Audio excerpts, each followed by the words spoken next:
It's all men. Do you believe Sean Paul at the height of his career, despite him? Oh my God, I look so crazy. I'm just waking up. Hey guys, welcome to another Livetober. My bed is not even made. I look crazy though. This is crazy. Sean Paul's music was okay, hold on.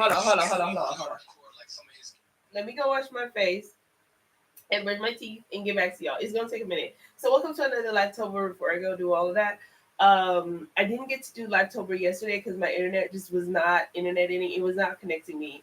I don't know if it was my internet or it was just my PC. It was just in my laptop. It was just not connecting me to the live yesterday, so I didn't go live. Plus, I was feeling so super sick. You guys, you can hear it in my voice. I'm still feeling so super sick. It's not even funny.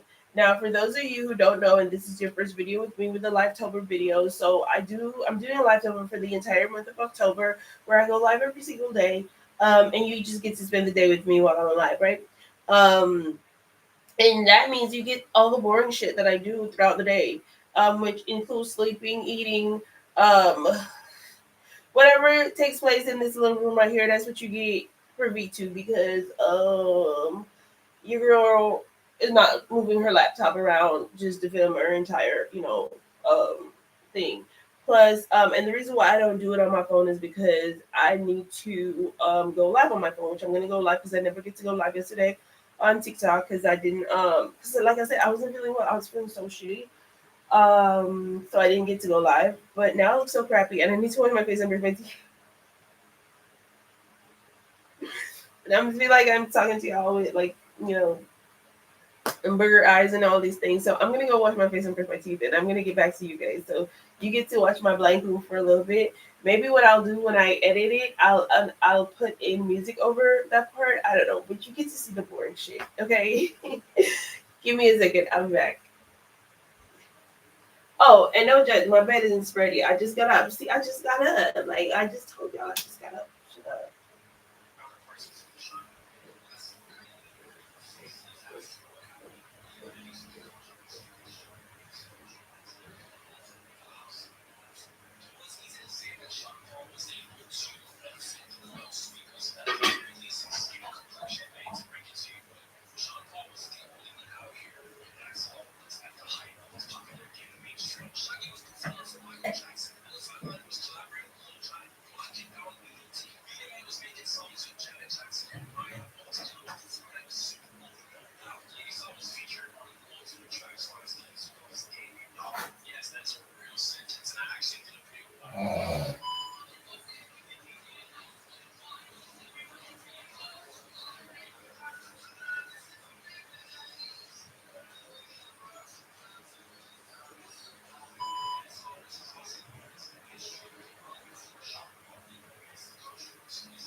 Okay, guys, I'm back. Not 100% cute. I still look like crap, but at least my face and my teeth is all clean. So, and I just put on some moisturizer because my face has been stripping a lot. You guys still see me, right?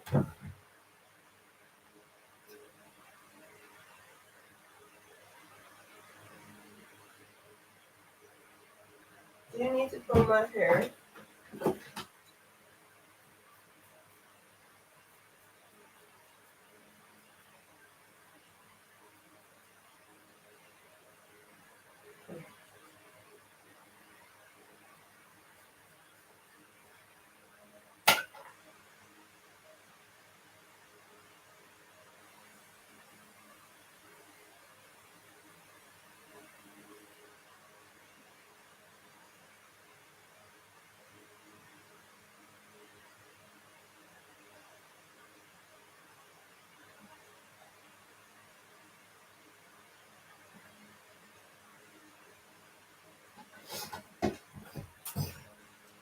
I mean, there's nothing crazier than just waking up and scaring your own damn self because I freaking scared myself on camera just now. Oh, that's crazy, yo. It's crazy.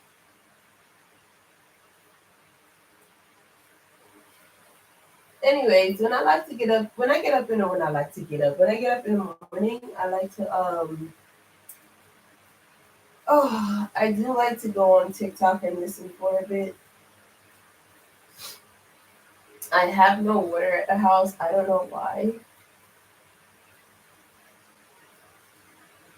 It's like they shut off the water for a bit, so I'm waiting for it to come back. I don't know.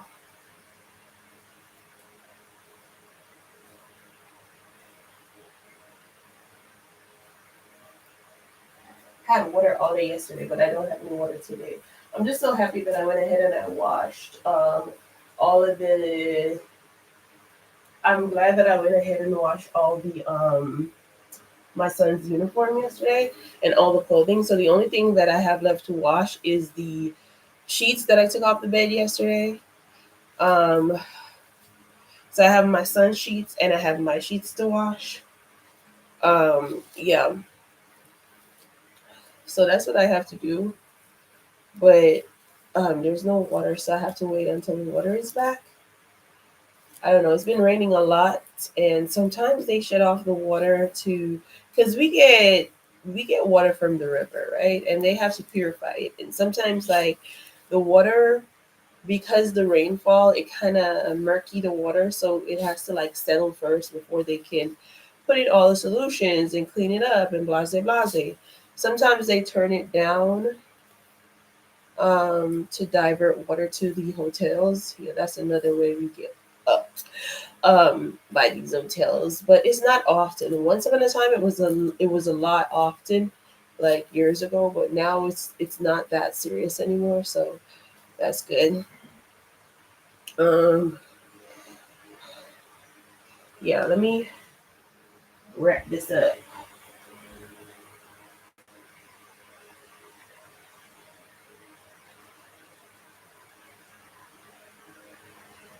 I do need to I do need to get this wig washed and flat iron and all the good jazz, as in revive it.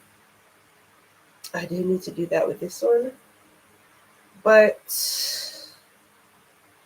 like I said, there's no water, so I can't do that today. Can't do that today, which I would love to be able to do today because then I get to like flat iron it and comb it out and everything, make it all nice and cute again. Even though I really don't have anywhere going, so I don't have anywhere going for a while. Z's.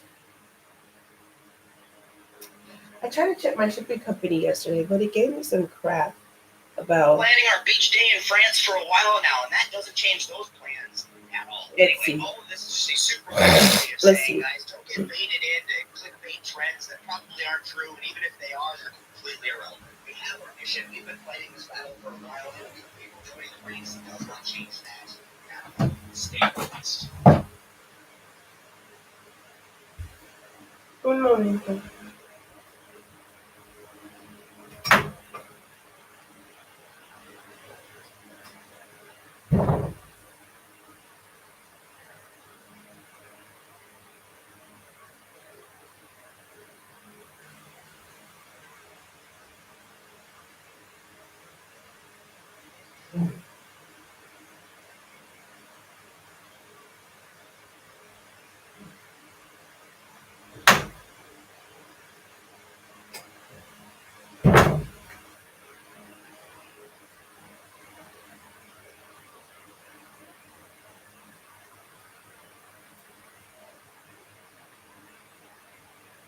I need to go ahead and make my bed, so I'm gonna play a little TikTok while I do that. While I make my bed, and my eyes is itching me. Ooh.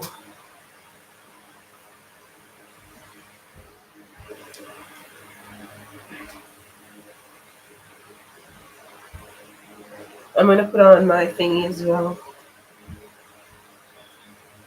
I'm putting this phone to charge around here.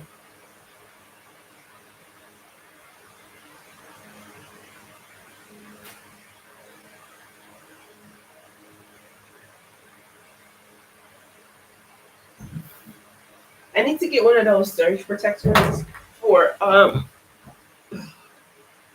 need to get one of those surge protectors so I can have the multiple plug ports because I'm short on plugs in my room and I need to really get one so that I can create myself a bit more space when it comes to that so I can have to plug things in.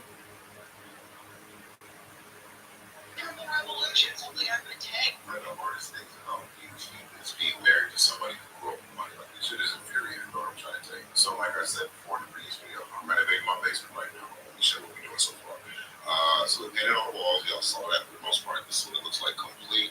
I ripped up the carpet over here, installed some vinyl flooring, just brought this cabinet. I'm about to cut the back out so I can push it up against the wall, right? When it came time to buy this cabinet, right? My wife is online trying to find some custom order shit made out of the most premium material. I'm like, this is for a bar in a basement. What the fuck we spending all this money for? Then she was like, nah, I want to get granite countertops that are good, custom made, and we're going to cut it out. I'm like, girl, you know how long that's going to take? You know how much money that's going to cost? I said, girl, I'm on that. You're not doing all that shit. We're going to go to Lowe's. Home of the pros and do this shit for the low. You see what I'm saying? So I went to Lowe's this afternoon to get this damn thing, right? I went and found the cheapest one you could find. Of course, it's unfinished, which is fine for me because I'm going to paint it whatever I want. I might paint it to match the wall. I might paint another color. If you got any suggestions, let me know. And as I'm inspecting it, I noticed a little defect. I said, oh, hold on, wait a minute. What is this? This smells like money coming off the price tag player. So I go and I flag down the nearest sales associate. I said, hey, man, I'm trying to buy this. It's the only way y'all got. However, this bus, he said, oh, let me see. Wow, that's pretty bad. That's what I know, right? I said, how much money coming off this price tag, though? Because I ain't paying for price tag. He's like, no, I don't know. I was like, listen, my car out there right now. I'll take this thing today as is, but I'm not paying $209 for that. That's what it costs, brand new $209.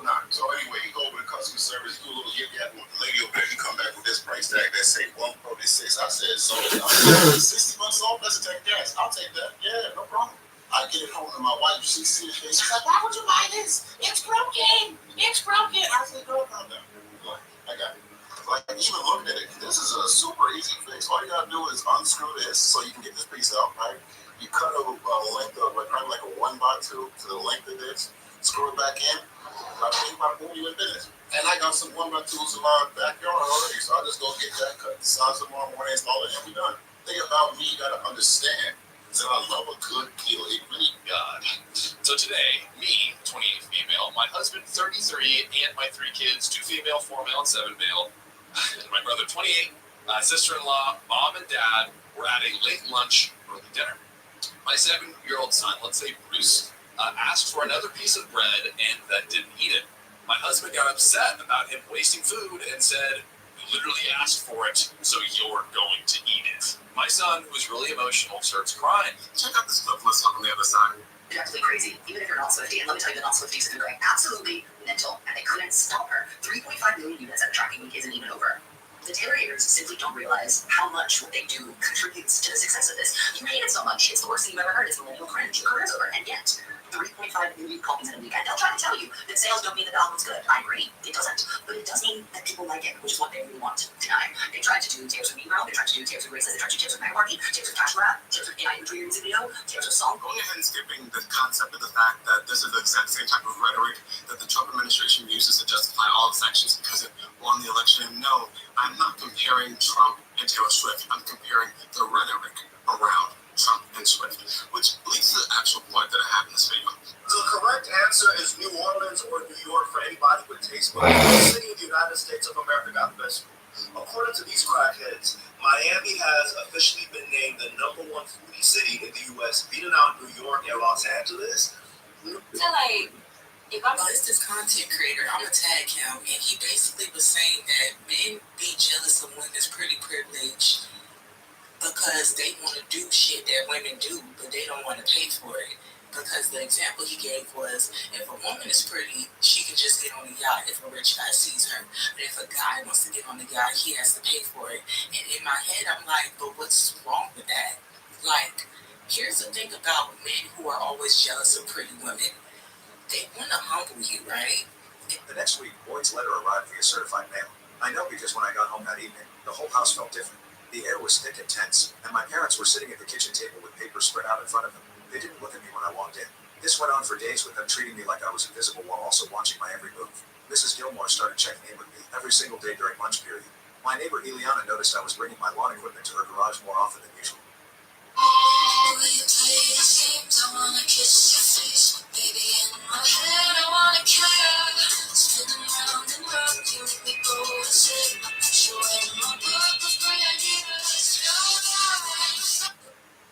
So, dog? Yeah. Okay. I had 2 crash outs on the site yesterday. I apologize for that. But my parasocial best friend on the other long form video site came through with a video today, Sammy Ingram, on what to do if you're having crash outs of that type. Update 2. Natalie did not, in fact, leave within a week. Instead, she dug in, posted constantly about surviving abuse, starting over with nothing. And when someone shows you who they really are, believe them. The comments were gold, though. Her Aunt Martha, Diane's I'm lazy, right? I am. Post about a date with another man. Natalie deleted that real quick. Day 3 after the move, she changed tactics. Suddenly, Garrett was in the condo constantly escorted by a assigned parking spot and carrying groceries up. The 2 of them posting stories from my balcony with wine glasses. Craig texted me, dude. Yesterday really floored me. I'm hungry though. She's making my eviction case easier. I documented everything, every photo, every time his car was their overnight violation of lease guest policy, every post about her new beginning with location tags at my condo. Day 5, she served me with a demand letter from some lawyer. She wanted $15,000 for unlawful eviction, her share of the furniture value, 3 months of living expenses, pain and suffering damages, return of gifts I'd given her. I forwarded it to my lawyer cousin Tommy. He laughed so hard he choked on his beer. She wants money for gifts and she's squatting in your place. This is amazing. Can I frame this? Tommy sent back a response that basically said, oh hell no, and here's a formal eviction notice with a court date. That's when Natalie went nuclear. She called my work, told HR I was emotionally unstable and making threats. Thank God my boss Kyle knew the situation. I'd been smart enough to give him a heads up when I got back. Kyle to HR. Ethan's been nothing but professional. Please mark this as harassment and note it in case she calls again. She posted on LinkedIn about surviving narcissistic abuse in the tech industry. Didn't name me, but all our mutual connections knew. My response? I commented with a screenshot of her date night with before anyone else post. Just the image, no words needed. She deleted the entire post within an hour. Then came the really dirty move. She told her parents I'd been abusive. Physically abusive. Robert called me immediately. Ethan, Natalie's made some serious accusations. Robert checked the date she's claiming I heard her. The 15th. I was in Seattle.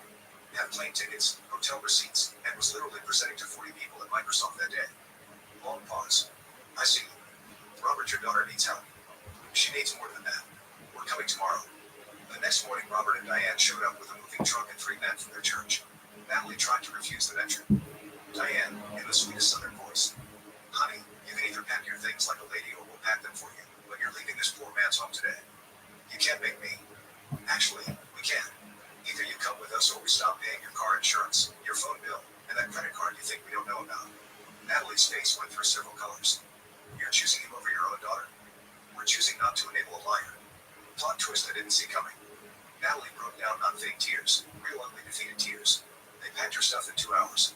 Garrett showed up halfway through, saw Robert, and immediately left, didn't even get out of his car. As they were leaving, Natalie stopped at the door. I did love you. You loved what I provided. There's a difference.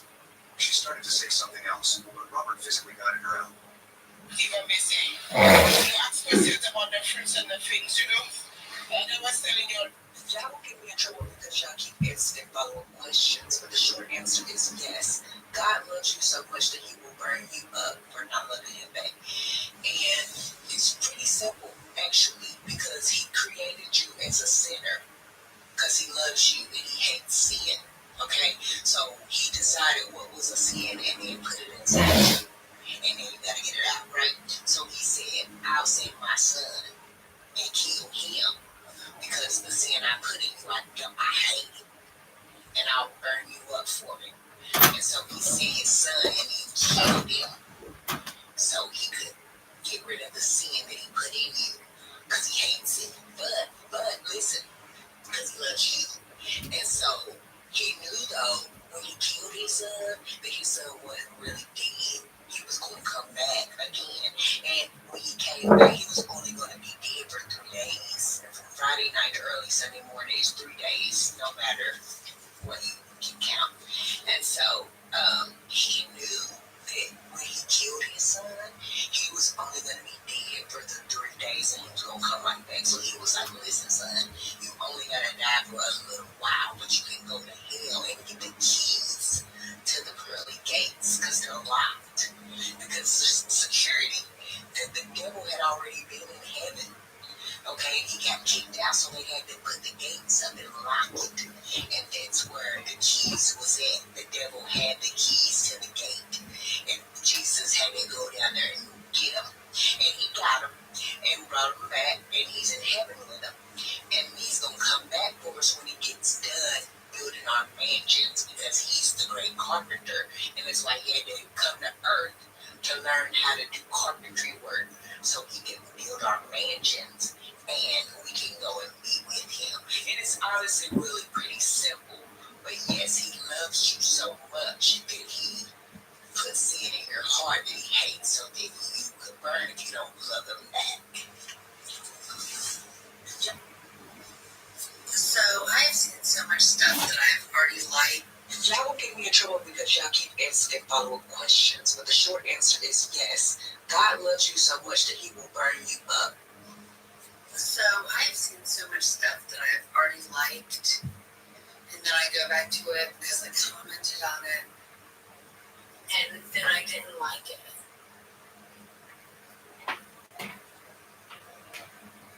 I definitely know that I like those things.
I'm over here making myself some, what you call it, some cornflakes.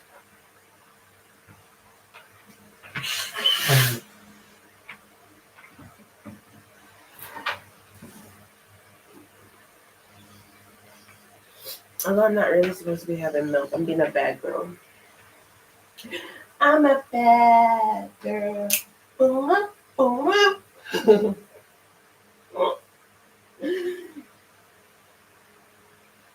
It's the evening, but it's So I'm here inside below. Look at this demonic look they have in here. So keep looking at it. As you can see, I feel like we all know why they don't go to that man's big White House. We all know why they don't go to any public convention or rally or any like public speaking done by him or people in his administration or people who are affiliated with him. We know why. Alexa, turn on the bedroom. tear you apart limb by limb. And I'm not talking verbally. I mean, those people are ready to. Okay, I'm making this video again because my first one was taken down for violations. I have no idea why. So we have another leading economist joining the growing chorus of leading economists that are screaming, like literally, that the United States is heading towards a major debt crisis.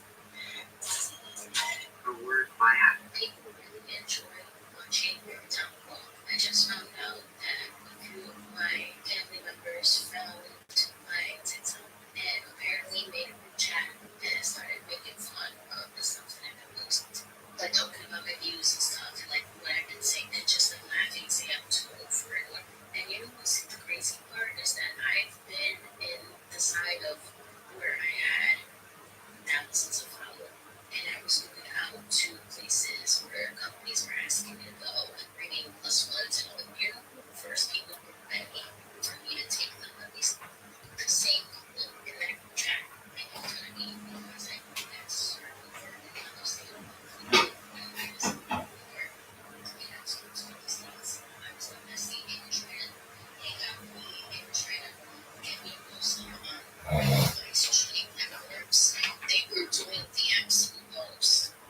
But now that I have nothing and I'm starting from scratch, they want to try to make fun of me. And like, I think the funniest thing about it though is that I'm not embarrassed. I don't feel like I'm cringy. You know why? Because I enjoy what I do and I am who I am. The way I act, the way I talk, that's who I really am. So if that makes you cringy, so be it. Because one thing I'm not is I'm better and I truly enjoy posting. That's actually I just do. I've always loved it since I started years ago. I've always loved to do it, and I'm not gonna stop. I had to stop for a little bit for safety reasons, but I'm not gonna stop. And I want to see it if I ever blow up the way I used to. I want to see how they're gonna be happy. I guarantee that little text chat is gonna be, oh no, we were just kidding. Oh, can we hang out? Oh, I haven't seen you so long. I feel a lot of things. So I'm okay with feeling again. If I don't get anything on here, I'm okay with that because I enjoy it. You know what's even more cringier? People who want to do it and are too scared to do it, so they make fun of other people who are not. People really enjoy watching your temple. I just found out that a few of my family members found my TikTok and apparently made a group chat and started making fun of the stuff that I've been posting. Like talking about my views and stuff and like what I've been saying and just like laughing, saying I'm too old for it. And you know what's the crazy part is that I've been in the side of where I had thousands of followers, and I was going out to places where companies were asking me to go and bringing plus ones and all of you first people that we. Yesterday we had the single biggest deleveraging event in crypto history. People really enjoy watching your temple. I just found out that a few of my family members found my TikTok and apparently made a group chat and started making fun of the stuff that I've been posting. They're talking about my views and stuff and like what I've been saying and just like laughing, saying I'm too old for it. And you know what's the crazy part is that I've been in the side of where I had thousands of followers, and I was going out to places where companies were asking me to go and bringing plus ones and all of you first people that we for me to take them, at least the same people in that group chat making fun of me because I had to start over, and now they're saying I'm like football. When I was bigger and I was posting all these things, I was their bestie. They were trying to hang out with me. They were trying to get me to post them on, you know, my social media platforms. They were doing the absolute most. But now that I have nothing, and I'm starting from scratch. Yesterday we had the single biggest deleveraging event in crypto history. Daughter testified I was unfit as a parent, giving my ex full custody. Now she's back after she kicked her. My ex-wife Sarah and I divorced when our youngest, Mary, was 14. Our two older kids were already in college, so Mary was the only custody battle. I pushed for shared custody. Sarah wanted everything. Mary stayed with her mom during the week for school. Weekends were mine. We had great times together. Movies, hiking, just talking. I never badmouthed Sarah, never made Mary feel caught in the middle. Then came the custody hearing. When When Mary stood up to give her statement, she wasn't nervous or reluctant. She was confident, prepared, almost rehearsed. My father is unfit to be a parent, she read, her voice sharp and clear. He doesn't care about me. He only wants custody to hurt my mom. He's selfish and doesn't prioritize my needs. I sat there stunned. These weren't just criticisms. They were character assassinations delivered by my own daughter. She said she felt unsafe around me, that my apartment was too small and depressing, that her mother's house was the only place she felt comfortable. She twisted every detail, made our weekend movie night sound like neglect. Sarah sat there with a subtle smile. She didn't need to say anything. Mary was doing all the damage for her. When it ended, I tried to talk to Mary in the hallway. Can we please talk for a minute? She glanced over her shoulder without stopping. There's nothing to talk about. From that day forward, Mary cut me off completely. No texts returned, no calls answered. The weekends we used to share just disappeared. I text her, hope you're doing well, good luck on your test, and get nothing back. For 3 years, my only connection to Mary was the child support I sent every month and the college fund I kept contributing to. I heard bits and pieces through her older siblings, but Mary never mentioned me. It was like I didn't exist. I eventually started dating Lisa, a single mom with 3 kids. For the first time since the divorce, life felt stable. I had a new family, a fresh start. Then, 3 years after the custody hearing, my phone rang at 9 p.m. Mary's name on his daughter. If you're not black, keep scrolling. I said, if you're not black, keep scrolling. This is just for black people. This is a black person conversation. So, if you comment below, we'll let you know. You won't get cussed out. This is a black person conversation. Black people. Okay, so check your skin tone. And if you're not black, keep it moving.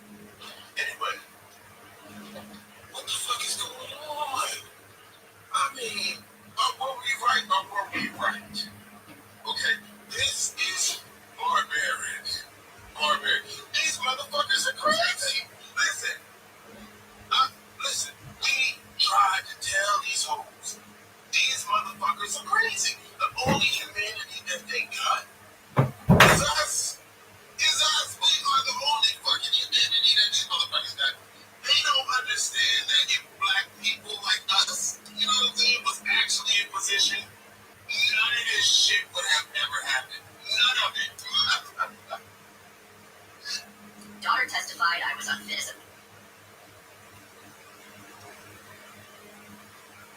screamed, Dad! Her voice was shaking, crying. Mom kicked me out. I don't have anywhere to go. I didn't know who else to call. After everything, after 3 years of silence, after destroying me in court, after treating me like I didn't exist, I was the person she called when she had nowhere else to turn. When she arrived, she looked exhausted, defeated. She hugged me like her life depended on it. The same girl who wouldn't even text me back for 3 years. The story came out slowly. She'd thrown a party at Sarah's house that got out of control. Things were broken, possibly stolen. Sarah thought she had a drug problem. The party was the final straw. I called Sarah to get her side. She said Mary had been skipping school, failing classes, hanging with a bad crowd. The party had trashed the house. She'd found weed in Mary's room and suspected worse. Where were you when she was spiraling? Sarah asked, as if I'd had any access to Mary's life for the past 3 years. When I confronted Mary about the drugs, she was defensive. It's just weed, Dad. Everyone smokes it. Mom's exaggerating like always. Lisa pulled me aside that night. I want to help her, but we have to think about my kids. If what Sarah's saying is true, she didn't finish, but I knew what she meant. For days, the tension built. Mary barely spoke to us, stayed on her phone constantly. Lisa's kids could feel something was wrong. Finally, I had to make the call. Mary, you can't stay here long term. I said, with everything going on, I don't think this is the right environment for you. We can look into counseling, programs that can give you real support. Oh my God, she cut me off, standing up. I don't need some stupid program. I just need a place to stay, and you can't even do that for me. There are other people in this house to consider, I said quietly. Of course, your new perfect family. Guess I don't fit into that, huh? That's not fair. I've been trying to reach you for 3 years, and you shut me out every time. Now you show up and I'm supposed to drop everything? She shook her head, tears streaming. You don't get it. You never got it. I called you because I didn't have anyone else, and now I see why. She packed her things the next morning and left without saying goodbye. She went back to Sarah's, back to the same situation that had driven her to me in the first place. Screamed, Dad. Her voice was shaking, crying. Mom kicked me in. My wife tossed me divorce papers on Christmas, then her parents cheated. Daughter testified. If you're not Tell about the abuse. Friday, Sabrina came over pushing the twin stroller like a battering ram. You're insane, she said. You embarrass mom. People are talking. People always talk, I said. Half the time they're wrong. You could have just helped like you always do. I did help, I said. For years. She crossed her arms. Dad says you're cutting us off. I'm paying what I owe, I said. Mortgage, utilities, groceries for me, payroll for my staff. That's the list. She stared at me like I'd started speaking French. So you won't help with big hair? No. The contractor? No. She laughed, a sharp sound. Then I hope you enjoy your empty house. I will, I said. You're welcome to visit. With a text first, and no payment requests attached. Her mouth opened and closed. She turned the stroller around. You've changed. Yeah, I said. Finally. Over the weekend, the calls stacked up. 61 missed. Mom left a voicemail crying. Dad left one saying he was disappointed in the man I'd become. Sabrina sent a screenshot of her bank app like I was supposed to be. I took a walk around the block. The The air smelled like cut grass. A neighbor I didn't know waved. You on the block? Sort of, I said. Cold but good. On Sunday morning, I brewed coffee and stood on my porch at 7:30 a.m. Blinds across the way moved. The front door opened. Mom stepped out, eyes red. Dad hovered behind me. Sabrina stood to the side, arms folded. I lifted my mug. Good morning. No one answered. They went back inside. It kept going like that. Monday, good morning. Tuesday, good morning. Wednesday, Dad grunted. Thursday, Mom waved without meaning it. By the following week, their texts were shorter and angrier, then longer and guilty, then quiet. Silence has a shape. It fits around you differently when you choose it. The bakery doubled as my anger. People kept showing up for croissants on Monday. I got aware that I was practicing saying no in the kitchen between batches, out loud, to the rhythm of the mixer. No, no, no, no. It felt clumsy at first, like new shoes. Then it felt like standing up straight after years of hunching. Bills came. The mortgage was real. I rearranged the expansion fund and shoved a shiny idea for spring. Jay took an extra shift. I cut one subscription I never used. It wasn't glamorous, but it was honest. My numbers were Peach My Numbers, not a family group project. The last test came when Mom texted a photo of my old room. The cribs were pushed against the wall where my desk used to be. The posters were gone. The paint was that soft gray everyone uses when they want to call the color timeless. Mom, see, they needed the space. I looked at the photo for a long time. I expected a stab of grief. Instead, I felt a small, clean clip, like a mud sliding shut. Me, I'm glad they have what they need. Mom, so you'll help me? I already did. Weeks later, the morning routine became a bit. I'd step outside with coffee. I'd watch their door. Sometimes I caught a glimpse of the twins, tiny hands grabbing at air. Sometimes Dad picked up the paper and pretended not to see me. Sometimes Mom waved, embarrassed, like the neighbor gossip pipeline was still running on. One morning, I saw Sabrina loading the stroller into her car. She glanced over at me, hesitating, and called out, "Morning, morning," I said. She walked to the edge of the lawn. "You really not mad?" I was, I said. "Now I'm done." She kicked at a crack in the sidewalk. It was never personal. It was always personal, I said. You just didn't have to feel it. She nodded once. I'm figuring stuff out. Me too, I said. She opened her mouth, then closed it. The twins like your laugh, she said finally. They laugh when they hear you on the phone outside. That threw me. Tell them I said hi. I will. She strapped the stroller in, then looked back.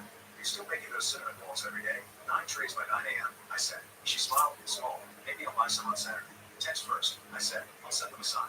After she drove off, I sat on my step. The sun was out, just enough to make the fence look less crooked. My house smelled like coffee and soap.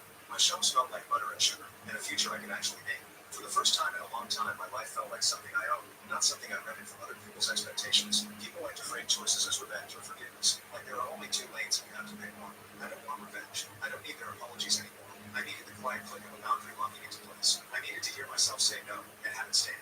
This isn't about revenge. This is about closure. Closure looks like a key on my own ring. It sounds like not explaining myself to a group chat. It tastes like coffee on a porch I pay for while I tell my parents good morning, because I can be polite without being a doormat. I've stopped keeping the spreadsheet of what I wrote versus what I gave. The numbers don't fix the past. They don't make a family into something it wasn't. What they did do for a while was keep me stuck in a math boat, where the solution was always get more. Not anymore. I'm a pastry chef. I feed people. That's who I am. But I'm also a person who doesn't handle the last piece of himself just because someone says they're... Yeah, this is a stray cat. This is a stray. I do not own this cat. And she has just come up to me and started making biscuits. And she is extremely, extremely lovely. She's been headbutting me and putting her face all in my face and climbing up and looking in and nudging and doing all this. And this is a stray. I don't know this kitty. I don't know her. But apparently she's had owners before or something. Oh, I'm sorry, excuse me. But yeah, she's decided that she's going to mark me all up with her scent, apparently. Hers is just a kitty. Yeah. What you doing? Yeah, well, I was sitting here making a fire, and here she go, making biscuits. Is this normal for strays? I don't know her. I don't know you. Excuse me.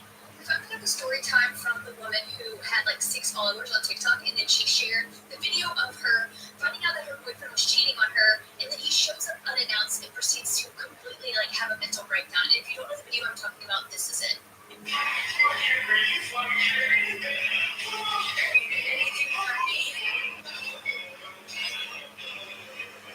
Help us along the way, okay? Don't panic. If this is your first time seeing that video, that man is in no way in any kind of like medical distress. I was all in performance because she just caught him cheating, but he would not stop. This went on for an extended amount of time so that she even called 911.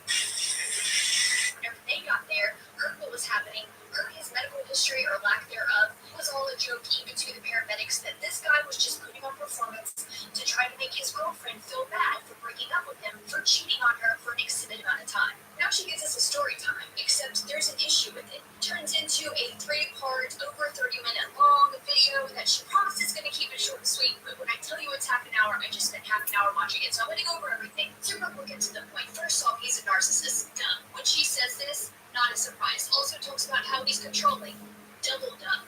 He is so controlling that he isolates her from her friends. She is literally to the point where she's asking this man's permission to get a drink in her own home. The way that man was acting after being caught cheating is completely stereotypical, narcissistic, probably sociopathic tendencies, who is going to control everyone around him. Also, she even says he always has this air about him. She liked him because he was tall, but he also seemed to look down on everyone around him. Literally, this man is just checking off every single thing. He lives in 2 towns. She's in 1 town with him. They go to this music festival, and she is singled out as one of the influencers. They want to take pictures and interview. She takes a picture, and then as she's interviewing, this boyfriend of hers is giving her the death stare and actually pulls her out of this interview because he's so mad that she is getting attention. At the music festival, he tells her he loves her for the first time after she tries to leave him from him, pulling her away from that interview and being shitty to her. So yes, love bombing after she tries to leave. Every time she tries to leave, he love bombs or manipulates. He finds out about her dating this guy 6 months before they were even a couple and completely tries to destroy her self-worth, makes her feel like she was somehow For a Monday, my wife said, I'm going to my sister's for a month. Don't call. Then posted beach photos with a male colleague. I said, update 2. The genuine logo came when I attended an industry network part 2. I was kissing another woman in her art studio when my wife sent me a photo of our twins blowing out the candles on the birthday cake I was supposed to pick up. That was the moment I realized I destroyed everything worth loving. The divorce was swift. Rebecca had screenshots of everything, including texts where I called our life suffocating and the twins exhausting, where I'd said I felt trapped, where Megan and I had mocked Rebecca's practicality, her schedules, her infrastructure. The judge saw a father who emotionally abandoned his family before physically leaving him. Rebecca got the house, primary custody, and child support that would take 60% of my income. The business we built together became hers alone. Megan ended things the day my divorce was filed. Said she wasn't ready for the responsibility of being a stepmother. Said she thought I was different, but I was just another man having a midlife crisis. Said she needed to focus on her art. Within a month, she was dating a gallery owner who could actually advance her career. I was just a stepping stone, a rebound from her divorce, a story she'd tell friends about her chaotic phase. The tutoring center hemorrhaged clients once word spread. Small town, big gossip. Parents didn't want their kids taught by the man who'd abandoned his family for an art teacher. Rebecca, ever practical, bought my share for below market value because I needed the money for an apartment and lawyer fees. She rebranded it, and it's thriving now. The business I dreamed of, built with her support, succeeded without me. Dylan and Grace stayed with me every other weekend. They're 8 now, old enough to understand that Daddy did something bad, but not old enough to know what. They ask why I live in an apartment. My mom cries sometimes. Why Tom is always in their house. Tom, Rebecca's new boyfriend, is everything I pretended to be. Present, reliable, boring in all the right ways. He helps with homework without being asked. Knows their teachers' names. Shows up to every event with a camera and enthusiasm. My apartment is a 2-bedroom rental that smells like the previous tenant's cats. The twins share a room with bunk beds I assembled wrong twice. They complain about the smell, the noise from upstairs, the way there's nothing to do here. I try to make our weekends special with movies and pizza and trips to places Tom already took them. They're polite about it, but I can see they're counting hours until they go home. Work is survival now. I teach online courses for a fraction of what the center brought in. No benefits, no stability, no future. Parents from town see me at the grocery store and look away. Former clients cross the street. I'm the cautionary tale they whisper about at school pickup. The man who had Rebecca and threw her away for someone younger. I found out through social media that Megan's having her first gallery show next month. The announcement mentions her journey through divorce and finding herself through art. No mention of the married man she helped destroy along the way. I'm not even a footnote in her story of artistic awakening. Just collateral damage in her journey to self-discovery. Rebecca is flourishing without me. She lost 20 pounds without trying, stress falling away with my absence. The business is expanding to a second location. She's dating Tom officially now, a cybersecurity consultant who works from home and can be there when the twins get off the bus. The life I was too distracted to appreciate is being lived by someone who understands its value. The twins told me last week that Tom is teaching them coding.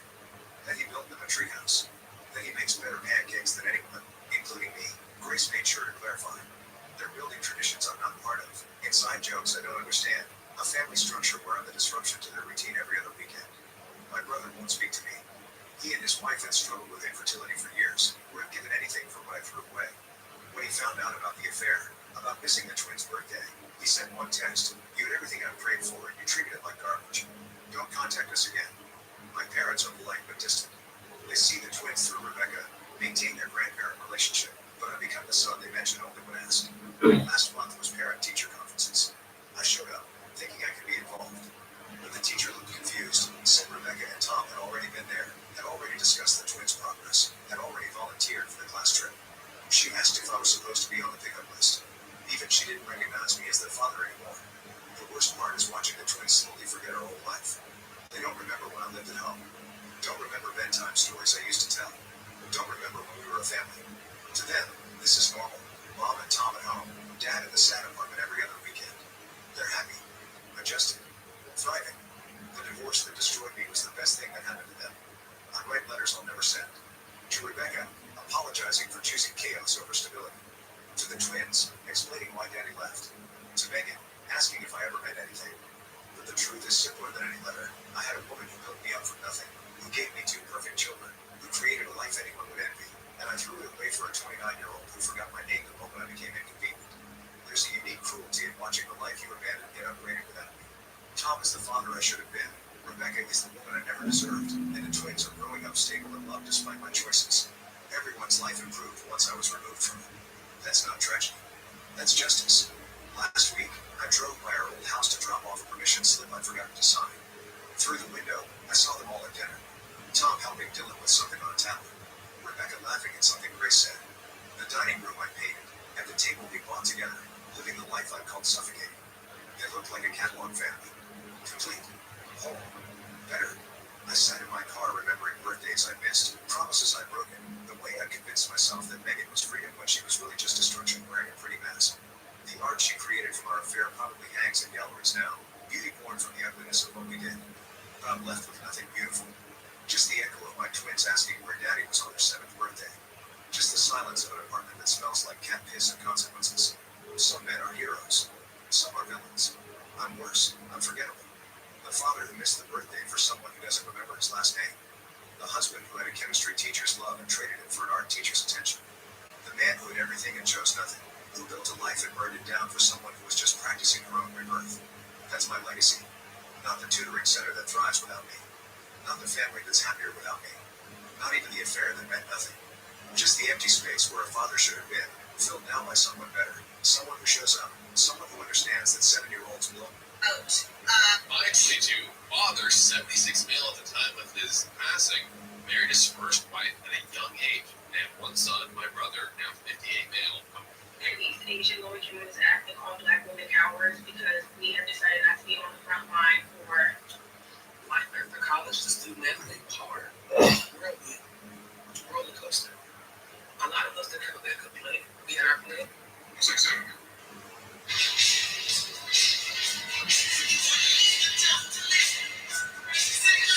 But you know the cooks that love girls like you. I don't even feel bad for them. Why? You're straight like I did. Yeah, but so what? That's right. How can you call them like that?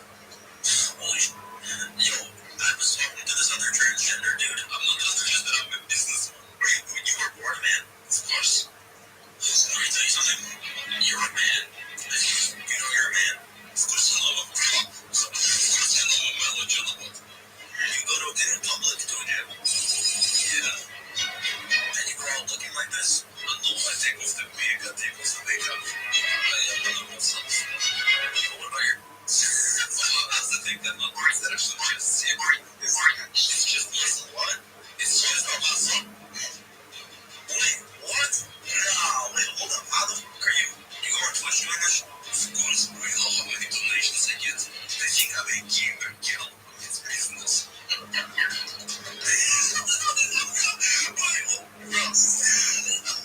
make it real.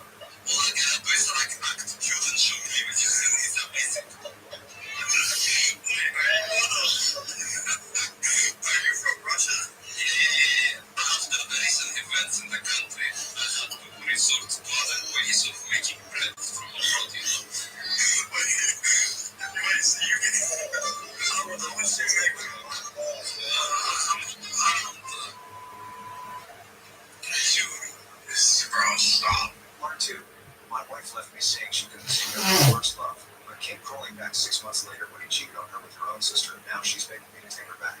Update 1. Last week, everything exploded in a way I never saw coming. Sarah showed up at my door at 11 o'clock on a Tuesday night, sobbing hysterically and begging me to let her in. She looked terrible. Her hair was a mess, her makeup was smeared, and she was shaking like she'd seen a ghost. I was shocked to see her in such a state, especially since she had been completely cold and distant for months. My first instinct was to comfort her because, despite everything, I still loved her and hated seeing her in pain. But I also felt angry and protective of myself after months of being treated like I didn't matter. Through her tears, Sarah told me that Jason had been cheating on her. But it wasn't just cheating with anyone. He had been sleeping with her sister Emma the entire time. Apparently, Jason and Emma had been having an affair for weeks, possibly even before Sarah left me. Emma had been covering for both of them, helping coordinate their meetings while pretending to support Sarah. Sarah found out in the most brutal way possible. She had gone to Emma's apartment to surprise her with dinner, using the spare key Emma had given her months ago. Instead, she walked in on Jason and Emma together in Emma's bed. They hadn't even heard her come in, so she stood there watching her first love and her sister betray her in the worst way imaginable. The confrontation that followed was apparently explosive. Emma tried to claim that Jason had seduced her and that she was trying to protect Sarah by keeping him distracted. Jason, on the other hand, told Sarah that he had realized she was just a convenient option and that he had actually always been more attracted to Emma, who was younger and more fun. But the cruelest part was what Emma said during the fight. She told Sarah that she had encouraged Sarah to leave me because she knew Jason would eventually lose interest, and Emma wanted to be there to comfort him when that happened. Emma had basically orchestrated the destruction of my marriage to get closer to Jason. Sarah was devastated, not just by the cheating, but by the realization that her sister had manipulated her into leaving a good marriage for a man who never really wanted her. She finally understood that Emma had been working against her from the beginning, pretending to be supportive while actually sabotaging her relationship with Jason and encouraging her to throw away her marriage. Now Sarah was at my door, begging for forgiveness and asking me to take her back. She said she realized she had made the biggest mistake of her life and that I was the only man who had ever truly loved her. She promised that if I gave her another chance, she would spend the rest of her life making it up to me. I listened to everything she had to say, but I felt surprisingly calm and detached. 6 months ago, I would have done anything to have her back home with me. I would have forgiven her immediately and been grateful just to have our marriage back. But now, after months of therapy and self-reflection, I wasn't sure that was what I wanted anymore. I told Sarah she could sleep in the guest room for the night, but that I needed time to process everything she had told me. She seemed relieved that I wasn't throwing her out immediately, but I could tell she was nervous about my lukewarm response to her return. The next morning, Sarah tried to act like things could go back to normal between us. She made breakfast, cleaned the house, and kept apologizing for everything that had happened. She told me she had already cut contact with both Jason and Emma and that she was willing to do whatever it took to rebuild trust in her marriage. But something had fundamentally changed in me during those months alone. I had learned to be happy by myself, to enjoy my own company, and to value my self-respect more than my desire to be married. I wasn't the same desperate, heartbroken man who had begged her not to leave 6 months ago. I told Sarah I needed more time to think about whether our marriage could be salvaged. She was clearly disappointed and scared by my hesitation, but she agreed to be patient while I figured out what I wanted. She's been staying in the guest room for a week now, trying to prove she's changed while I decide what to do next. Update 2. The past 3 weeks have been incredibly revealing, and I've made my decision about Sarah and our marriage. Her desperation has become more obvious each day, and I've started to see signs of her personality that I never noticed before, or maybe chose to ignore. First, Sarah's attempts to win me back have been increasingly manipulative. She's been cooking elaborate meals, buying expensive gifts, and constantly bringing up happy memories from early in our relationship. When those tactics didn't work fast enough for her liking, she started trying guilt and emotional manipulation. She told me that Emma and Jason had gotten engaged and were planning a wedding, which was obviously meant to make me feel sorry for her. She also started hinting that maybe we should start trying for a baby right away to strengthen our bond and move past this difficult period. The suggestion that she wanted to trap me with a pregnancy after abandoning our marriage was both insulting and concerning. But what really opened my eyes was how she talked about Emma and Jason.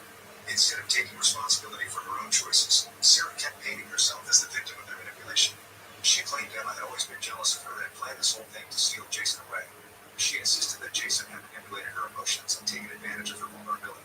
While Emma and Jason's behavior was definitely terrible, Sarah seemed unwilling to acknowledge that she had made her own choices. She had chosen to reconnect with Jason, chosen to develop feelings for him, chosen to leave our marriage, and chosen to prioritize her relationship with him over our 8-year marriage. No one had forced her to do any of those things. During this time, I had been quietly reaching out to some mutual friends to get their perspective on what had happened while Sarah was with Jason. What I learned made me even more certain about what I needed to do. According to our friends, Sarah hadn't just been casually seeing Jason, she had been completely obsessed with him. She had posted constantly about their relationship on social media, talking about how she had found her soulmate and how she finally understood what real love felt like. She had told people that her marriage to me had been comfortable but passionless, and that being with Jason had awakened feelings she didn't know she was capable of. But she had also been extremely critical of me when he wouldn't listen. She told people I was boring, that I didn't understand her, and that she had settled for stability instead of following her heart. She claimed she had always known deep down that Jason was the love of her life and that marrying me had been a mistake. I started a nasty rumor about someone back in high school that. Hi, I came across this post. This is another disgruntled conservative. He posted in the Stop the GOP. Actually, he posted in several different subreddits. But he says, I really need to get my day started, my morning started. I don't need to get my morning started. My morning is already what it is.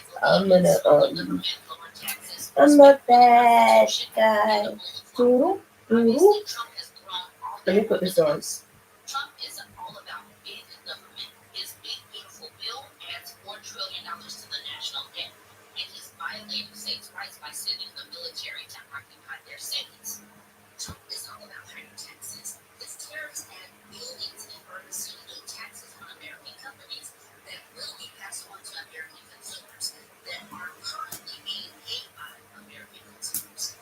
Trump has zero respect for the Constitution. He has repeatedly violated the separations of powers, bypassing Congress and ruling by executive order. He has repeatedly violated people's rights to Stepped away from the camera to do that. He has repeatedly attempted to suppress free speech with his lawsuits and threats against the media. And of course, Trump is a criminal. His worst crime, those involved in his attempts to overturn the 2020 election, unfortunately never made it to trial. On top of that, he's let violent criminals out of prison and is attempting to rig future elections.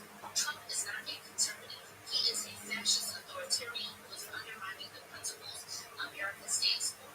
It is therefore the duty of everyone who loves this country to fight for the destruction of the Trump presidency. That fight must continue until he and every corrupt member of his administration are impeached and removed from office. I wonder how many conservatives that actually believe in the Constitution are feeling like this right now and what they are going to do about it, because many of us have Pulling this up. been talking about all of this, but MAGA just gets right in line with whatever talk that's out there. All of these executive orders just show that he wants to rule like the king, and so many Republicans in Congress are just capitulating to this king. It's really wild how the people in Congress are acting like they don't know that there's supposed to be some separation. It's crazy. Half the time I listen to TikTok and I will listen to people's political take, and I'm not listening to their political take because I agree with their political take. I'm listening to their political take because I like how their voices sound. Like it's like because that's not the only information that's not the only thing that their content is about, right? So this is the first time I'm hearing her political take. Not that I disagree with her, because if she was talking like a thump lover, I wouldn't have listened. I would have scrolled, right? Because I can't stand listening to people who are like very uneducated, right? So if she was like a thumping lover, no, I wouldn't listen to her. But that doesn't say that I'm sitting down really penetrating on her political thoughts, if you know what I mean. Like I hear her, I understand her, but really and truly I'm listening because of her voice, you know? But I'm not with them whatsoever. Not with that whatsoever. His things and stuff affects everybody everywhere. We're all in the way being tumbled over by tornado dump. And it's crazy, but you know.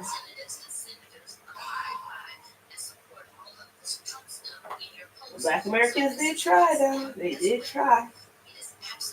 Those Palestinians, they made sure that Black Americans lost. So what to do? What to do? But now sit back and watch them enjoy what they wanted. That's all to do. While I am over here stifling myself in a waist trainer. And it's all I can do. It's all I can do. It's all I can do. That's all I can do.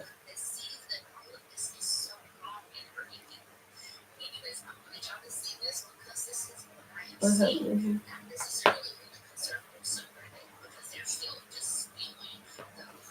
But yeah, I've been on for an hour now. Y'all been with me for an hour watching me watch TikTok. I don't think I can lay down. Like standing up in this is fine, but sitting down and laying down, uh-huh. 4 years left me for a better man and family chose. 2 years later, she's listening after seeing me happy with my successful business and my soul. 1-3. The first time I ran into Bianca again, it was completely unplanned. I was at an exclusive industry event, not as a guest, but as a featured speaker. A year ago, I couldn't even afford the entry ticket.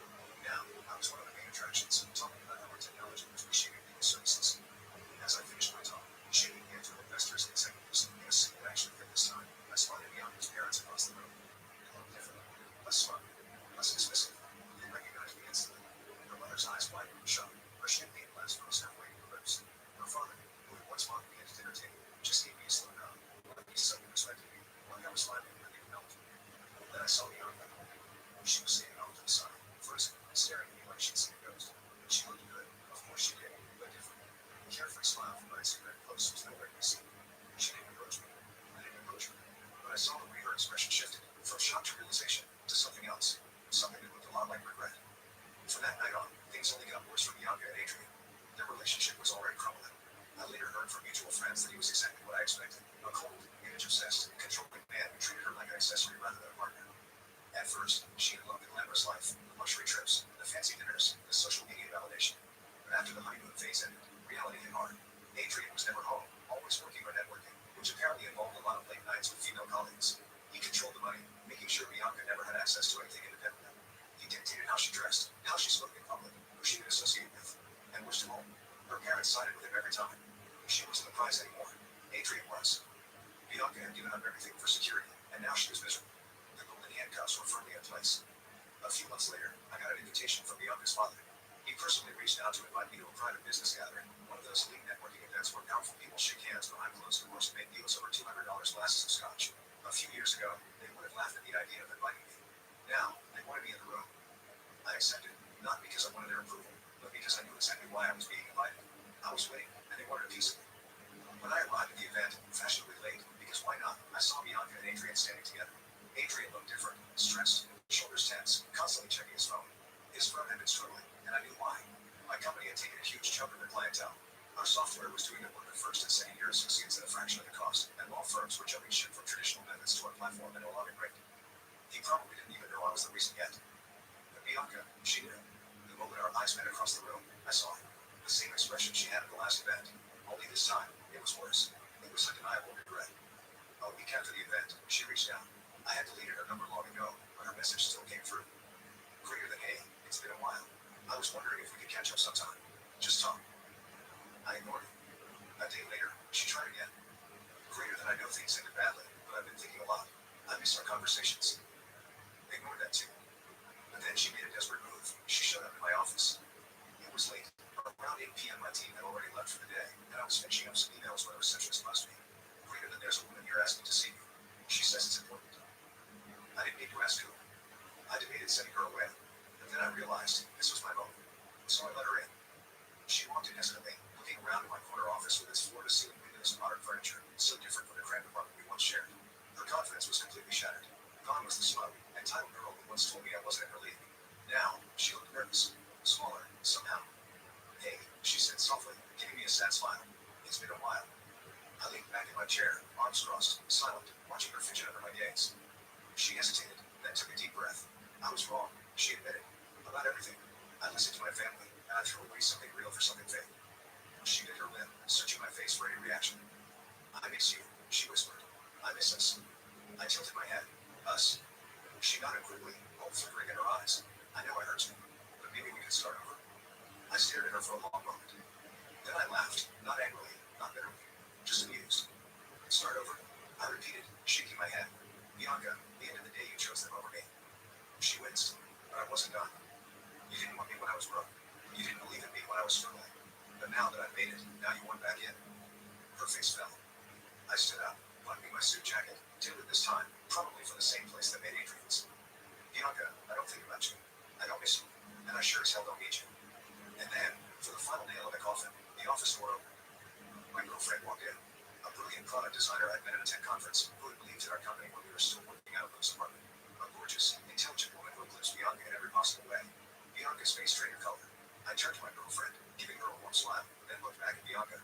You see, I did find someone in my league, I said.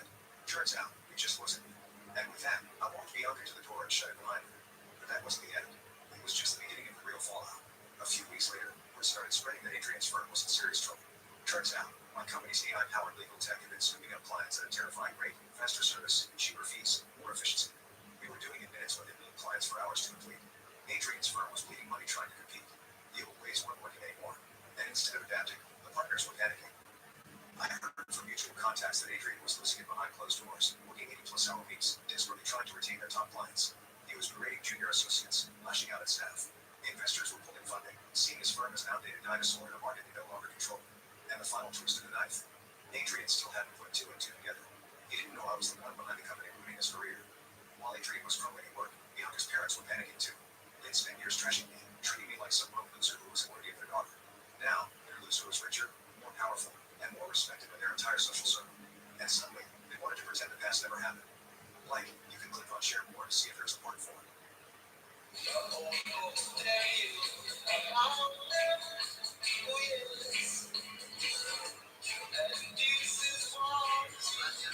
Sarah huffed like I just kicked a puppy.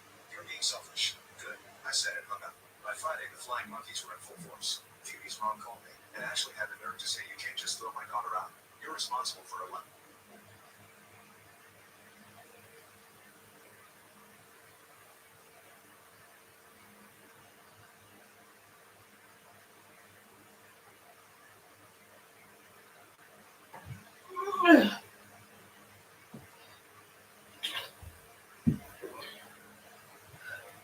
Trying to get me up.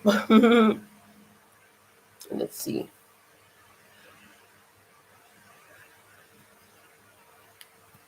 Shoulder strap twisted. I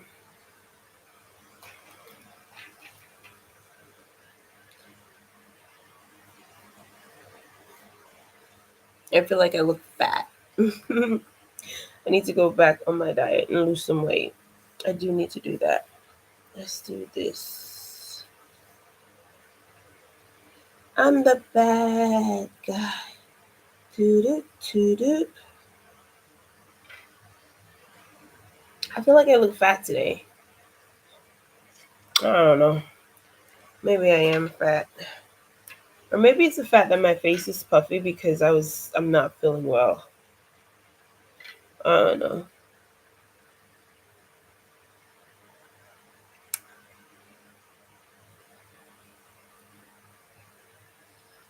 I'm the bad guy. Toot. Let's see if I can do. I'm supposed to do a video content. Well, we're on. Today's the what? Today's what? Today is the 12th.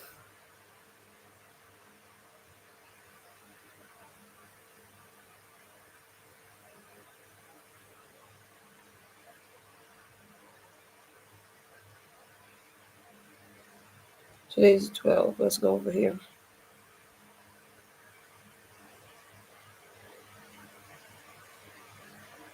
Look at him.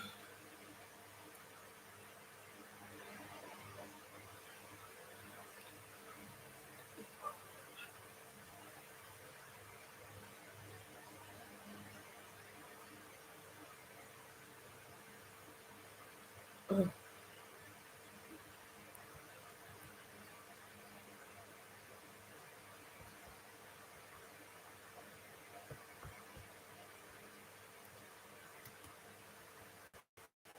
All right.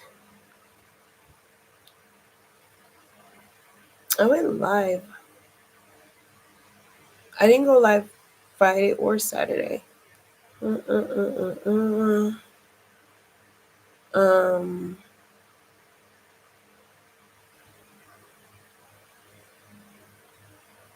did film content.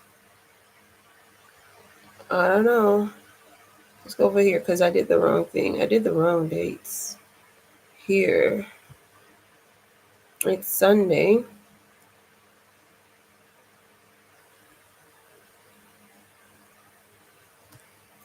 Today's Sunday. I need to prepare for a meeting today. Um, and I have builders meeting, and I have the um Tax DD international meeting, and I'm gonna go live in a second. Let's see.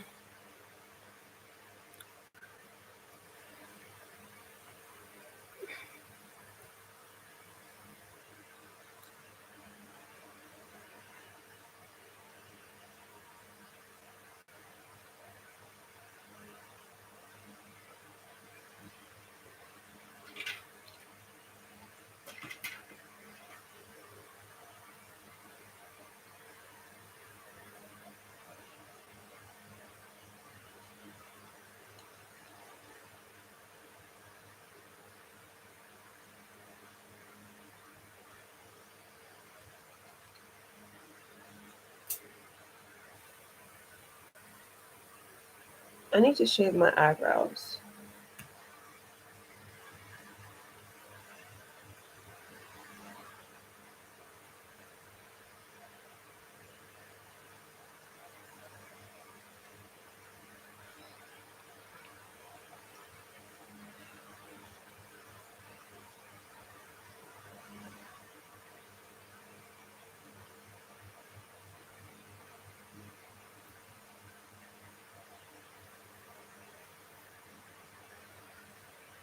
You guys are up close and personal to under my arm. My armpits need shaving. Don't judge.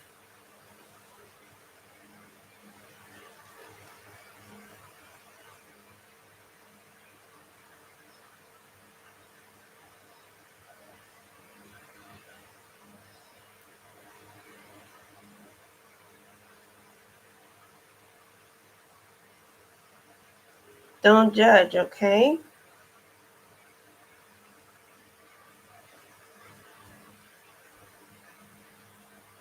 Because it needs shaving, and I know. Don't judge.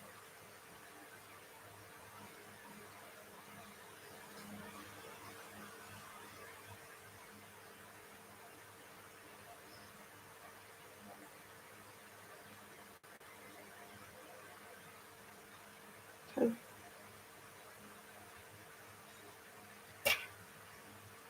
See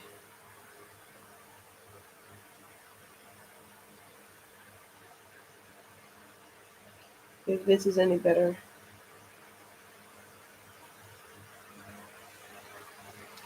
My face is super puffy.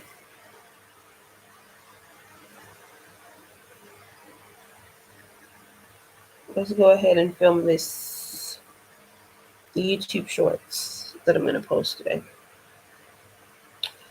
And it's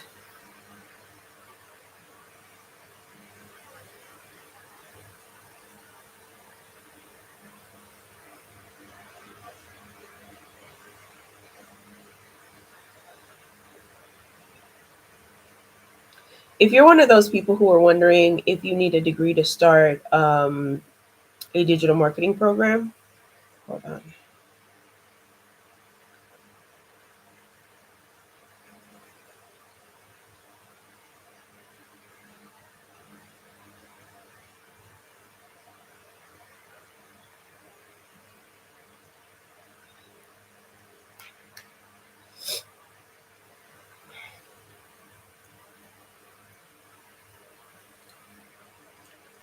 So if you're one of those people who are wondering, do I need a degree to start a digital marketing program? The answer to that is absolutely not. No, you do not need a degree to get started with digital products or digital marketing. Now, if you want to learn how to get started and you have no experience whatsoever, this is for complete beginners. You can go ahead and say master plan in the comment section, and I will hook you up with the best digital marketing program out there, which is Plausi's Wealth Mastermind. Now, this program gives you free hands-on mentorship for life. You will have to get the product, however, as this is what you would utilize to earn your money back, as well as learn extra skills that you can then go ahead and monetize on. But like I said, if you want more information on this, you want me to show you more, give you more information, giving you the information is absolutely free.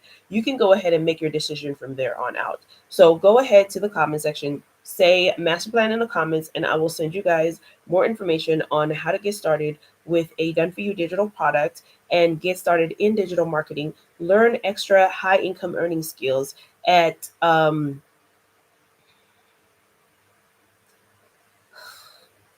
feel like I messed that up, you guys. I feel like I messed it up. Let me start it over. I'm going to start it over.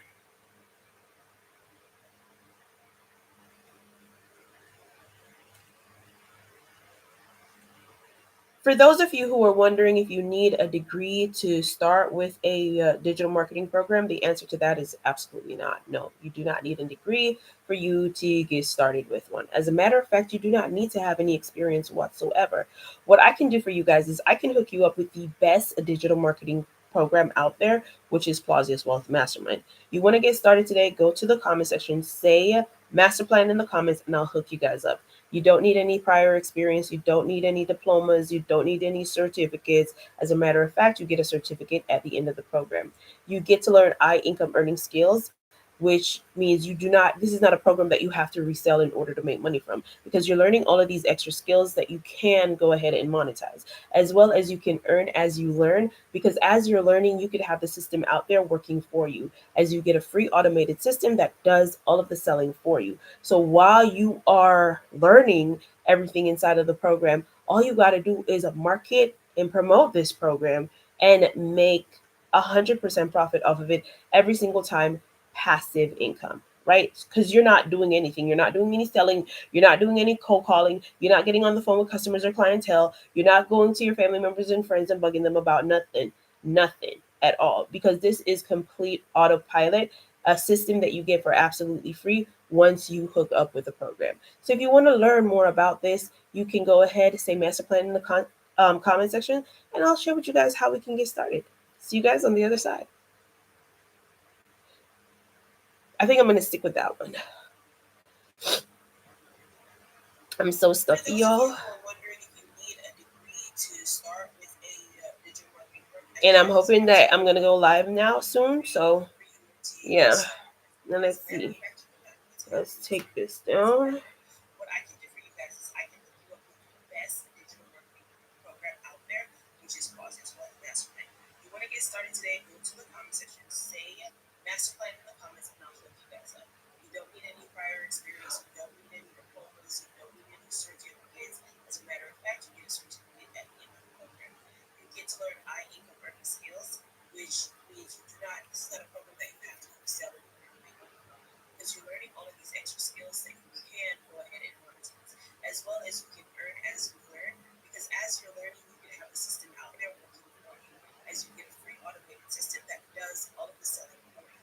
So while you are learning everything inside of the program, all you got to do is market and promote this program and make 100% profit off of it every single time. Passive income, right? Because you're not doing anything. You're not doing any selling. You're not doing any cold calling. You're not getting on the phone with customers or clientele. You're not going to your family members and friends and bugging them about nothing at all. Because this is complete autopilot, a system that you get for absolutely free. Let's see.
Sarah huffed like I just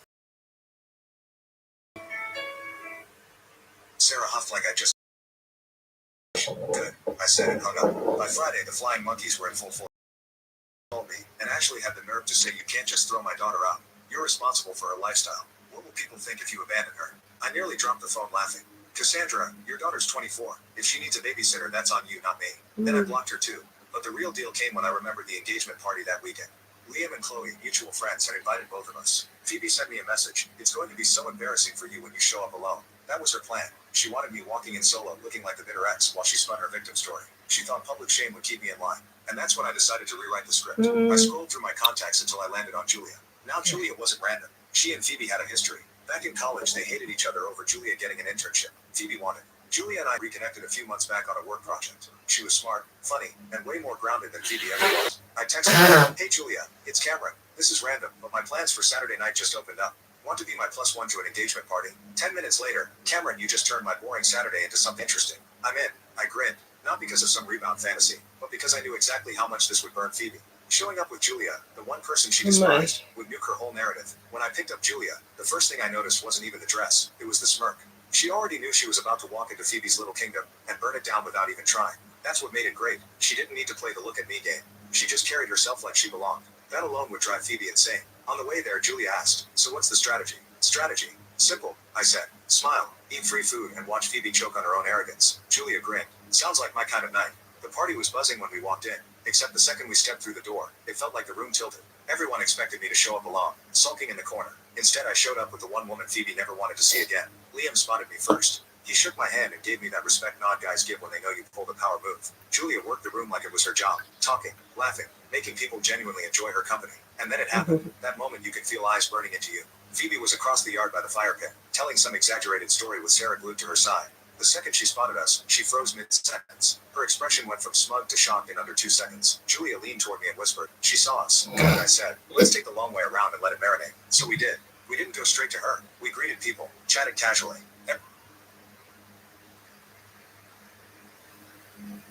Every time I laughed at something Julia said, I could feel Phoebe's blood pressure spike from across the lawn. Eventually, she couldn't take it anymore. She strutted over with that fake grin she thinks hides her rage. "Cameron," she said, voice sugary, eyes flicking over Julia like she was gum stuck to her shoe. "And you brought a friend." "Julia," I said coolly. "You remember Julia?" Julia extended her hand, calm and collected. "Nice to see you again, Phoebe." Phoebe ignored the hand, of course. "Julia, Cameron moving on so fast. It's kind of desperate, don't you think?" She made sure people nearby heard. I didn't blink. "Not really. You said on Thursday other guys would die to have you. I just figured I'd stop wasting my time being grateful and see what else is out there." Worked out pretty well. Half the people around us looked down into their drinks, trying not to laugh. Phoebe's face did that blotchy red thing again, like she was about to pop a vein. And right on cue, Ethan, the guy who'd been orbiting her for years hoping she'd toss him a crumb, showed up, puffing out his chest. "Really, Cameron? You had to bring Julia here? That's just cruel. Phoebe deserves better." I turned to him and grinned. "Ethan, buddy, you've been holding Phoebe's purse for 3 years and she still hasn't noticed you exist. You're basically her unpaid intern. Lots of work, zero benefits." People actually laughed out loud. Ethan's face went pale, then red, then pale again. He stammered something unintelligible and retreated like a whipped puppy. Phoebe tried to jump back in, but the damage was already done. Everyone saw it. She wasn't the queen bee anymore. She was the joke. I clapped Julia on the shoulder. "Come on, let's grab some food."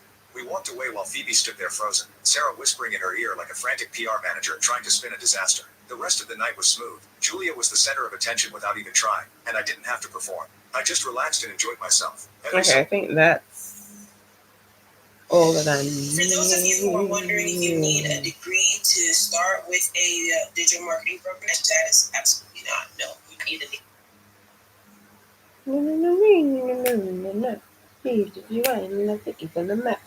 DJ.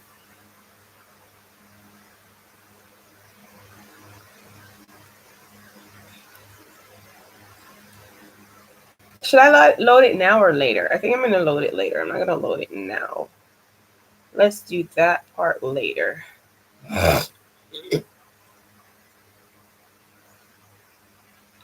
All right, it's Sunday. Sunday fun day. No, it's not. No, it's not.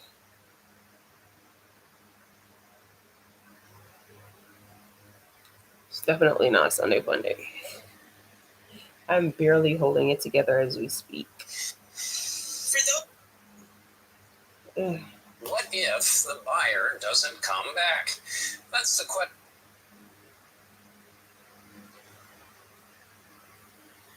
Let's go live. Back to life. Back to reality. Back to life. To reality.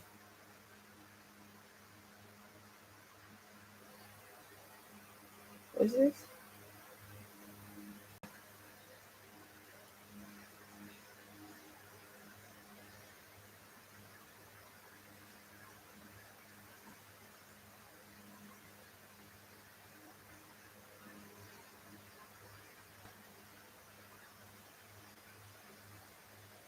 Really?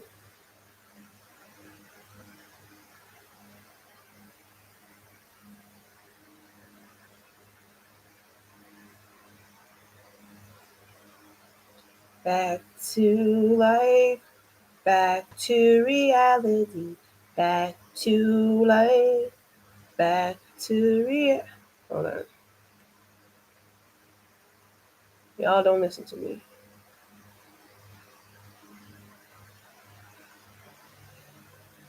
Pretty and I'm petty as fuck.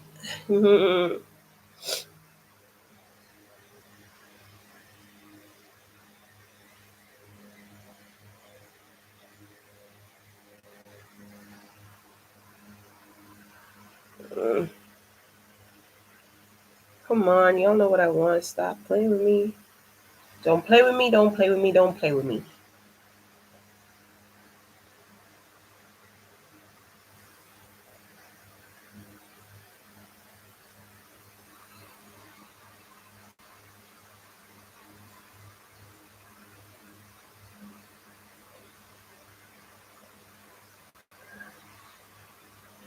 Thank you.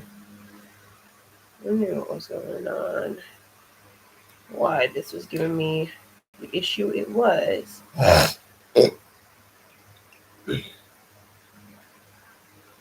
We can put you back out here because we don't need you so close anymore. Is there something that I needed to do on my PC? I don't remember. There's something I needed to do on my laptop.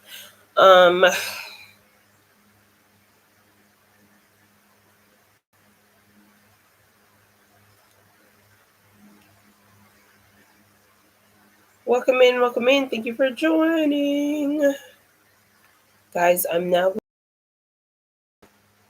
So this is a portion where you see me up here on TikTok. And so what I talk about is I do my marketing and promotion on TikTok where I talk about the product Plazas Wealth Mastermind, the OW Digital Group Community, Tech City International, which is a travel agency. So things are things that I talk about because these are the best products out there, and if no one is going to know if you don't talk about it. Like if you have a business, no matter what the business is, marketing is a major part in whatever business, right?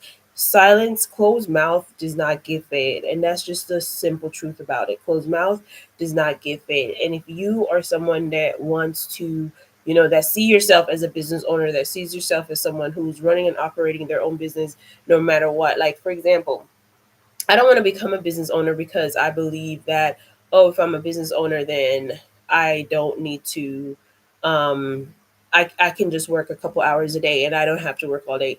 Like for me, I don't care if I work 24 hours a day. I don't care if I work 16 hours a day. I don't care if I work 20 hours a day. I don't care how much I work as long as it is mine that I'm doing it for. That's me. But the beautiful thing about this particular industry is that you only need 2 hours, right? You only need 2 hours of marketing and promotion. Your business goes on complete automation because all you're doing is making a couple of videos, posters, flyers, whatever it is that you want to do, and put it out there for the world to see, and then go about your day. While these things are working for you, you can do whatever it is that you want to do your hobby, to get to your 9 to 5 if that's what you like. I'm not in that realm anymore. I'm not in that headspace anymore. That's not something that I want to do anymore. So yeah, these are all things that these are all things that you could do.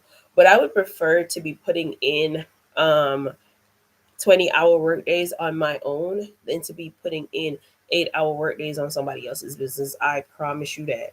I promise you that I prefer that over anything else. For me, I enjoy. Let me see. Hold on. Let me see something real quick.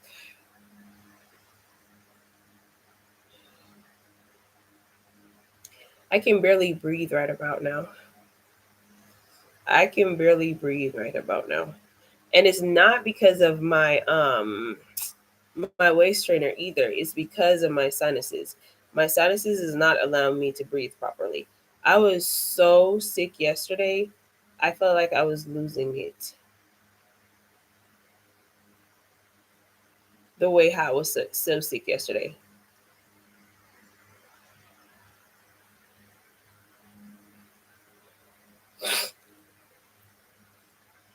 Hi, welcome in, Edwards. How are you? Thank you for joining. How you doing?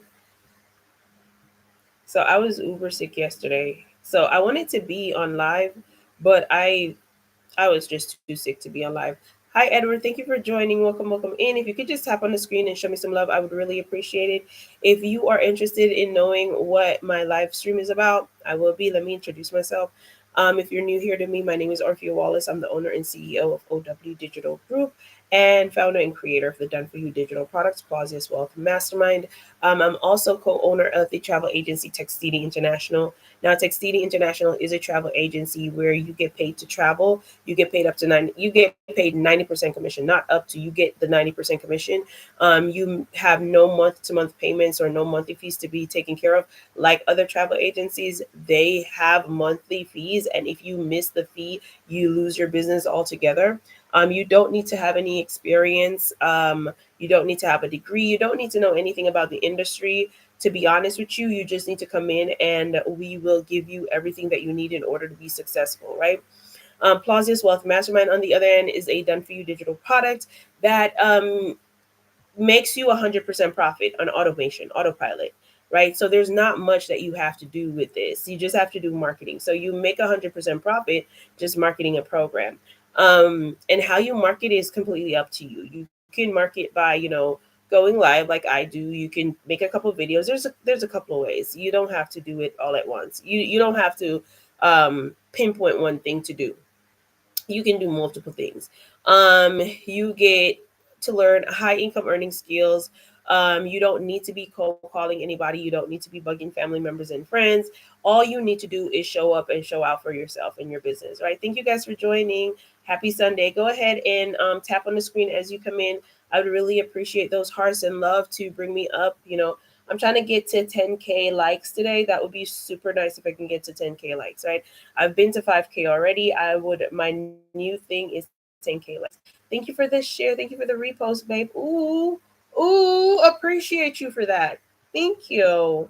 Yeah, so as I'm saying, so if you want to get started with a program and a product that gives you hands-on mentorship, that people are going to be there for you. Well, I'm going to be there for you. I'm going to be your mentor. And of course, I'm the one that created it. So who's better to be your mentor than the person who created it, right?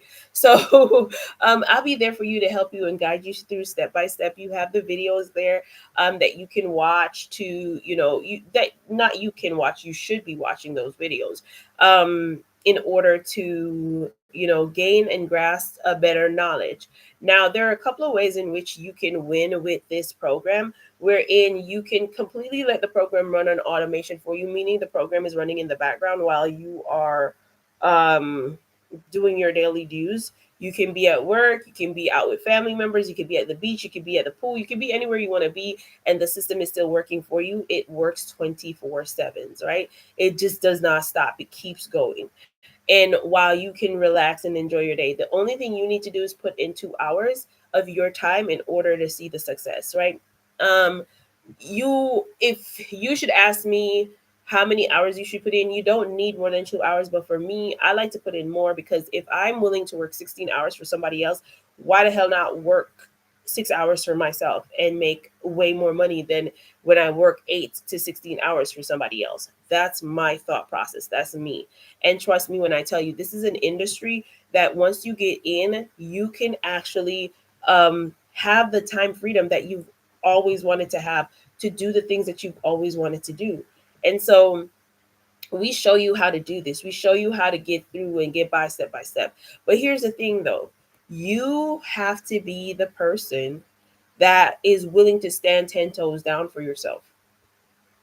You have to be the person who is willing to stand 10 toes down for yourself.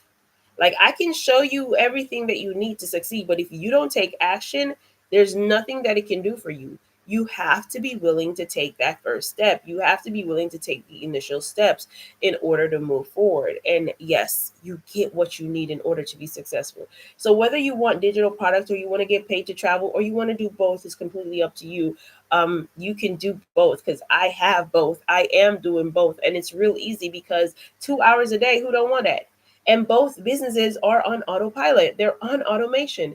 And the system that you get to do that is free 99, free to get this to get the system to have your business on automation, right?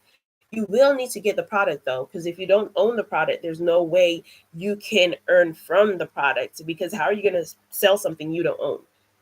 You have to own it first, right? And again, you're not doing any sales. The system is the one that's doing the selling for you. Guys, if you have questions, please feel free to put it in the comment section. I'll be more than happy to answer your questions for you. If you don't mind, I'll be happy to answer your questions for you. You can go ahead and ask me your question. God's own, welcome in, welcome in. Thank you for joining.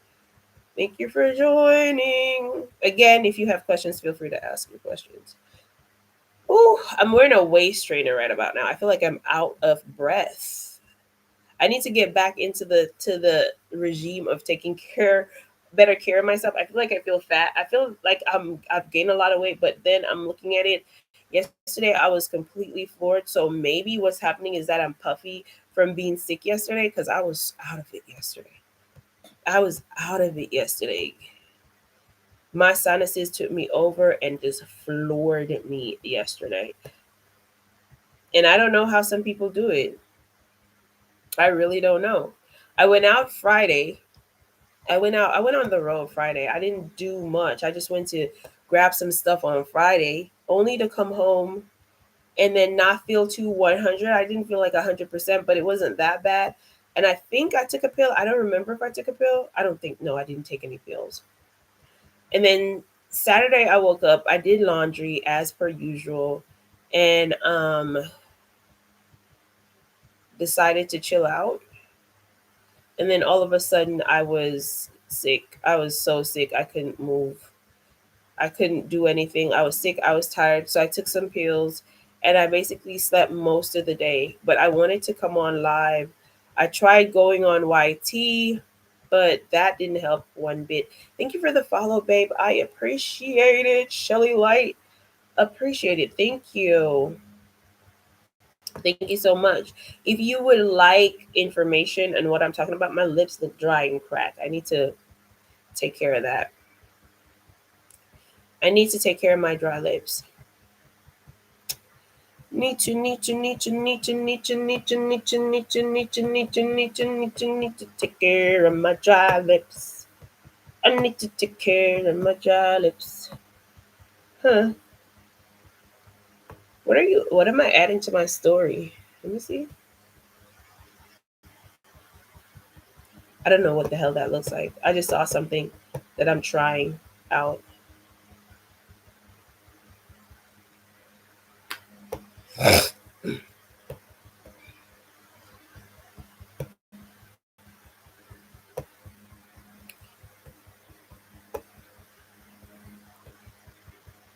Yeah, I just saw something that I'm trying out. I don't know what the hell that was about.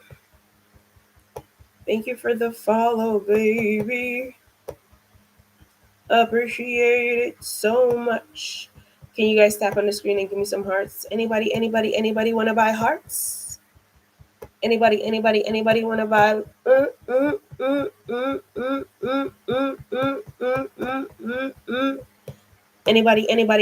to buy hearts? Anybody? I'm trying not to miss going live. I'm trying to go live every day. I want to go live twice a day. My lips are dry. Hold on, y'all. My lips are dry. My lips are too dry for this. Hold on.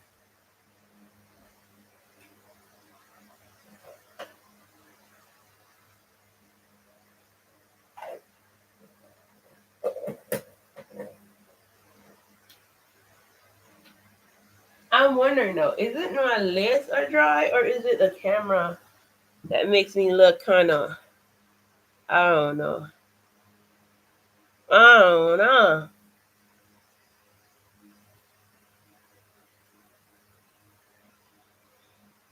But let me oil them up like I just ate some greasy ass chicken. Let me do that because they weren't looking too wonderfully right about now. So let me do that. Again, you guys, if you have questions about the topic, go ahead and ask your questions. I'll be more than happy to answer them for you. So you can get what you need in order to figure out if this is something that you want or not. Let me check YT over here. Hold on. Because I'm streaming on multiple platforms. So, Akandi, welcome in. Welcome in. Thank you for joining.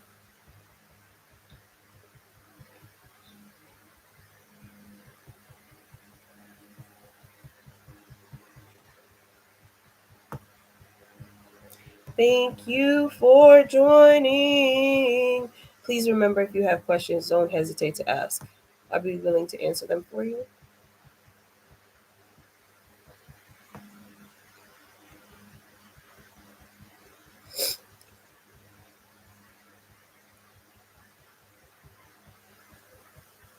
Okie dokie, Smokey. Let's do this. Okay, guys. So again, for those who are just joining me, thank you guys for joining me. If you have questions, don't hesitate to ask your questions. I'll be more than happy to answer them for you, as it relates to both topics that I'm here talking about.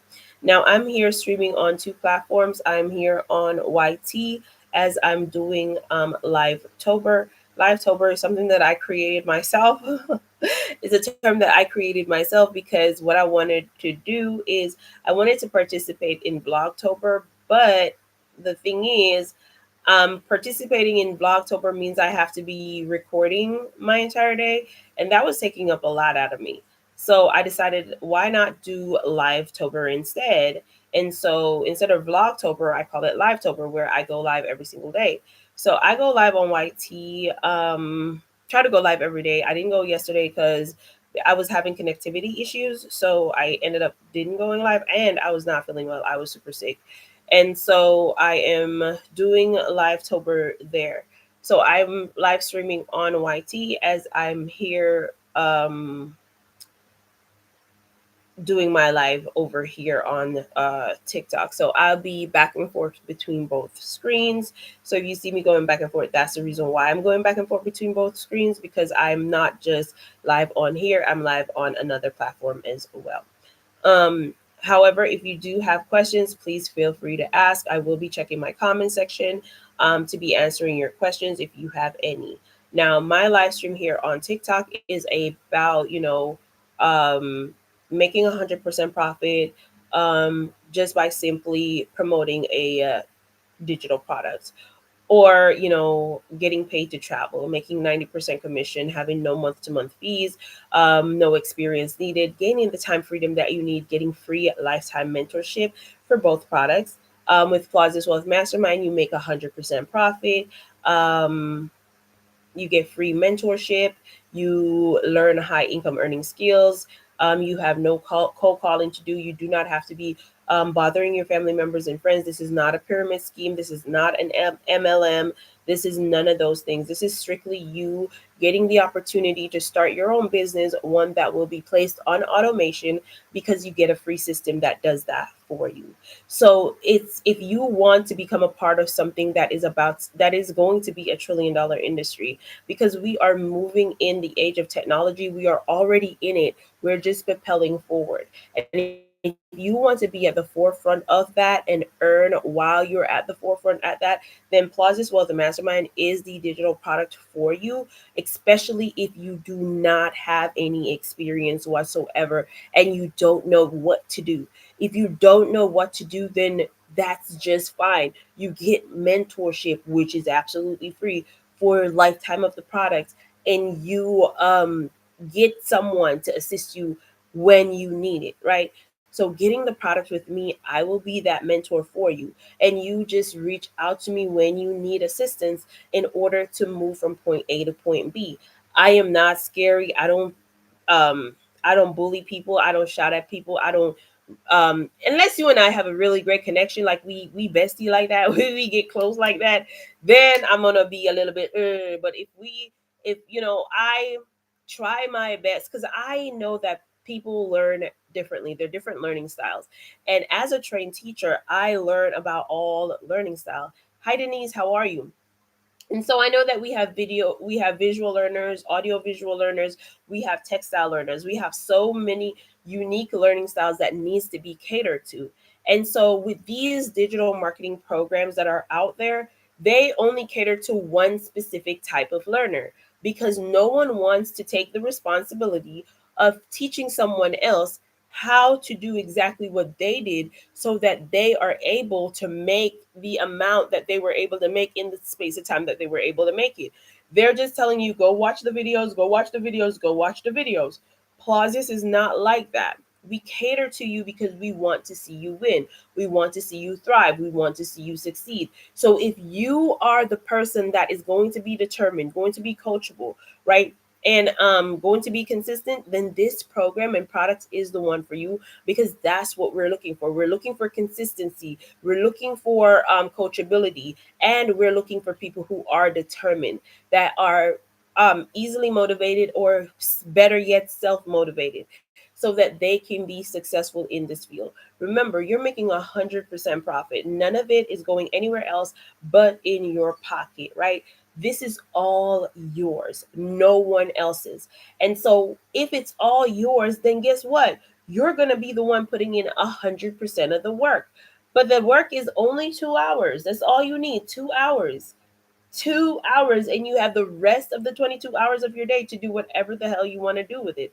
So let me know, do you have 2 hours in your day to invest in yourself, to learn high income earning skills, as well as to earn as you are learning those high income earning skills? Do you have 2 hours to do that? Do you have 2 hours of your time to dedicate to making up to $2,000 a day in as little as 2 hours? Like, do you have that? And if you are the person that has that, the next question I need you to ask yourself is, am I going to be coachable? Am I going to be determined about this? Because guess what? It's not like a pitch tent thing. It's not an overnight thing. Well, for some people, it's overnight. I'm not even going to lie you there. It's not impossible. For some people, it is overnight, but for others, it takes a while.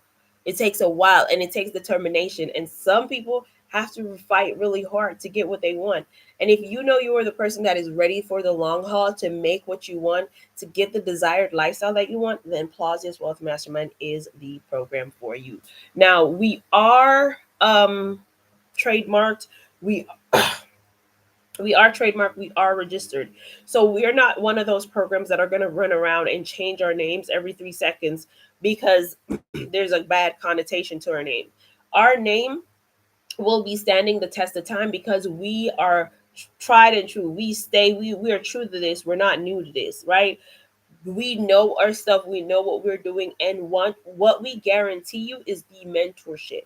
You get the mentorship. What I cannot guarantee you is what you are going to do. Only you can guarantee what you are going to do. I can guarantee what I'm going to do, but I can't guarantee what you're going to do. That's on you.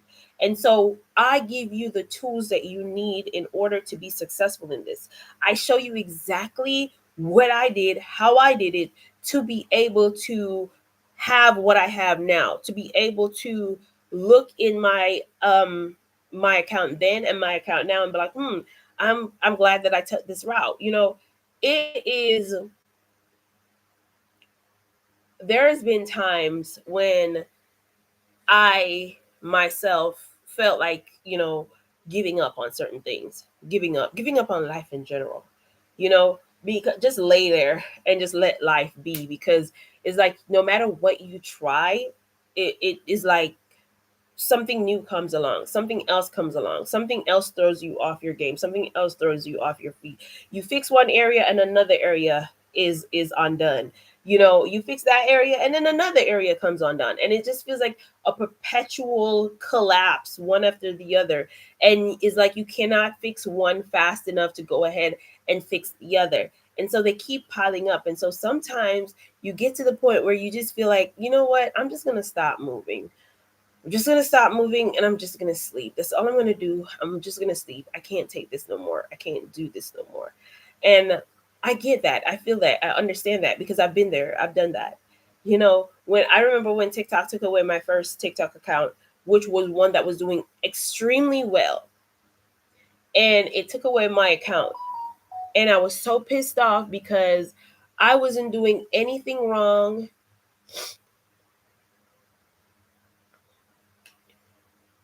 What the hell is going on here? I wasn't doing anything wrong. I wasn't guys, give me a second.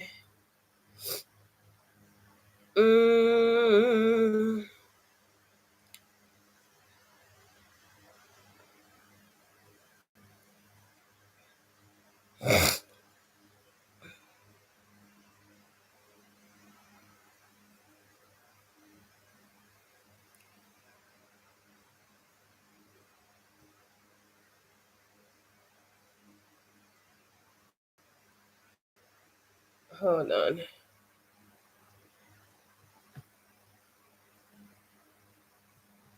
Why are you trying to peeve me off? Canva. I'm not giving you a card information. Go to the freaking what I gave you to take the money from. I told you to take the money from here, take it from there. You're not getting my card. You already have access to something that I used to pay you. So you take it from it every month. So go ahead and take it from there. Don't piss me off. Ugh. Hey, welcome in, welcome in.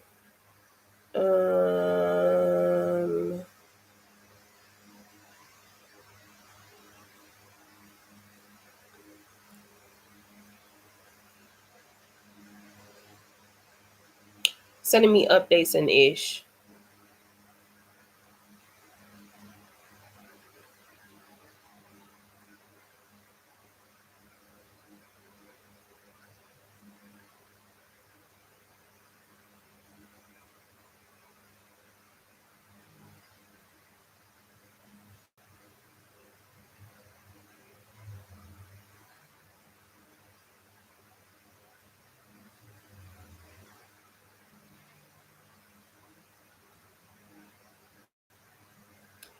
No.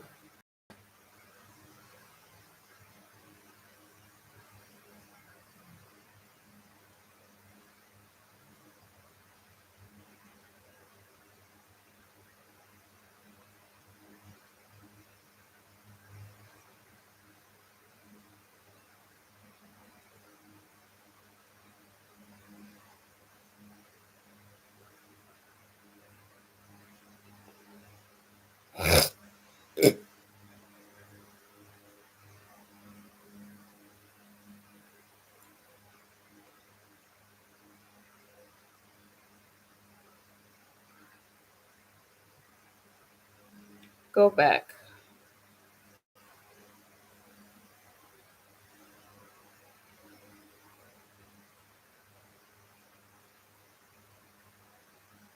I'm not putting in my card into your shit.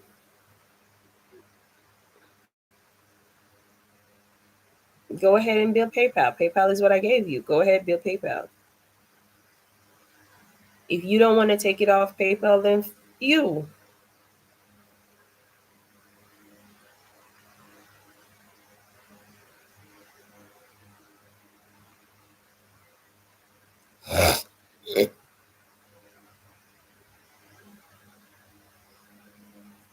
Where did I go? Where did I go to? I don't even remember where I went.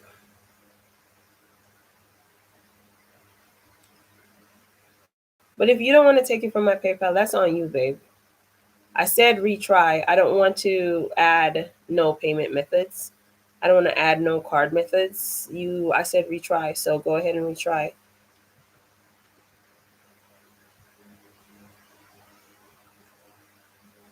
Besides that, I'm not putting in any of my cards. I'm not.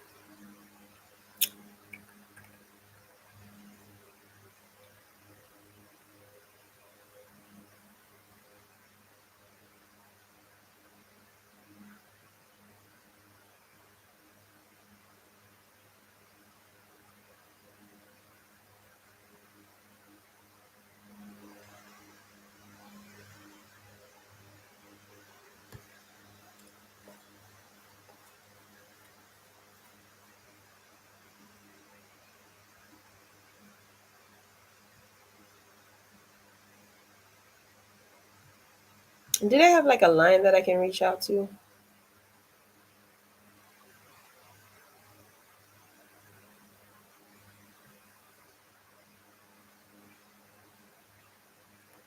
Cause I'm not gonna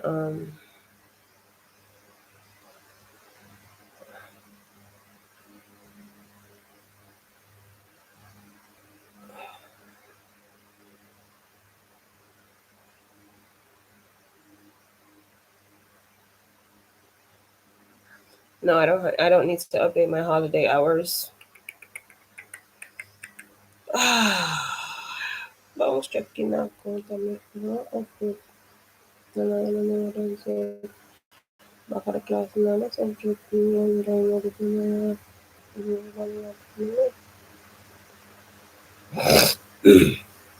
Yo, money out of subject. Money out of subject.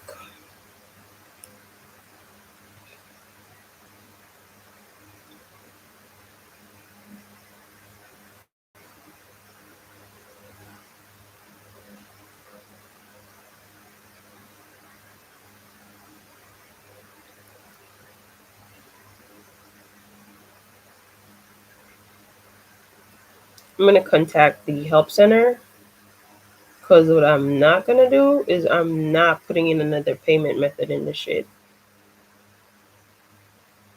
I have the payment method that I want there, and if you don't want it, then fuck you, bitch.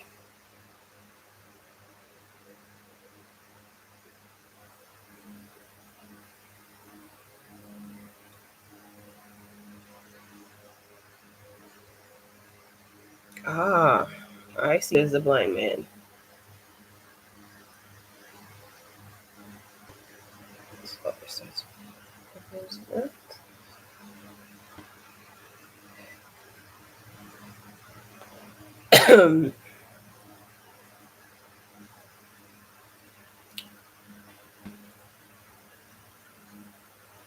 Okay.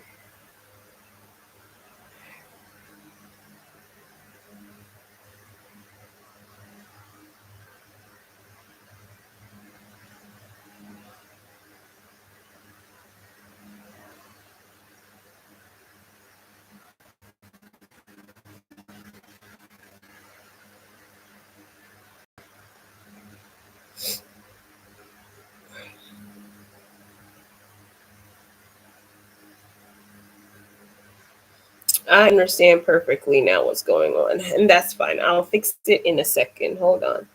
Hold on. Wait a minute. Let me put some gin in it. I'll fix it later on.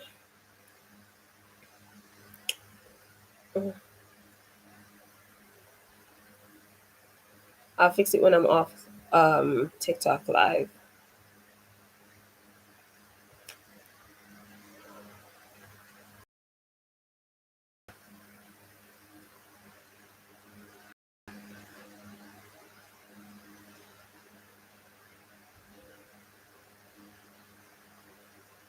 Um,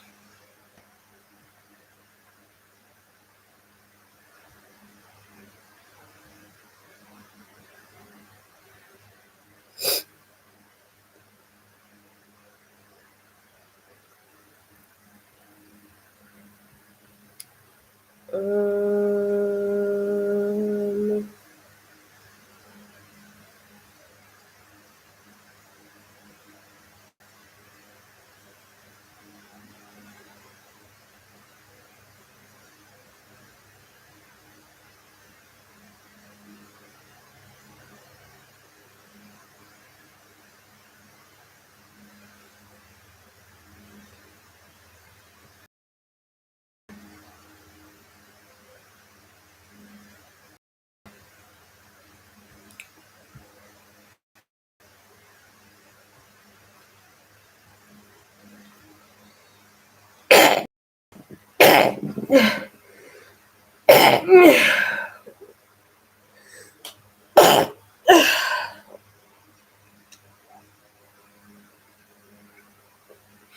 This is the start of my downfall right about now.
Sinus is killing me.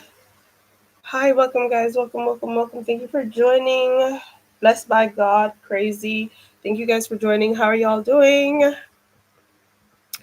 If you have questions, don't hesitate to ask your questions. I'd be happy to answer them for you. Even though it would seem like my sinuses is being turned on right about now.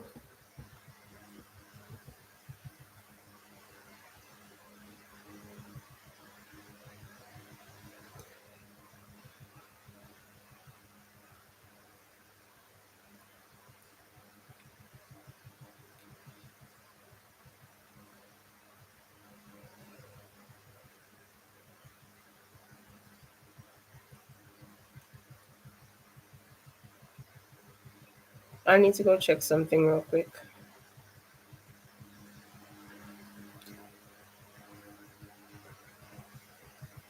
And I wish I could take my phone with me, but I can't.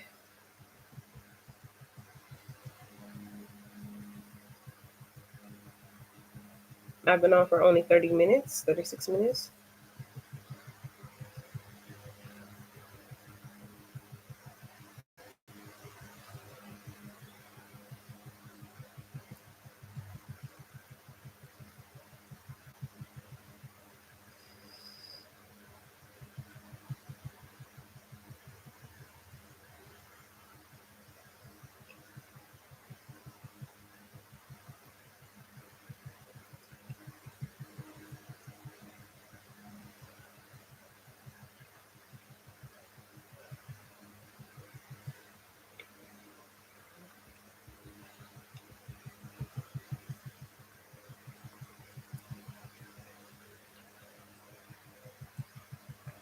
Gonna be on.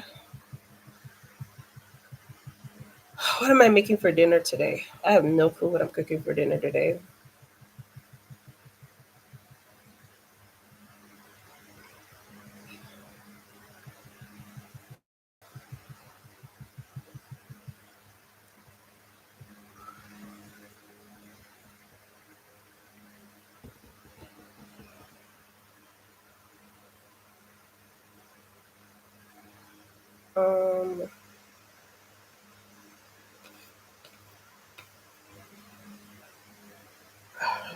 Un momento.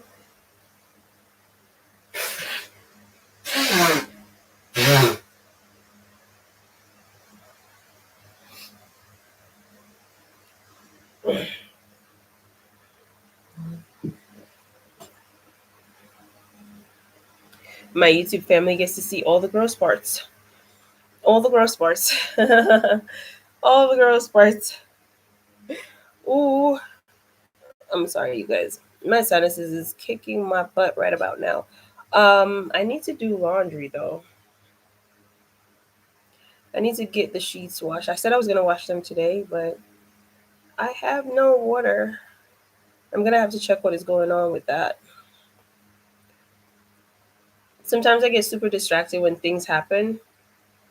I believe like I get so distracted that I can't even think about the task at hand. I tell myself I'm gonna finish up what I'm doing and then da da da, but then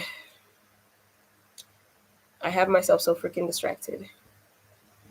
Where am I gonna get that from? I need a couple cents. Mm, mm.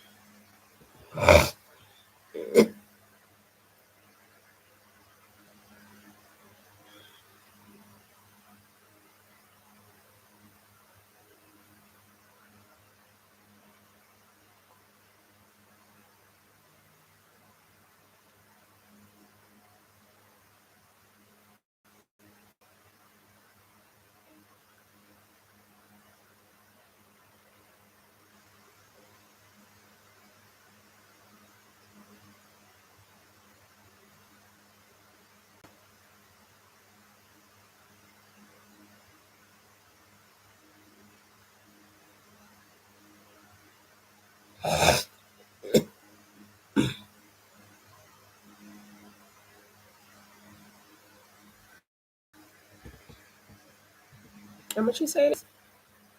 640.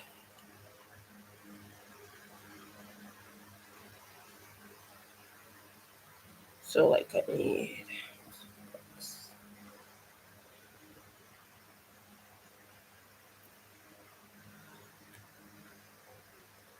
So I have that I need to figure out, and then I have what do I need to figure out next? I don't know what I need to figure out next. Anybody want to buy hearts?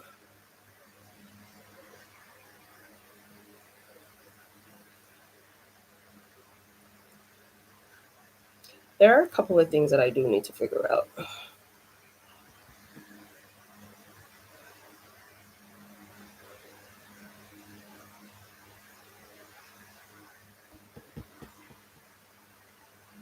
And my water situation is one of them. So I'm going to pop off live and then get back on with you guys later on. Not you, YouTube. I'm popping off TikTok live.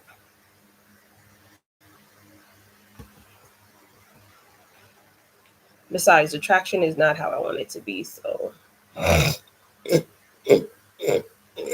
reason why so many of these top tier men use prostitutes.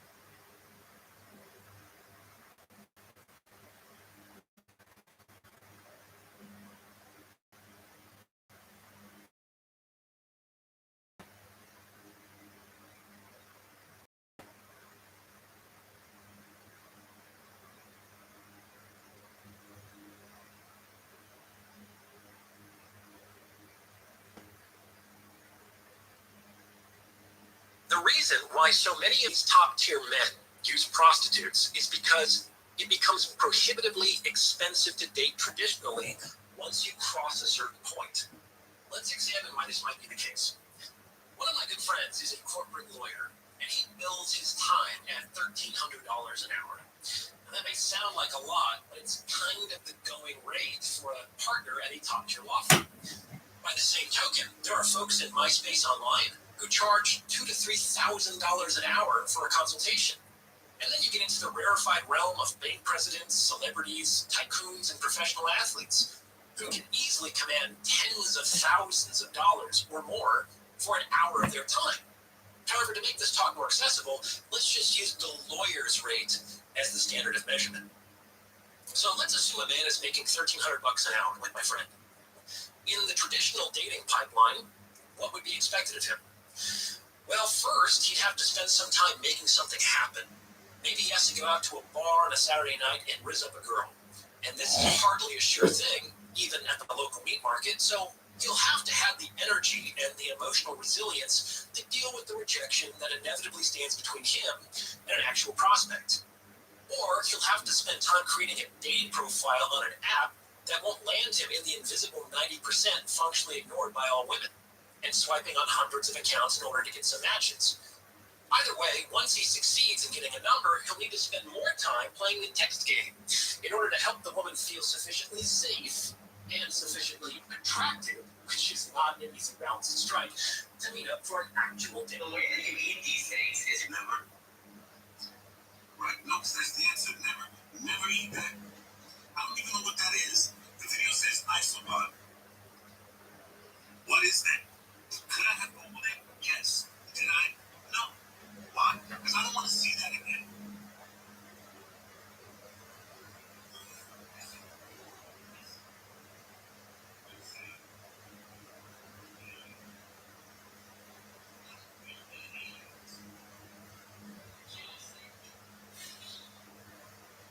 I was tagged in this post from Dr. Simon, and this post absolutely fits what we talk about in our communities. She says here are 10 ways men don't realize they're being misogynistic. We're going to get into this.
Okay.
Oopsie. Oh.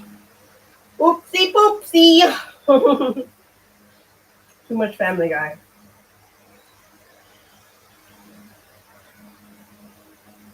Oh.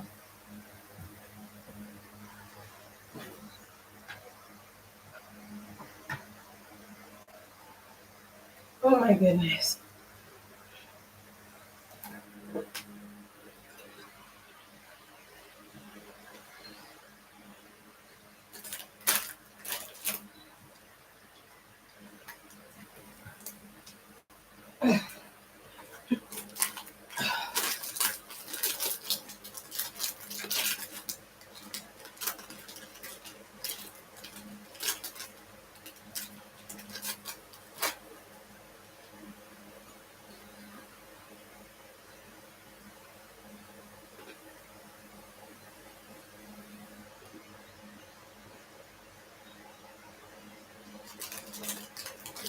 It's the girl on TikTok. Jamaican TikTok when you do the video, I say, remember me tell you, make sure say favorite them not feel no girl, pick up yourself anyway, you pick up yourself, you talk truth. You see someone in your life on ungrateful. You're going to look at it this way. I am what.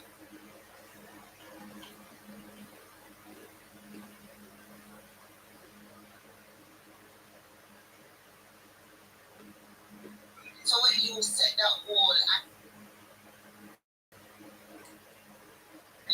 because you are that determined person, you're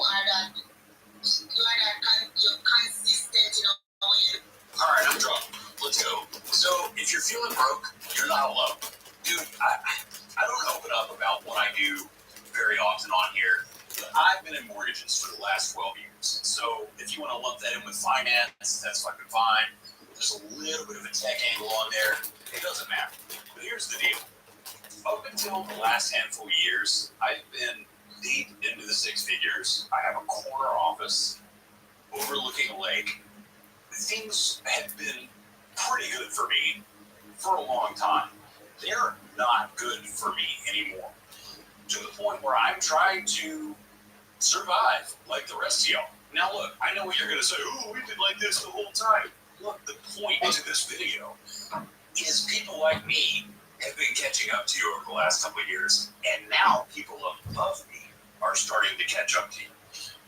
Don't waste your time fucking arguing over who's been struggling longer.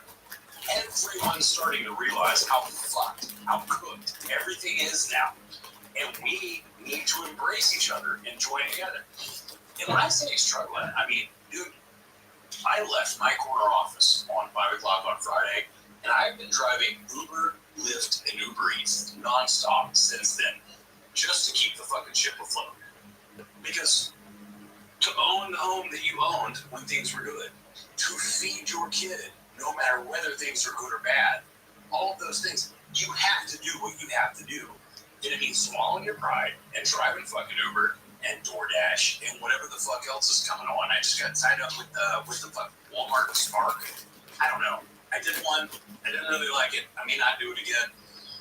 But I might start making more videos about kind of the dichotomy there. Like, I work in a world where you're supposed to be successful and you're on your grind set and all that shit, but nobody's fucking making money.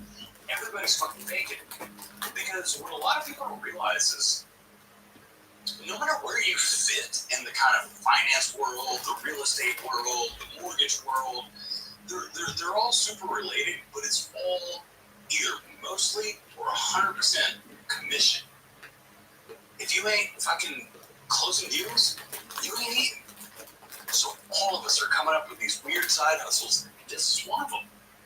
The whole reason I started this TikTok is like, I'm desperate enough to where I see these young kids making money, so my old ass is going to jump on here and see what it is. And I've made a little, but don't let these fuckers fool you. Any of these cats that get on here and talk about how fucking great they're doing just off of TikTok, they're full of shit. Like, I'm talking, sometimes I get a few million views in a month. I'll get like, I don't know, $400 or something, which is great. My only goal with this app is to make the phone that I'm talking to you on pay for itself. And I'm averaging making that happen. So that's good. My only goal with Uber and Lyft is to make my car pay for itself. My car makes its car pay. That's great. My only goal with the mortgage shop is to make other people's houses pay for my house. Luckily, with the way shit's going, I only have to close a deal every so often to squeeze that in. But like, I don't know how else to tell you. I get it. You're going to be like, oh, tiny violin, grab me a river, all that shit. But my life has changed dramatically, and I'm just opening up and sharing that with you that I, for a long time, didn't worry about money. Now, every fucking day, I lose sleep over it most nights. I am constantly thinking about fucking money. And it's maddening. And it deteriorates people's mental health. And I've started to understand people that I didn't understand leading up to this time in my life. Once again, get it fucking cool in the comments, okay? I'm just catching up. Give me a minute. It's crazy.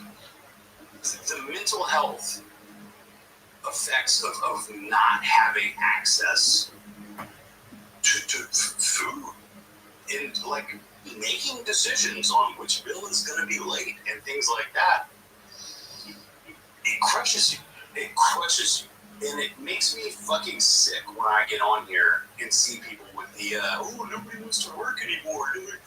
Yeah, nobody wants to work for you for shit wages. Look, man, if you're not willing to pay people enough to where they don't have to worry about money, then you're a shit boss, you're a shit company, and you don't deserve to exist as a company. You don't. Look, even if people aren't doing a good job that you have hired, it's because they're fucking worried about money. They're falling apart on the inside because they're stuck wherever the fuck you've put them for however much an hour, or however much a year, whatever the fuck you pay them. If it's not enough for them to just like be chill in their life, then it's not enough. You're gonna have to.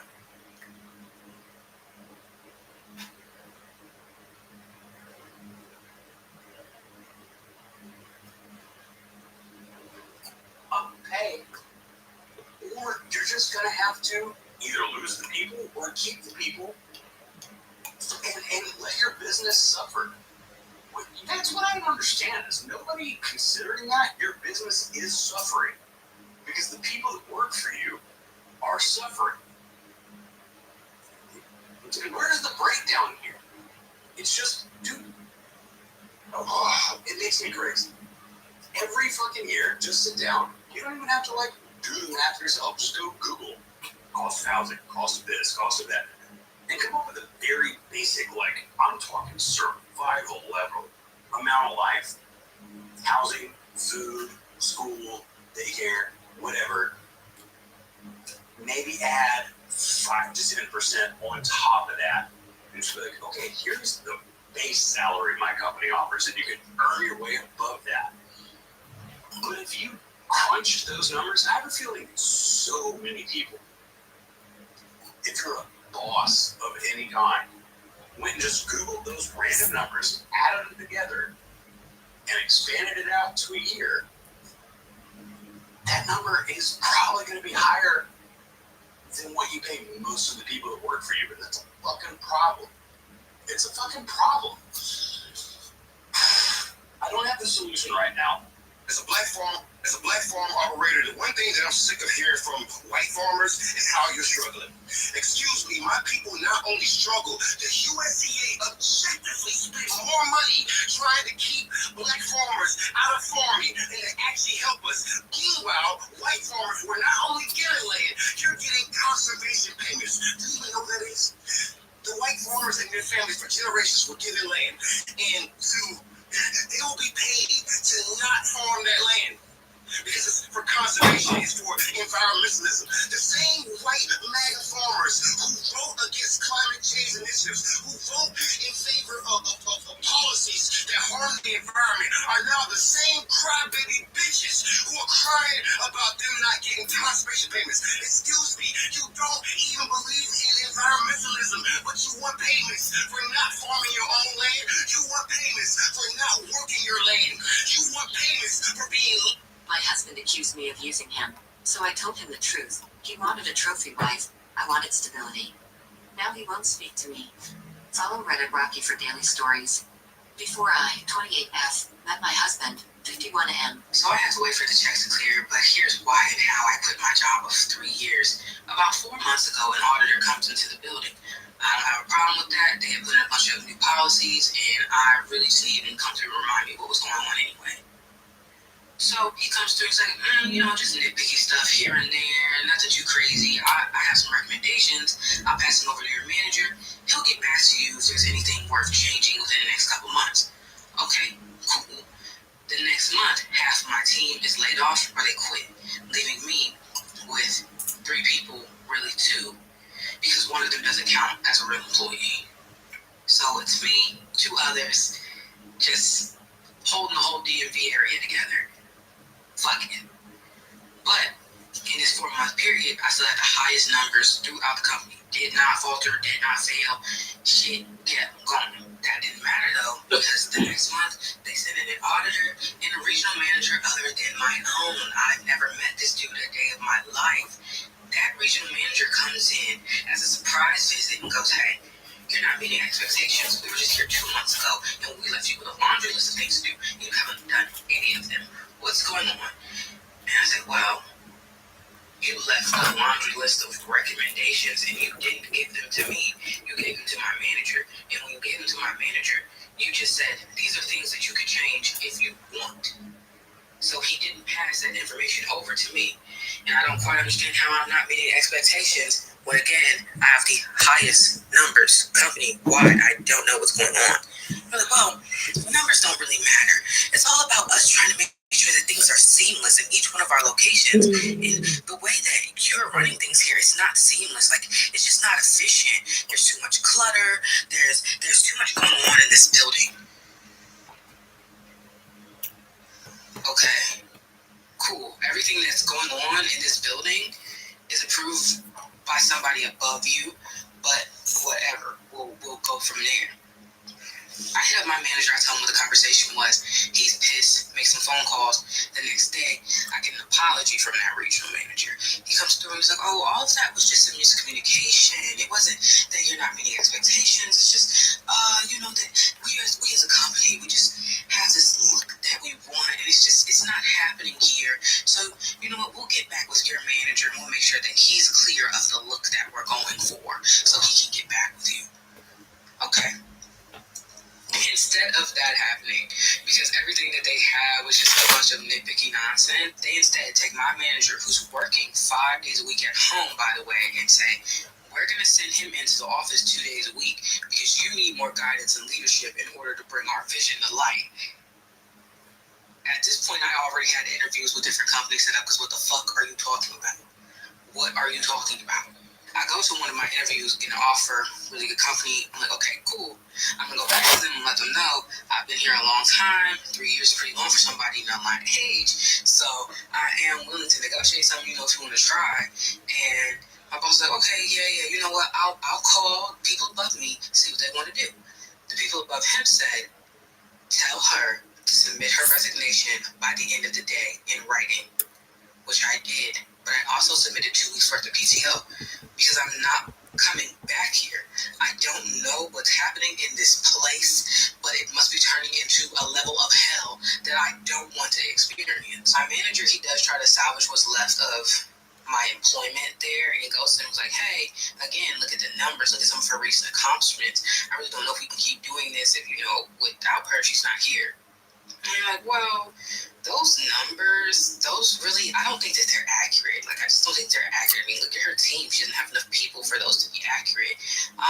More than likely, that's just an issue with the people making the purchase orders, and they're just kind of messing with the numbers a bit, going by footage instead of pieces. That's all that is. When he told me that, I said, yeah, I just don't want to be here ever again in life, and I won't be. Everybody enjoy what's left of this place, but I got to get the fuck on. So I had to wait for the checks to clear, but here's why and how I quit my job of 3.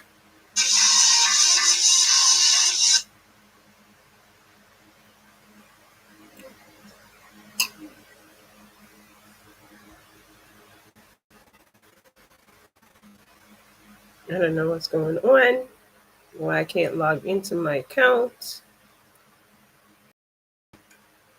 But we need to see what's going on.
Hey Trey, what's good? What's popping? Weren't you on live earlier, Mama?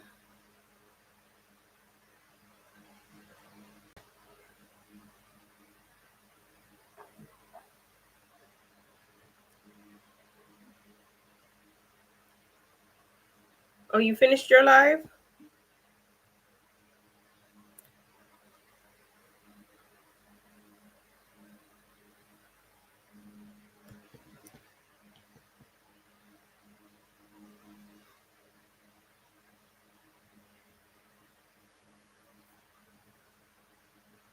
Oh, okay. I came live earlier this morning and decided to go live again. I don't know how long I'm gonna stay on live this time around because I feel like I want to go take a nap before I have to start dinner. And yeah, so I don't know how that's gonna work out for me. But because I'm feeling pretty tired, but I'm trying to figure out what's going on with my with one of my accounts.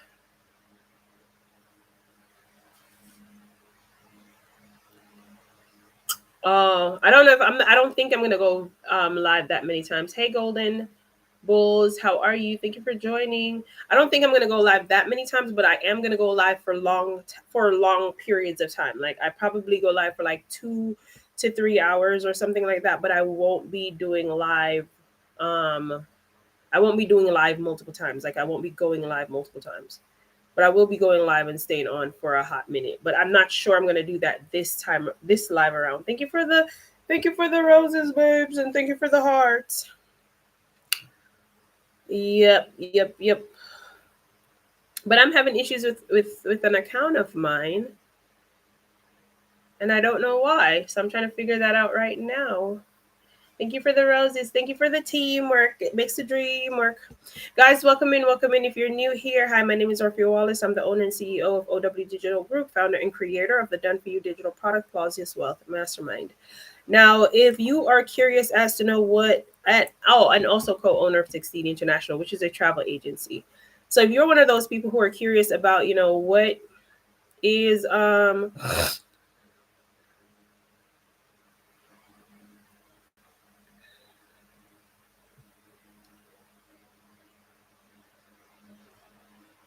what is it that I'm talking about as it relates to, the different products here, or what this live stream is about. It's basically me teaching you how you can make a living with digital products or being a travel advisor.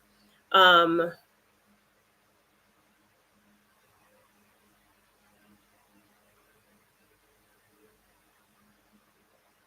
what? This shit is confusing me now. Because, like, what the hell do they mean? What do you mean? There is no account found under this name. Under that name. What do you mean there's no account found under the name? I don't know. It's confusing me right now. And I'm trying to get this figured out so I can move forward. But anyways,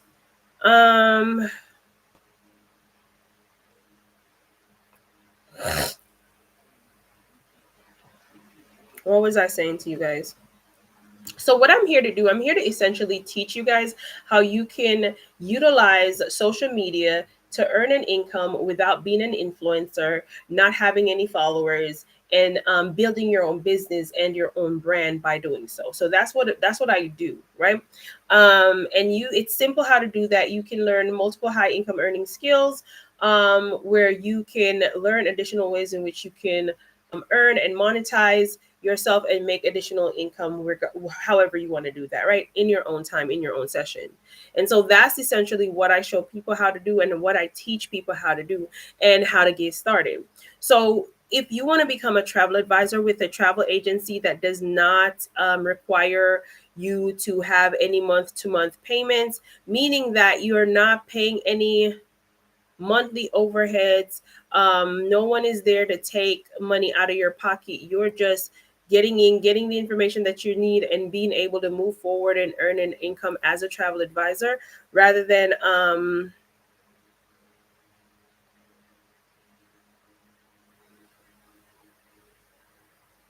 what the hell is this?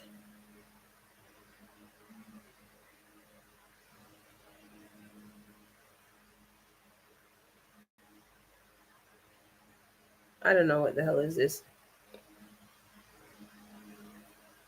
Yeah. So if you want to learn things that I teach people how to do and I show you and I point you in the right direction, if you're curious as to that, go ahead to my profile, click on the link in my profile, click on the tree link that's there. enter your name and email, and I'll send you guys more information. Click on Pause This Wealth Mastermind, enter your name and email, and I'll send you guys more information. Or you can DM me, and once you DM me, I send you guys more information that way as well. So DM me, and I'll send you guys more information that way as well. Oh, shoot. This is going to peeve me off right quick because I'm trying to find...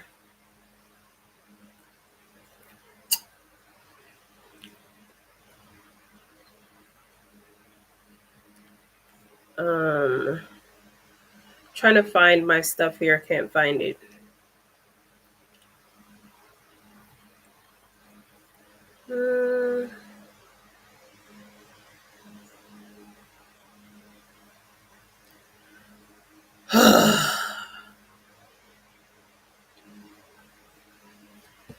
These are all follow-up with my shipments. Thank you guys for joining. If you have questions, don't hesitate to ask your questions. I'll be more than happy to answer all your questions for you.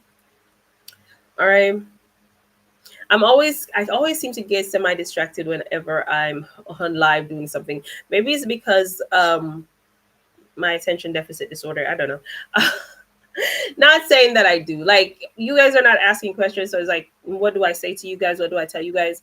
But really and truly, that's the basis of what I do. I teach people how they can earn and how they can make changes in their lives with digital products and through global marketing with Clause's Wealth Mastermind. So if you're interested, ask your questions. I'd be happy to answer them for you.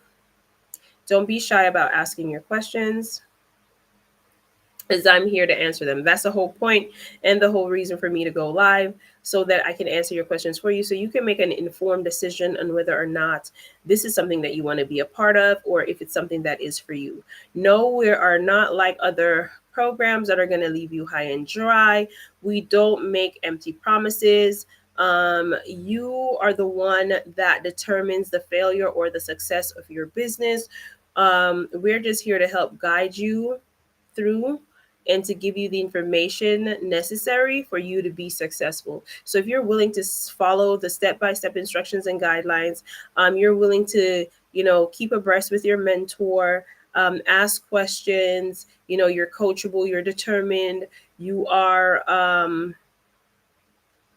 consistent, then this is something that will work out for you and will work out in your best interest and in your favor.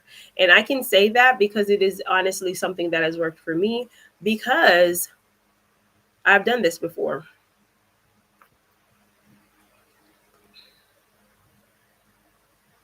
I don't know who this is. I don't know who that is.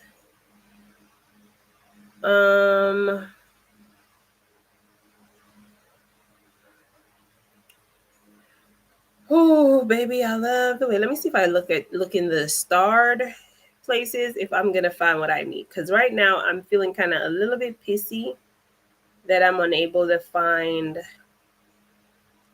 what it is I need to get this part out of the way and out of my head. Because I'm trying to figure out how much money that I need to pay these company to pick up my package, but I can't do that if I don't know how much I need to go in with, So I'm trying to figure that out right now.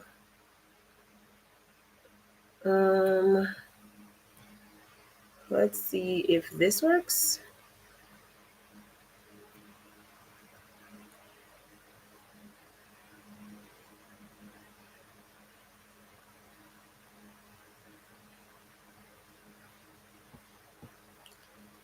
Let me see if this works. I don't know if that's gonna work. Let me check. We Care? What the hell is We Care? Oh, WeCare.gov. I don't know what that is. I'm probably gonna have to go through my emails to check some stuff and to see why I have them on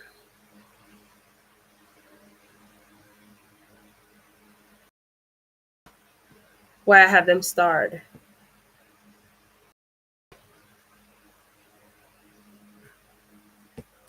I don't know, guys. I'm confused as to what I'm looking for right now. It's like they changed their shit and did not tell me that they changed it. So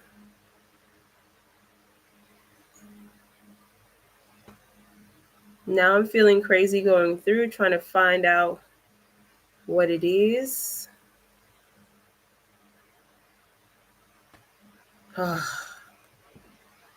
Let's see if this works. Oh, dear God.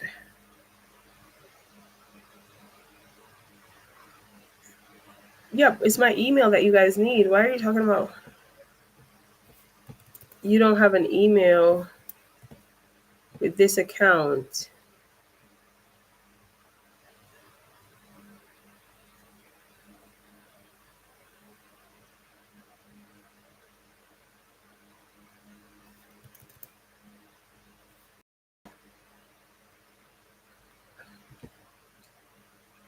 God, I think they got it.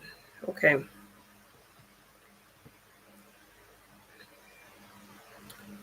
So apparently I don't need to change anything after all. That's good because I don't want to change anything. And I'm finally in. The fudge sickle. Okay, so now I know I need to pay $7,438.44. So for $7,440. That's what I need to go in with. And all my packages are now at the post office, 244 packages. So I need to go pick those up in a few. I've been trying to log into this shit for days. Like it's been driving me crazy. I'm finally in. All right, guys. So now I can pay attention to y'all that I wasn't before because I was so consumed. I'm the type of person where I get fixated. If I start something, I need to finish it. So I get hyper fixated until I solve the solution. And that's the type of mentor that you're getting. You're getting someone who, as long as you're willing to do what you need to do in order to be successful, I will hyper fixate until you get to where you need to get. But you got to be working for it. You can't be lazy about it. You can't be lackadaisical about it. Guys, thank you for coming in. Thank you for the follows. Thank you so much for tapping on the screen and liking my live. I appreciate that so much. Ooh, 7,440. I need to write that down because that's what I need to go to this place with to get this party. What I'm probably gonna do after now, I'm gonna go take a nap and then get back on live later on. And this is the beautiful thing about my job, you guys. I determine when, where, how often. All of that is on me. I determine all of that, and that's one of the things that I love about being in this particular business, being in this particular field. Because right now I can plan my day around my job rather than plan my job around my day rather than planning my day around my job. Like that is the most elite thing that anyone can do. And this only takes 2 hours. You only need 2 hours. Like you can utilize more than 2 hours because I use more than 2 hours because I'm like, listen, if I'm willing to use 8 to 16 hours for somebody else, I am more than capable of doing 2 hours, 6 hours for myself, for my own business, making 100% every single time. And that's one of the major things that I love about this. There are many things that I love about this job. There's many things that I love about this area. There's so many things that there's so many things that I can get into, so many likes, so many. But at the end of the day, you have to pick what you want to pick out of it. You know what I'm saying? Like if this is an area that you want to be in and you're passionate, like for me, I'm passionate about having my own making a living online, making working from home. These are things that I'm passionate about. So of course I'm going to do what I need to do to be in the space that I'm passionate about being in. I am not going to be the one that is going to be at a standstill or a drawback when it comes down to it. Hey guys, so my YT family, I know I just jumped back into this video, not even, saying anything, but I went to check to see why I don't have any water, but the entire community don't have any water right now. So that's it. And then I made a quick little stop at my neighbor's house, grabbed one of the snackables from him, and then I came back up. And then this is where I'm at now. And then I decided to go live on TikTok to talk a little bit on TikTok, but I really feel like I'm getting drowsy. So what I'm going to do is I'm going to go ahead and I'm going to take a nap now. I'm not going to take you guys through that. Like, I know I'm doing Livetober, and Livetober is basically, you know, me doing me. Maybe I keep it on. Maybe I keep it on. Maybe I keep it on because Livetober is just me being me, doing me. So you get to do all the boring shit with me, as well as all of the, well, just the boring shit because I'm not going anywhere today. I am gonna cook, however. I'm so tired. Am I taking you guys to cook with me? Because you're on my laptop. So no, I'm not taking you guys to cook with me. You guys are bounded to this little room area here until I start using my phone and get my camera back up. So that's what you guys are bounded to right now. While I look about my day and do things that I need to do in my day. But yeah, the most part about it is there's not, what am I saying? I don't even know. I'm tired. And my brain is turned to mush when I'm tired. So I'm incoherent right now. I don't know. I don't know what I'm even saying. So I'm gonna go ahead and take a nap. And I don't even know why I turned on my TT live because I know I wasn't ready for this shit yet. I know I wasn't even ready for this shit yet. So I don't know why the hell I turned on my TT live. I've been only on for 19 minutes already. I am screaming that I want to sleep. No. So yeah, already I'm screaming that I want to sleep. So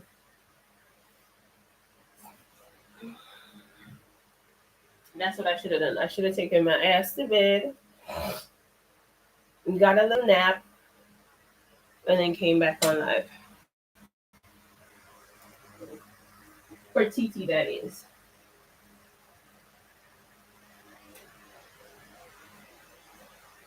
I can't even get to do laundry, y'all.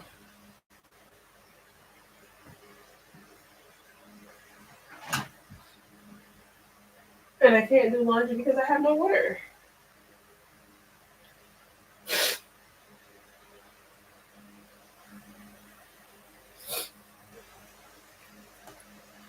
So just vibe out with me for the rest of the day. I'm gonna turn my live stream off.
Either they'd given up or their phones had died from overuse.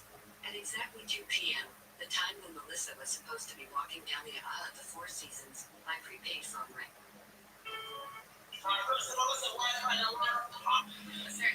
Explain this.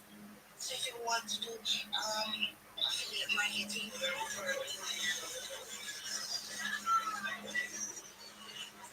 The purple revolution is bullshit. Part one. It's real clockwork. Why they gonna kill Kubitani? You know what that means? One yes and one say yes, alright. That's right. Yeah, what is so? There's a bomb pit. Some pits. Wow. What I move? Wow. They can't put on slippers. You know what I'm saying? No. Remember I said to you. About I'm sorry, you know? Yeah, Jamaican. What can I know that? They don't know what they play like it. You know how little people. I want something. It's real clock one. They say women cheat. I don't believe a woman can't cheat. All she can do is win. She won. She ain't cheat. She went to go win. You didn't give her the win. That's why women don't respect us. Women know. Women know. They don't trust us. Women know. Because we can't protect them or provide a damn thing for them. Like, if you want to protect yourself, you won't protect yourself, sir. So why would I trust you, sir? What do you think? Yeah, I'm speaking for all women. I got 7 sisters. Women, not only do they not trust you, but they shouldn't trust you. They should not trust us. Why would they trust the people who ain't lift a finger to hurt nobody but each other? Why would I trust the people who wouldn't protect me? Who wouldn't protect me? You didn't protect my mind. You didn't protect my spirits. I'm sure you ain't gonna protect my body. You were born. That's what I mean. And women don't have no respect for boys. So I'm with all women.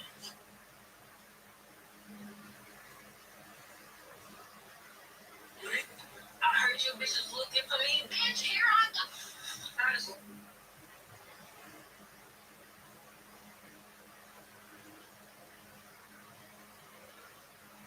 My silenced phone had finally stopped lighting up around midnight. Either they'd given up, or their phones had died from overuse. At exactly 2 p.m., the time when Melissa was supposed to be walking down the Four Seasons, my prepaid phone. Guys, the algorithm is loving the newest preset feature that I told you all about. It's actually pushing your videos out. Like I said, I told you how to use it. Some of y'all still ain't get it. So I'll tell you again because I'm a nice woman, okay? So all you need to do, you're going to go in, like you're ready to do a video, take a picture, go live, whatever. That little X, yes, click it. Click it, okay? You click that X. You're going to see some icons on it.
thing. The preset feature I told you all about is actually further fun, everything. But it's right there because typically set feature, it takes all the guesswork, all the hard work. What you need to do, you can go in, I'm curious to do a video to picture like that. And next is click it. Click it. Okay. You click that is. You see these icons on your right. You need to click this icon. That's the preset. Yeah, the preset feature. It takes all the guesswork, all the hard work that you typically would do to create a video. You have a song, you talk about your title, it has a placement. Now you can go in and actually edit the worship, edit the placement, the color of the font, everything. But it's right there because typically sometimes you need like a little help, especially if you have like a content right now and you just need some creativity or something to look at to just kind of flow and then you can able to put everything together. But not instead of taking 20 minutes to get together a post, talking about 5 minutes. Is it? Because TikTok is doing all that it was and not TikTok doing it for us. So guys, give this preset feature a try. And there's so many wonderful things that people go in and plug in and video. Now you don't want to get to upload this to your stories, but also go ahead and post it. None of y'all like doing content right there. Give this preset a try. Let me know. Guys, go ahead and follow me if you want more tips like this, talking about features, especially my Gen Xers. Gen X.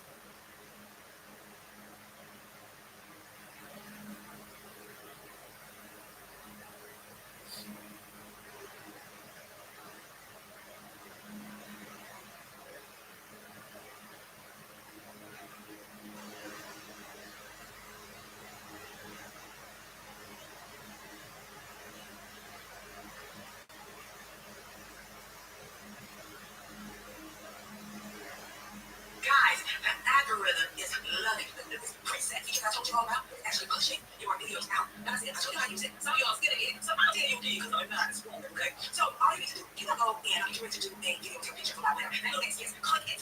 Click it. Okay. You click it. That is, you see these icons on your right. You need to click this icon. That's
finally love me.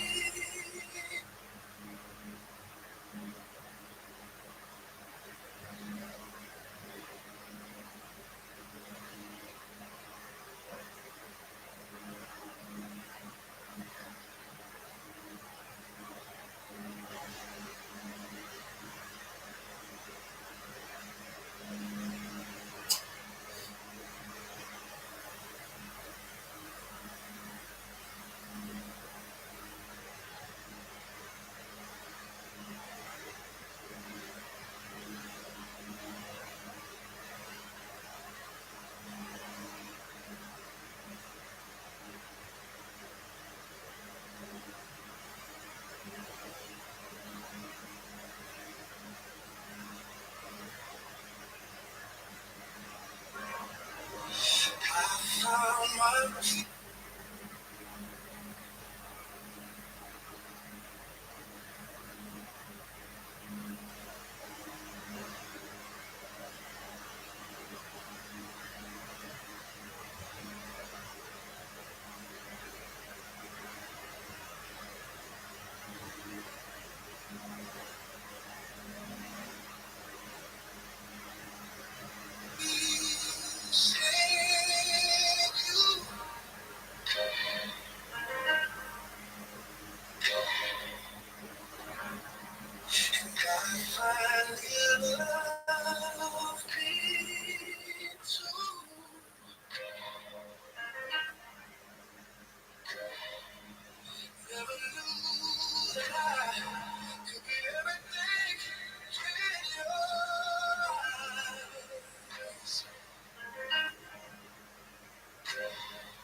Our souls are intertwined, moving perfect time. This is why I love you. Ooh, this is why I love you. I found my peace in you.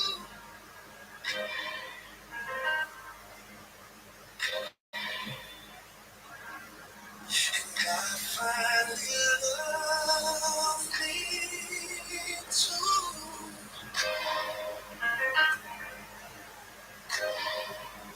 Never knew that I could be everything in your eyes. Our souls are intertwined, moving perfect time. This is why I love you. Ooh, this is why I love you. I found my peace in you.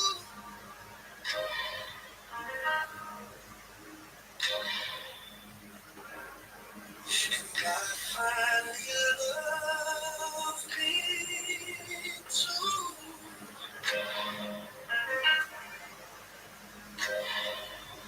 Yep.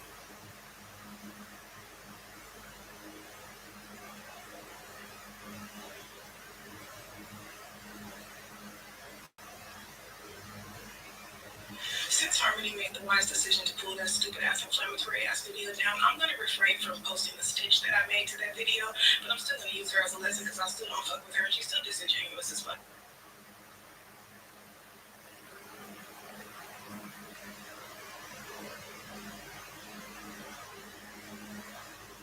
Guys, I used to wonder, like, why do people that have way more than me and are living a way better life than me, well, so it looked like, it looked like they living a better life. Well, to me, I feel like they're doing a lot better because me, I'm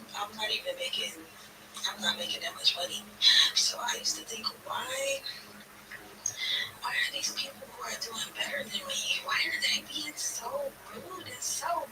I'm telling you right now, I don't know when they say this, but I need everybody to understand if you come on here with a one-sided story about how somebody subsequently did something to you,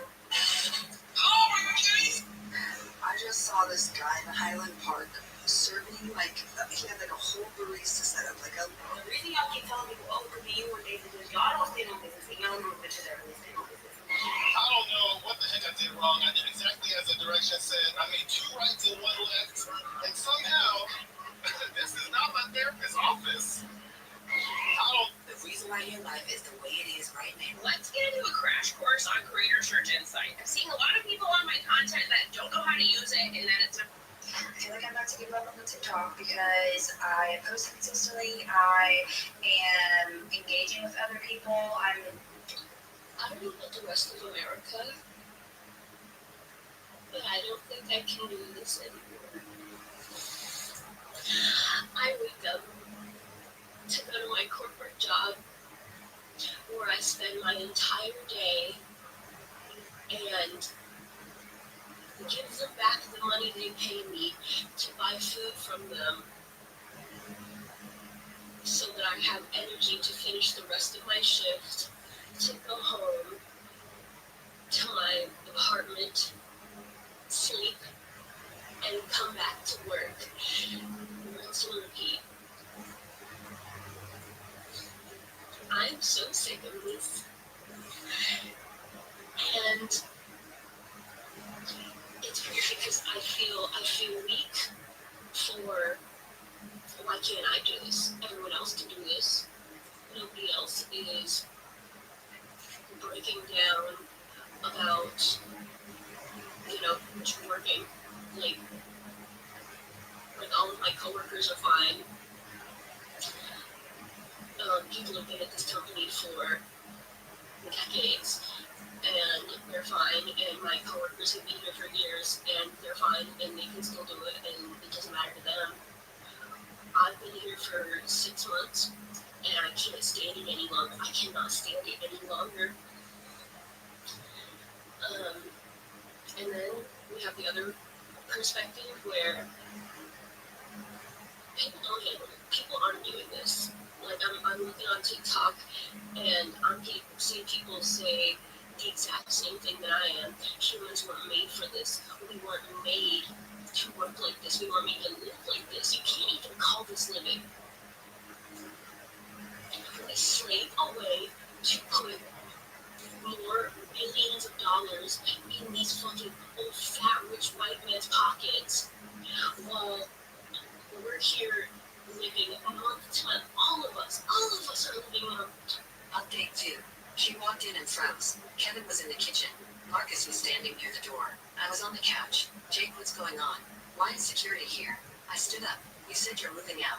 I'm helping you do that tonight. Her face went white. Her bag slipped off her shoulder and hit the floor. What? No, I meant this weekend. I haven't even talked to David about. You've been cheating on me with your boss for months, I said, keeping my voice level.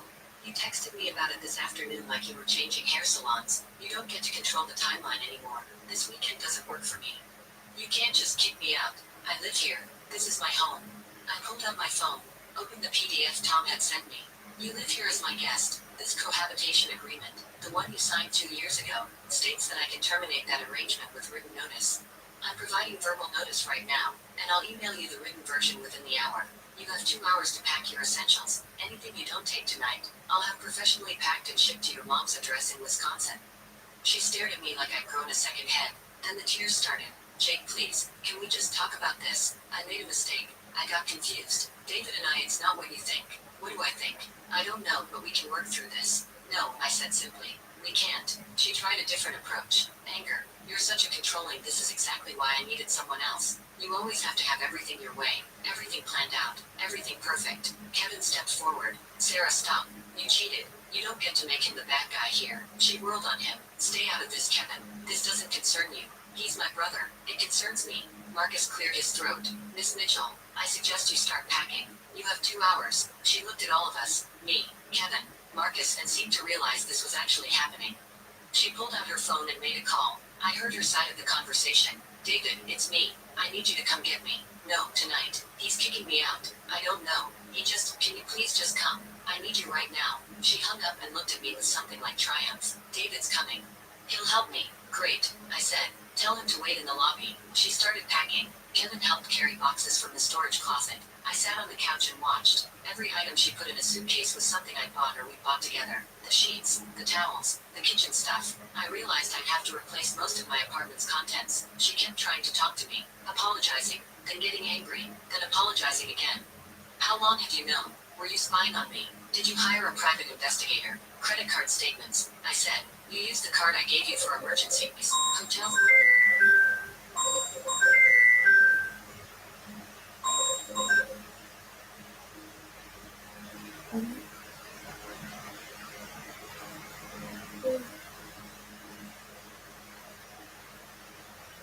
What's up?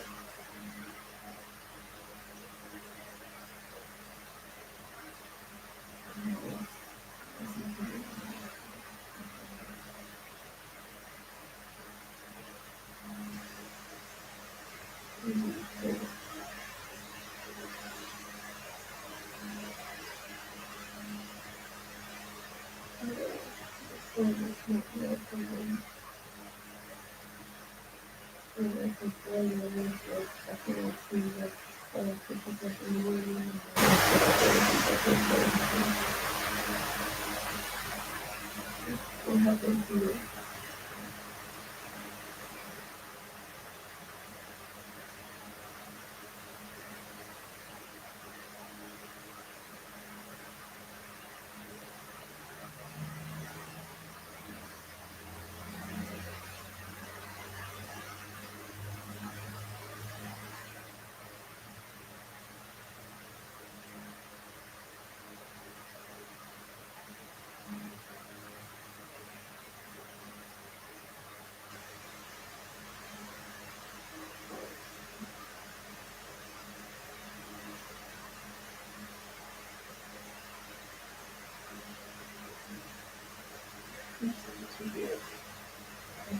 As a parent, you want to know that you want to be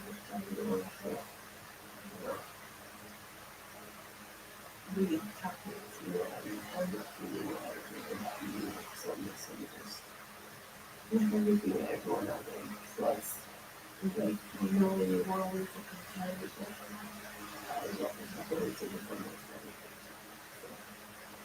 that's why there's not really one to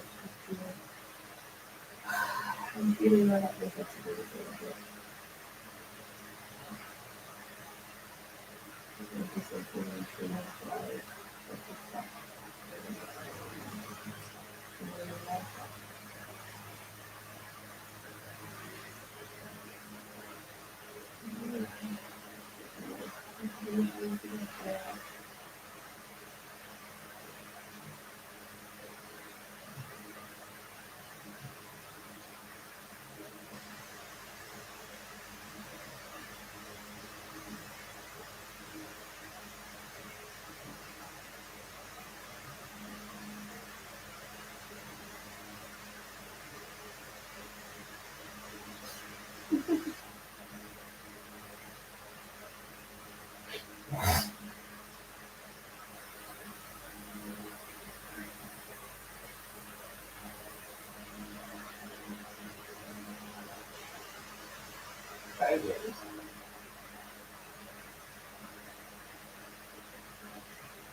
your company said, your stuff said,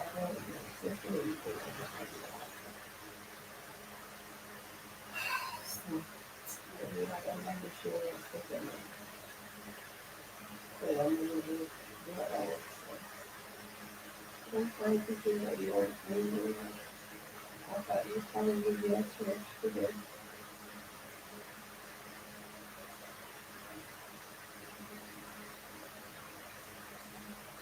That was like everything was like I said, look, that was kissing,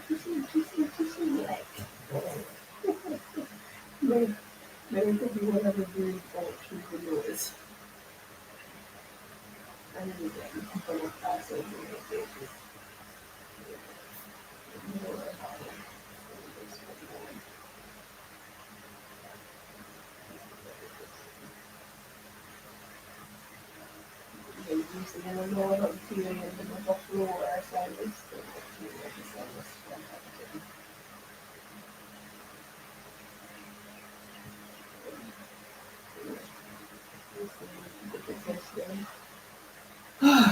And everything just feel like it's stuck.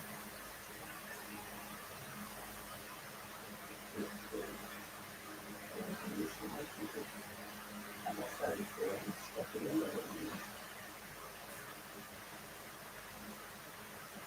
That's what I can see. Look at this side.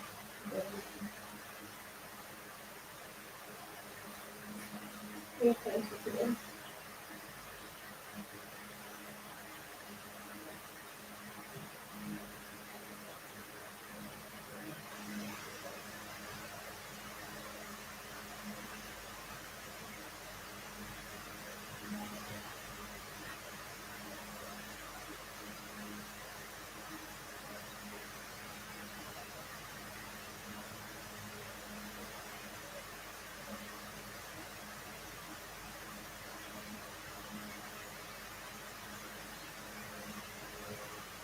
Actually, let me see if there's anyone anybody feeling about that.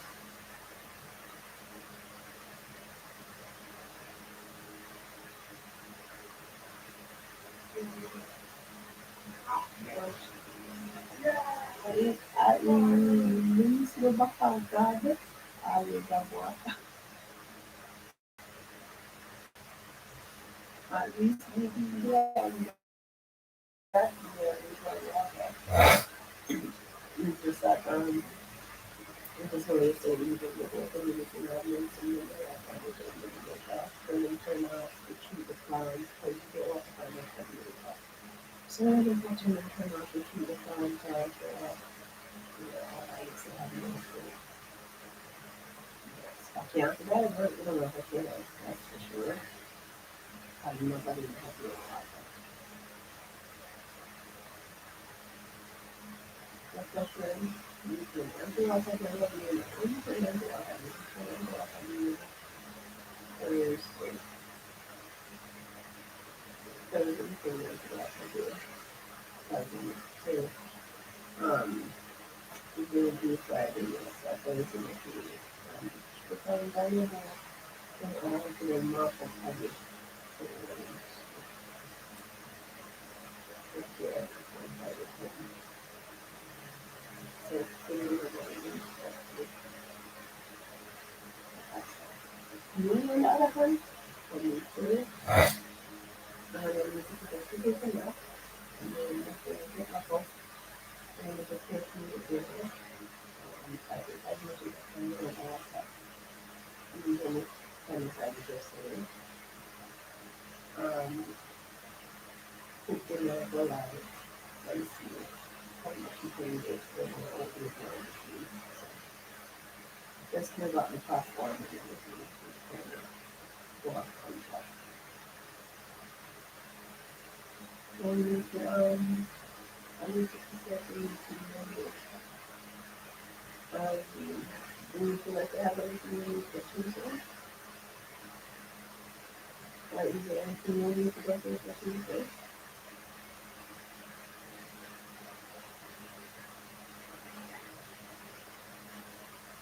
Brother?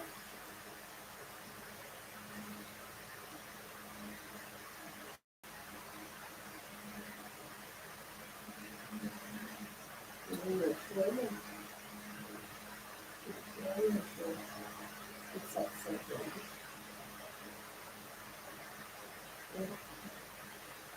Tomorrow when you have one of the see actually on the hashtag for the intellectual work and recognition of speech and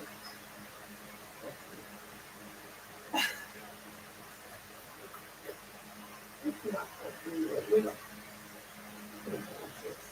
so I think that I'd be able to it's a good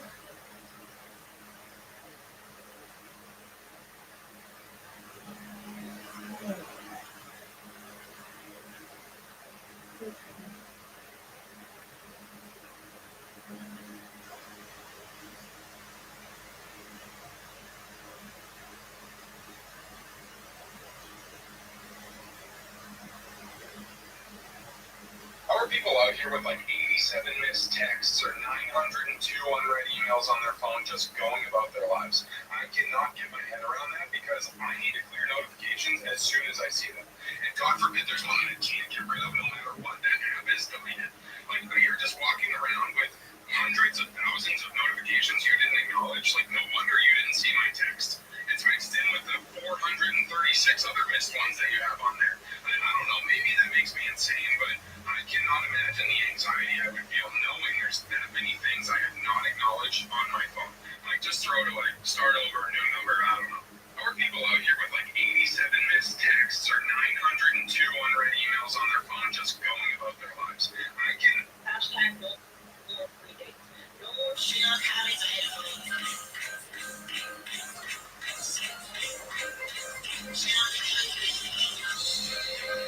new trending AI, something new. You're the reason that I see it. Every time I start to contemplate it.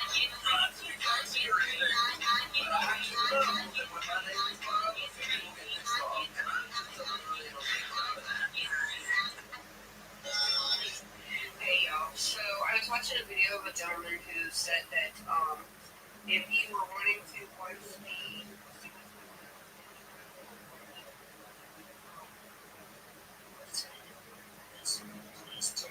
No. You already did. It's a no.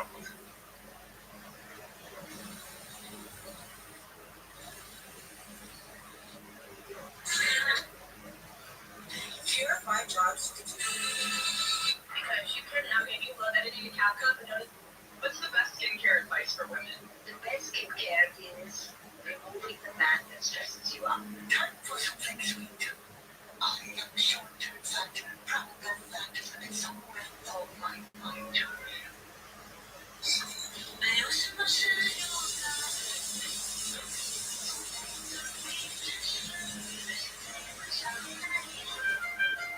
我立刻听到的，雨在头上吹不散，我抓在手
certain situations, I have to say to myself, Linda, don't be crazy.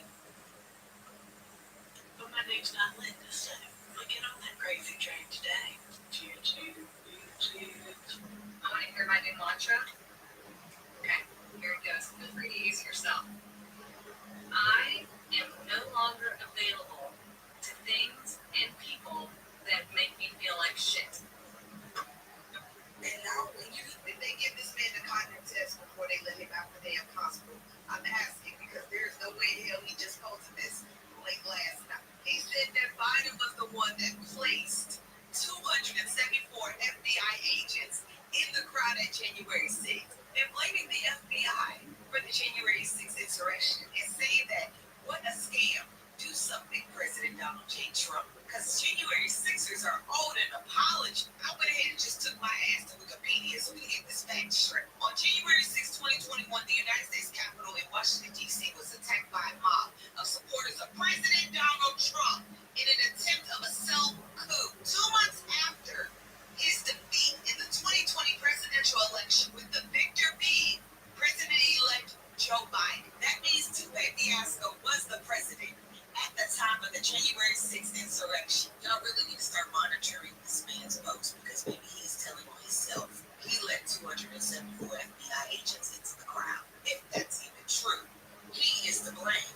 Please put this man back in the nursing home, y'all. Update 1, 6:47 p.m. My phone explodes. First, a string of texts. What the hell did you do? Where is everything? This is theft. I'm calling the police. You can't do this. Then she tried calling 23 times in a row. I didn't answer. Then came the voicemail that I saved for posterity. Ryan, you psychotic piece of trash. You took everything. There's nothing here, not even a fork. Where am I supposed to sleep? What am I supposed to eat with? You even took the toilet paper roll. Call me back right now, or I'm calling the cops. I texted back once. I took my belongings as requested. The apartment is all yours now. Enjoy exploring who you are. She actually did call the cops. They showed up at my new place around 9 p.m. I was ready. Officer, sir, we got a complaint about stolen property. Officer, I have receipts for everything I moved today. Doorbell footage of the move and text messages where she told me to vacate the apartment. Would you like to see them? Show them everything. The receipts, the footage showing me moving my own stuff. Her text saying the apartment was hers and I needed to leave. Officer, so you took your property from an apartment you were told to vacate. Me? Exactly. The older cop actually chuckled. Sir, this is a civil matter. You can't steal your own property. Ma'am needs to take this to small claims if she has an issue. They left. Ashley called screaming about how I manipulated the cops. I hung up and blocked her number. But here's where it gets really good. Wednesday morning, I get a call from building management. Apparently Ashley called them hysterical, claiming I vandalized the apartment. They sent maintenance to check. Building manager Mr. Peterson, we need to discuss the apartment situation. Me, I moved out as requested by Miss Ashley. Is there damage? Building manager, no, it's in perfect condition. Better than most move-outs, but Miss Ashley is claiming you stole fixtures. I took my personal belongings. I have receipts for everything. The apartment still has all its original fixtures. The thermostat. Me, I installed a smart one. I returned it to the original. It's there. The blinds. I replaced them with the originals from the storage closet. You kept the originals. Of course, they belong to the apartment. There was a pause. Then Mr. Peterson. I have to say, I've never seen anyone document move-out this thoroughly. Turns out Ashley tried to claim I'd stolen apartment property to get them to charge me. Instead, they informed her that since only her name is on the lease, she's responsible for any damages or missing items when she moves out. Thursday, the smear campaign started. Ashley unblocked me just to send screenshots of her social media posts. Some men really can't handle rejection. Imagine being so petty that you strip an entire apartment because your fragile ego got hurt. Narcissist X, starting over. Her friends were eating it up. Comments like, you deserve better. What a man-child. This is financial abuse. So I posted my own update. Just 3 photos. 1, the stack of receipts totaling over $15,000. 2, a screenshot of her text saying it stays with the apartment. 3, a photo of my new place, fully furnished. Caption, when she keeps the apartment, but you keep everything else. My stuff, my choice. My post got shared way more than hers did. Turns out people love justice stories. Update 2. Friday morning, I get a text from an unknown number. Her friend Megan. Ashley is staying with me because she has nowhere to sleep. You left her with nothing. She had to sleep on the floor. How can you be so heartless? She has a mattress and all her clothes. I only took what I paid for. Megan, she can't even make coffee. You took the coffee maker. I bought the coffee maker. Normal people don't do this. You're supposed to split things. Me, she said everything stays with the apartment. Then she clarified that meant my stuff too. I disagreed and took my belongings. She wanted the apartment all to herself. She got it. You're a monster. She's going to sue you. Cool. I have receipts. Then came the call from Ashley's mom, Diane. Now I actually like Diane. She was always nice to me. But this call was different. Ryan, sweetheart, what happened? Ashley is hysterical. She broke up with me and told me to move out because the lease is in her name. So I moved out and took my belongings. She says you took everything, even the kitchen supplies. I did. I bought them. But honey, where is she supposed to live? In the apartment she wanted to keep with no furniture. That's not my problem anymore, Diane. She made it clear the apartment was hers and I needed to leave. I left. Long pause. How much did you spend on all that furniture? Me? About $15,000 over the past year. Another pause. And she expected you to just leave it? Yes, I see. Well, that was short-sighted of her. The call ended with Diane saying she talked to Ashley about having realistic expectations. Saturday morning, 7 a.m. There's pounding on my door. Not knocking, pounding. I checked the doorbell camera. Yeah, I took that too and installed it in my new place. It's Ashley with two large men I don't recognize. I called through the door. Can I help you? Open this door right now. We're getting my stuff. Your stuff isn't here. The furniture is mine. We live together. It's communal property. We weren't married. I have receipts. Please leave. One of the men. Just open the door, man. Let's sort this out. Sir, I don't know you. I'm calling the police if you don't leave. Go ahead. Call them. I'll tell them you stole from me. So I did. Told dispatch there were 3 people trying to force entry to my apartment. Cops arrived in 10 minutes. I showed them the footage of the pounding, the threats to get stuff, the 2 unknown men. The cop asked Ashley, ma'am, do you have proof this property is yours? We live together. It's common law. Cop, this state doesn't recognize common law marriage. Do you have receipts? Ashley, he has the receipts, but it was for us. Cop, ma'am, without proof of ownership, you need to leave. This is harassment. The 2 men, turns out they were her cousins, apologized to me directly. One of them said, she told us you robbed her. I showed them the receipts on my phone. They looked disgusted and left without her. Ashley had to get an Uber home, but the best part happened Monday. Off. And keep fucking off.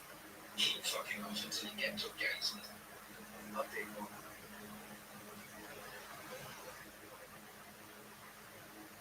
Update 3. I get a call from her friend Brittany, who was supposed to be Ashley's roommate in a few months. They had plans for me to move out and Brittany to move in. Brittany, hey Ryan, weird question. Did Ashley have a furnished apartment when you met her? No, she was living with her parents. Why? She told me the apartment came fully furnished, and she was doing me a favor letting me move into such a nice place. I furnished that apartment, every single furniture. She was going to charge me $400 extra for a furnished place with furniture that wasn't hers. Click. Thanks for the heads up. Brittany not only backed out of moving in, she also told her entire friend group about Ashley's plan to rent my furniture to her. Tuesday, I get served with small claims court papers. Ashley is suing me for theft of illegal property, emotional distress, loss of peaceful enjoyment of residence. She's asking for $20,000, more than I even spent on the furniture. I hire a lawyer friend for a consultation. He looks at the paperwork and laughs. She has no case. You have receipts. She has texts admitting the apartment is hers alone. And she told you to leave. This is going to be embarrassing for her. But then something beautiful happened. The apartment complex called me. Remember that nice building manager, Mr. Peterson? I'm not supposed to do this, but I thought you should know. Miss Ashley hasn't paid November rent. She's claiming she can't afford it because you stole her money by taking the furniture, but rent was due before I moved out. Exactly. She's been served with a pay-to-play notice. Thought you might want to know in case she tries to claim this is somehow your fault too. I didn't have to wait long. Thursday, Ashley's mom, Diane, calls again. Ryan, Ashley is being manipulated. That's unfortunate. She says it's because he took everything. Rent is the same whether the apartment is furnished or not. She quit her job. What? Why? 2 weeks ago. She said she was going to manifest her dream life and didn't need corporate oppression. I almost dropped the phone. She quit her job before breaking up with me. She was planning to have me pay for everything while she found herself. Diane, she thought you'd leave the furniture and keep paying half the rent until she found someone else. Me? Why would I pay rent on an apartment I can't live in? That's what I asked her. She said it was your responsibility as a man to make sure she was comfortable. Even her own mother sounded disgusted. Final update. It's been 2 months now. Here's where everyone ended up. Ashley got evicted. She moved back in with her parents, who made her get a job in a call center. She has to pay them rent. She tried dating apps with photos from the old apartment to look successful. Someone recognized the apartment and tagged me in the comments. Isn't this the place you had to strip empty because she tried to steal your stuff? Her profile got roasted so hard she deleted it. Brittany, the friend who was going to move in, spread the word about Ashley's scam. Ashley lost most of her friend group. Megan still defends her, but even she wouldn't let Ashley move in with her. The apartment, the complex rented it out immediately. The new tenants actually messaged me on Facebook because they found my name on some old mail. They said the place was beautiful but completely empty and asked if I knew what happened. I sent them the link to my viral post. They said it was the best apartment drama they'd ever heard. My new place is smaller, but it's perfect for me. I got a promotion at work. Turns out not having relationship drama improves your performance. I'm dating someone new, Sarah, who actually owns her own furniture and doesn't believe in manifesting red money. Ashley texted me last week from a new number. I know you hate me, but I wanted you to know you really hurt me. I thought we were building something together. I responded, we were. Then you decided to keep what we built and kick me out. How'd that work out for you? She replied, you're heartless. I want that number too. Her cousin, one of the guys who came to my door, actually reached out to apologize properly. He said Ashley told the whole family I was abusive and stole from her. When he saw the receipts and texts, he realized she was full of it. Apparently, this isn't the first time she's pulled something like this. Her ex before me had something similar happen, but he just walked away and let her keep everything. That's probably why she thought it would work again. The best part, last week I drove past the old apartment complex and saw Ashley in the parking lot. She was there with her mom, apparently begging the building manager to give her another chance. He wasn't having it. She saw me driving by and tried to flag me down. I just waved and kept driving. Sarah asked me if I regret taking everything. The only thing I regret is not taking pictures of her face when she walked into that empty apartment. Sarah laughed. Remind me never to piss you off. Just don't try to keep an apartment you didn't pay for and claim my stuff is yours. Deal. Looking back, the whole thing cost me maybe $1,000 in moving expenses and lawyer consultation. Worth every penny to watch someone learn that you can't just claim other people's property because you want it. She wanted the apartment all to herself. She got exactly that. Just the apartment. Nothing more, nothing less. Oh, and that espresso machine she used every morning. It makes amazing coffee in her new kitchen. Every morning when I use it, I think about how she's probably drinking instant coffee at her parents' house, and I smile. Karma is a beautiful thing when you have receipts. Update 3. I get a call from her friend Ricky, who is supposed to be Ashley's roommate in a few months.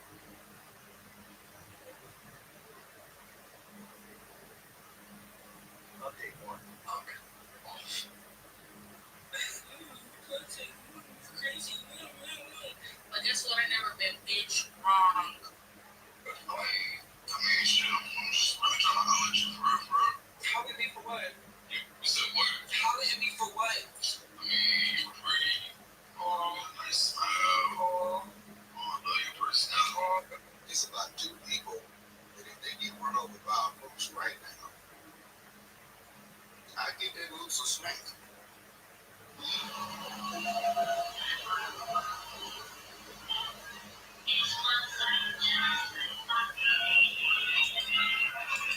Says who? Says me. Says you, and that's supposed to mean something. So, I mean, I just think that those are the type of things that parents probably should be focusing on. I personally focus on consistency as much as possible because the lack of consistency. Someone who's always been like the caretaker of everybody around her, making sure that everybody was happy, safe, and healthy. When I finally started to give a shit about me, that is when my friendships grew and are now just like so beautiful and wonderful because I was giving effort into people who literally wouldn't text back, wouldn't call back. I was always the one having to plan everything, go over to their house, see them. And as a mom of 3, if I have time to come see you, you probably have some time to come see me. And I'm not talking about every day. I'm not talking about texting back after 5 minutes. I'm talking about me texting you 10, 20, 30 times and thinking that you something horrible happened and then having to like call your mom and make sure you're alive. What happened when I stopped putting all my effort into those useless friendships and giving that effort into the friendships that I have now? The friendships that I have now are worth so much because I would rather have 1 to 2 really close friends than 10 just random acquaintances. Because I was way too short to focus on people who care less. you could literally just be minding your business, and here come a random person just being mean or being weird or awkward as fuck to you. And you just sit there like, what the fuck wrong with you? Like me, I don't compete with people. I just be trying to be myself and try to be nice. But I realize that I can't even be nice to certain people because they'll do anything for a little check. And I get it, times are hard. So why not be a fucking asshole? Why not be a bitch ass nigga or a horrible ass bitch just so you can get a couple dollars and then go right back to the same fucking miserable ass life that you have? Sad. Please stop arguing with this grandbaby. You don't got it. I asked the question, Does the egg run to the sperm? That's what I asked. And this video is going viral. They're triggered, they're mad, they're upset. This is a comment that I have been seeing wherever I put on the screen by so many men. And this shows the level of intelligence that we're dealing with, ladies.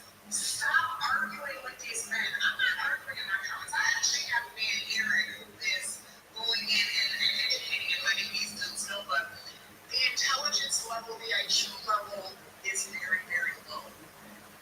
So many men have said the egg is dead. How is a cell dead? How is a cell dead? Are you, like, what is happening here? Remedial, stupid, dumb, idiotic, moronic. Like, stop arguing with these people. They don't even have a brain cell.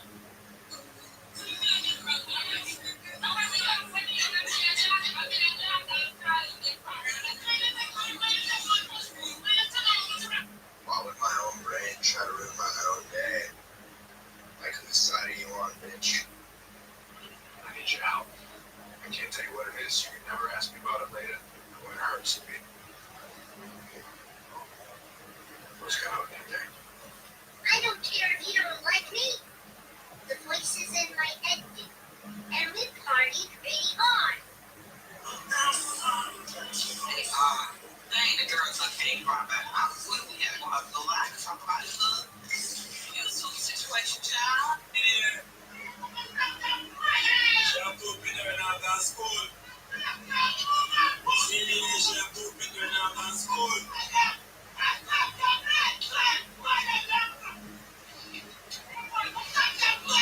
Man, neighbor, that you have two people in our school, people. So, man, we didn't come perplexity. Yeah, she mad. Something is wrong with her. When you come here, and she have two people in our school. See her there.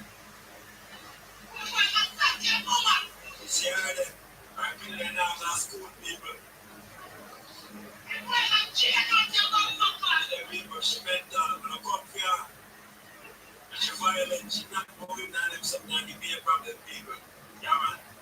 Man, neighbor, that. Yeah, man, people. Man, neighbor, that. Be a problem in great Naya, people. Yeah, man, that's what she got. Violent, not that doing that anymore.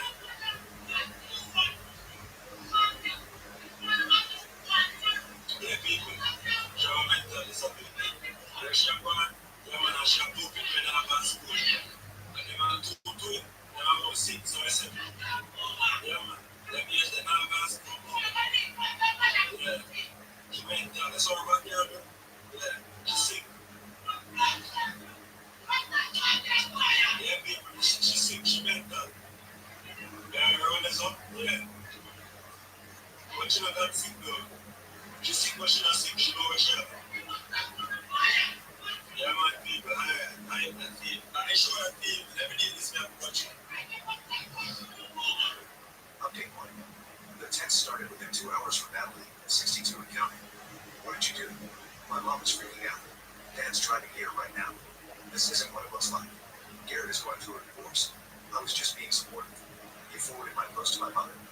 Ethan, please call me. This is so manipulative. You're ruining my life.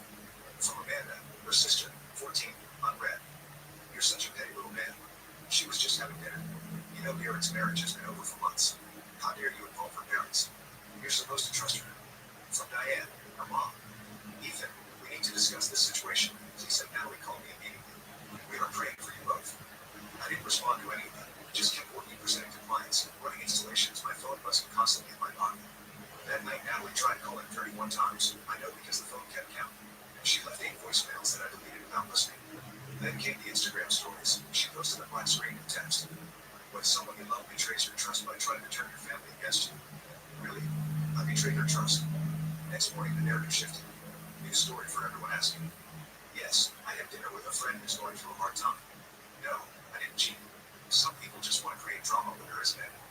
Her friends rallied in the comments. Men are so insecure. He sounds controlling. You deserve better, Nate.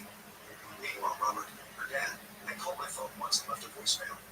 Ethan, This is Robert Morrison. I've seen the photograph. Natalie has some explaining to do, but involving us was inappropriate. We'd appreciate a call back to discuss this like adults. Like adults. Rich, coming from the man whose adult daughter has been lying to him for 3 years. Wednesday night, Natalie got creative. Posted a photo of herself crying with the caption, "When you're just trying to help a friend through his divorce and your boyfriend accuses you of cheating, trust is everything in a relationship." That's what I almost called her. Then I remembered that dress. That was her anniversary dress. You don't wear your anniversary dress to comfort a friend about his divorce. I screenshot that post too, saved it for later. Thursday, things escalated. Natalie figured out I'd changed my flight, probably from the airline after shared login info for. The text got frantic. "You're coming back early. We need to talk before you do anything crazy. Where are you staying?" "Ethan, I know you're reading these." "Fine. I'll be at the airport when you land." You can't just throw away 3 years. Friday was quiet too quiet. No texts, no posts, no calls. That worried me more than the bombardment. My plane landed at 9 a.m. And Saturday, as promised, Natalie was there at baggage claim, but not alone. She brought backup, Amanda and, surprisingly, Garrett himself. Natalie ran toward me. I sidestepped. "Ethan, please let me explain." Garrett stepped forward, tried to look authoritative in his designer polo and khakis. "Hey, man, this is all a misunderstanding. Natalie and I are just friends. I'm going through a rough divorce and she's been supportive." "Cool story. How's your wife feel about your friendship?" "We're separated." "Since when?" That's personal." "Was it personal when you had your arm around my girlfriend at Morgan's?" Amanda jumped in. "Oh my god, it was just a photo. You're being so dramatic." "Dramatic is posting date night pics with another man while your boyfriend's out of town." "I'm being practical." Natalie, tears streaming. "Can we please just go home and talk?" "You can go to your home. I'm going to mine." "What's that supposed to mean?" "Check with your parents. They seem concerned about your living situation." I grabbed my bags and headed for the exit.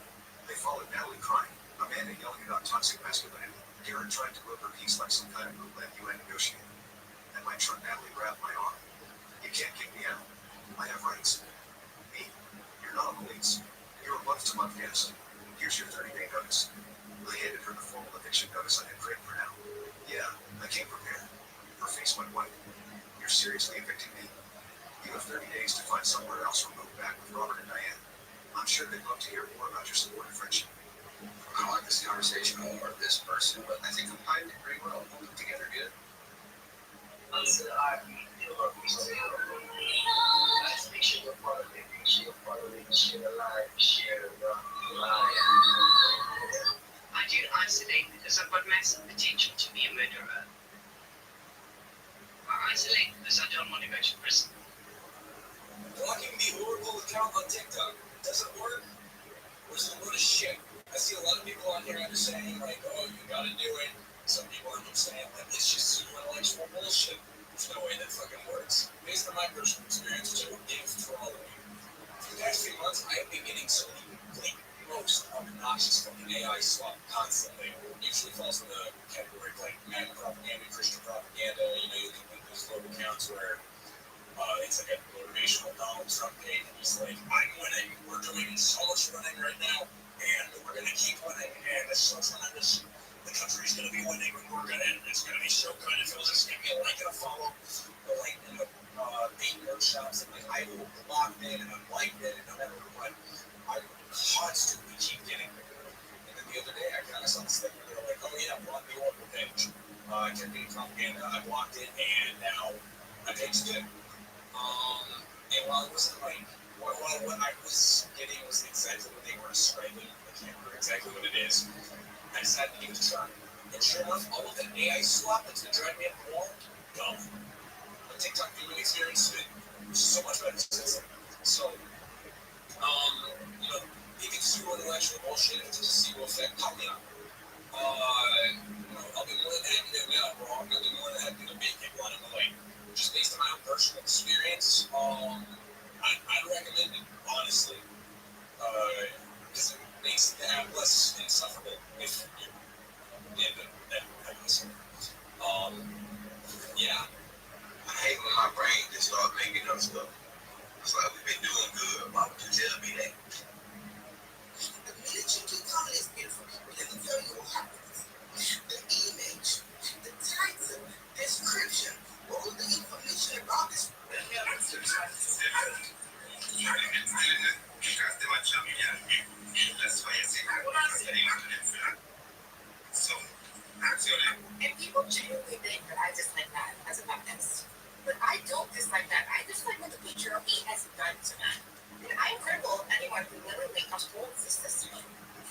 don't give a what my TikTok handle is or what my women's health app is going to be called. I get raised eyebrows more often than not. But I want to ask the question, why? Why is feminism such a dirty word and who made it that way? Because all we advocate for as feminists is for people to genuinely be able to be themselves without fear of judgment. That's normalized feminists. If you agree with this message, to all the bunnies, especially repost. If you're curious about intersectional feminism in the fitness space, definitely check out my free blog in my bio.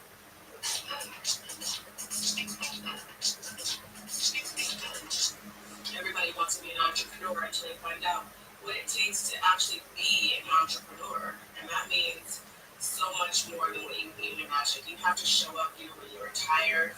You can show up even when you're sick. I have been battling the flu for the last, 3-4 days. Exhausted. Yeah. Having an idea in your head and then burning it into this real life, tangible thing, hoping that people are going to love it and spend money on it. It's like basically second to being a fucking psycho. You have to be a little bit crazy. You have to be a little bit out of your mind to start a business from scratch. Especially if you have no idea what you're doing. Like honestly, most of us have no idea what we're doing. We just get up every single day and we try and we figure it out. Some days it's going to look like you know exactly what you're doing. Oh, it's working. Like something we're doing is working. And other days you're like, oh my god, I feel like the biggest idiot on the entire face of the planet. Like it is like an emotional roller coaster. It is a spiritual experience that no one would understand. If you are an entrepreneur and you are not surrounded by other entrepreneurs, it feels very, very lonely. And even if you are surrounded by other entrepreneurs, it still feels very lonely too. You can't talk to your friends about it because they don't get it. They're gonna go, just take a few days off, bitch. That is not an option when you own my shit. Like, what are you talking about? I don't have a boss. I don't have anybody to tell me how to do what I'm supposed to be doing. I have to figure this out on my own. If it doesn't work, it's all on me. So if you are an entrepreneur and you are struggling, just know that you are not alone. It's supposed to feel this way. If it was easy, everybody would do it. And keep going because, what's the alternative? Working for somebody else, making them rich? I don't think so. That's not what you got into this for, so keep going. This is JJ Wood. What do you do? Oh my God, is this in time for Halloween, is it, mate? Guys, I looked at his plate. He was eating for that long. Yeah, I said, you mean a career that comes with freedom and war? He laughed like it was a joke, but the silence from my parents told me they didn't find it funny.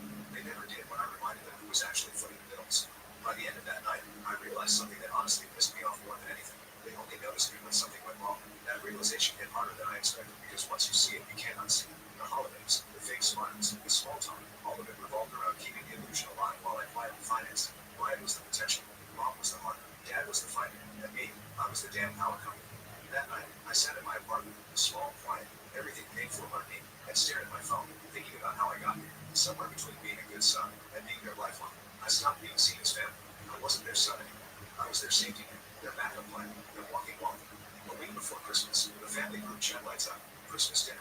Confirm your seat. I scroll through the list. Mom, Dad, Ryan, Aunt Patrice, Uncle Ray, even Cousin Tammy, who only shows up when there's free food.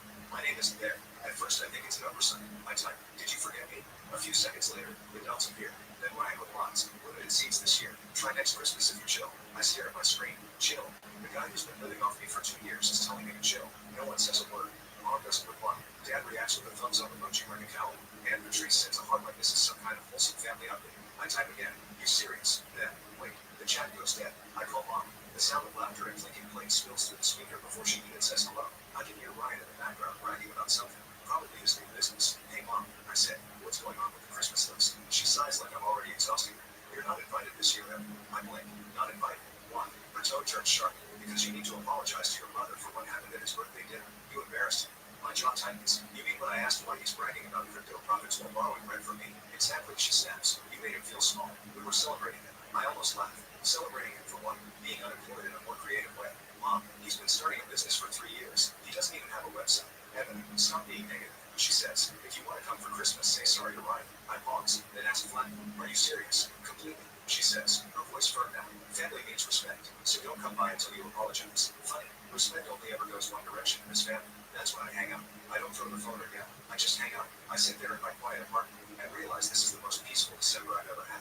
Later that night, my friend Mark texted, "You doing anything for Christmas? We got room. Come by me." Normally I'd make an excuse, but this time I show up. Mark's place is nothing fancy. Small house, kids running around, the smell of garlic bread, and something burning in the oven. His wife hands me a beer and says, "Hope you like overcooked lasagna because that's dinner." It's loud, messy, real. Nobody's pretending to be perfect. Mark's oldest daughter makes fun of him for burning the bread. Everyone laughs, and I find myself laughing too. The kind of laugh that doesn't feel forced or measured. At some point, Mark's wife asks about my family plans. I tell her the truth. Got banned from Christmas. Long story. She gives me a sympathetic look, but doesn't dare. Just slides me another plate and says, "You're here now." That hits harder than it should. After dinner, we sit outside. Mark hands me a mug of hot chocolate and says, "So your brother's still freeloading, huh?" Still, it's his full-time job. He chuckles. "You ever just tell her no?" "Yeah," I say. And last time I did, Mom made me feel like I unplugged Dad's life support. He winces. That bad. Worse. We sit there for a while, watching his kids chase each other in the yard. It's chaos, but it's real. No manipulation, no guilt, no performance, just noise and warmth. I can't remember the last time I felt that around my own family. At one point, Mark's little boy runs up holding a broken toy car. "Uncle Evan, fix it." The uncle part throws me off. I'm not used to being called that. I take the toy, twist a loose screw, and hand it back. The kid grins like I just saved the day. That stupid toy car does more for my mood than any thank you text my family's ever sent. Around midnight, I drive home. The snow's coming down, soft but steady. The streets are quiet, and for once so is my phone.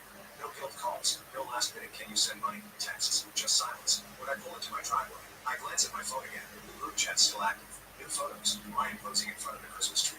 Mom's caption, "Family is everything." I scroll through them once, see the pile of presents, the smiling faces, the fake warmth. Then I put the phone face down.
I started watching anime this past year after January 20th.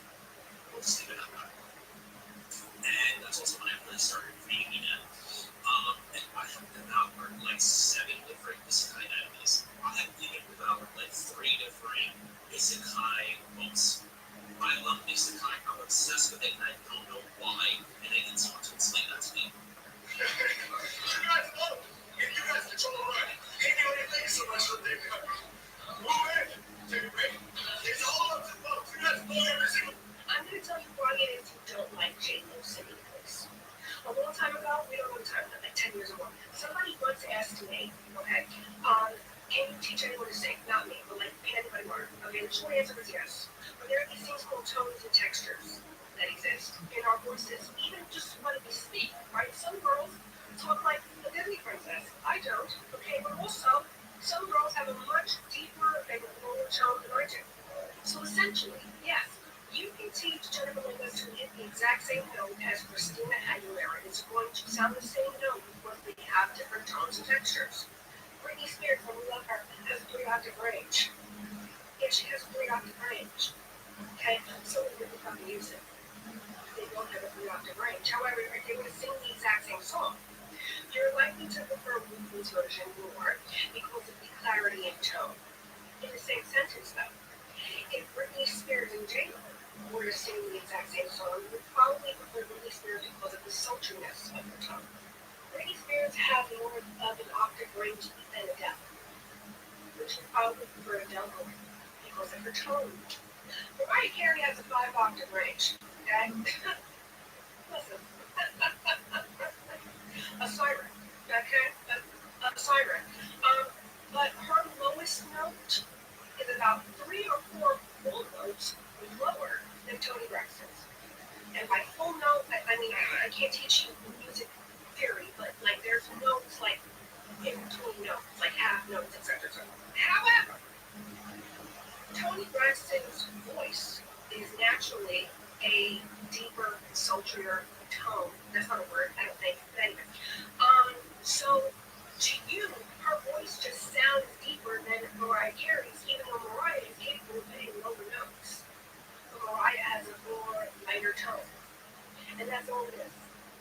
it's tone and texture. So sometimes it's not that you can't sing. It's just your tone isn't pleasing to the ear, perhaps. And there are some vocalists, like Christina, who are very good at actually switching up your tone and texture. However, she only like puts out music, like her songs, that do like the radio, where her Napoleon complex comes out because she is completely tall, covered that. She's very, very, very small for a human being, and she does like to yell at us. But if you were to listen to her album, wow, she doesn't have to hit any note actually to out-sing the girls because of her tone, because of her texture, because she was going to play with them. And just because you do not switch your tone and texture doesn't mean you're not a good vocalist. Because Beyonce does not switch her tone and texture, and she's an incredible fucking vocalist. But a lot of times when we're describing someone as an amazing vocalist, we just like their tone and the texture to their voice. It's not the notes that they're giving now. It's not the runs that they can do. It's their tone. That's maybe that is My face is like so swollen. My face is so swollen that I don't really like understand why or what is happening with my face. I don't know what's going on with my face. Like in TV theater, I had like 5 more minutes yesterday. Maybe that's why my face is swollen. Update 2. She walked in and froze. Kevin was in the kitchen. Marcus was standing near the door. I was on the couch. Jake, what's going on? Why is security here? I stood up. You said you're moving out. I'm helping you do that tonight. Her face went white. Her bag slipped off her shoulder and hit the floor. What? No, I meant this weekend. I haven't even talked to David about it. You've been cheating on me with your boss for months, I said, keeping my voice level. You texted me about it this afternoon like you were changing hair salons. You don't get to control the timeline anymore. This weekend doesn't work for me. You can't just kick me out. I live here. This is my home. I pulled out my phone, opened the PDF Tom had sent me. You live here as my guest. This cohabitation agreement, the one you signed 2 years ago, states that I can terminate that arrangement with written notice. I'm providing verbal notice right now, and I'll email you the written version within the hour. You have 2 hours to pack your essentials. Anything you don't take tonight, I'll have professionally packed and shipped to your mom's address in Wisconsin. She stared at me like I'd grown a second head.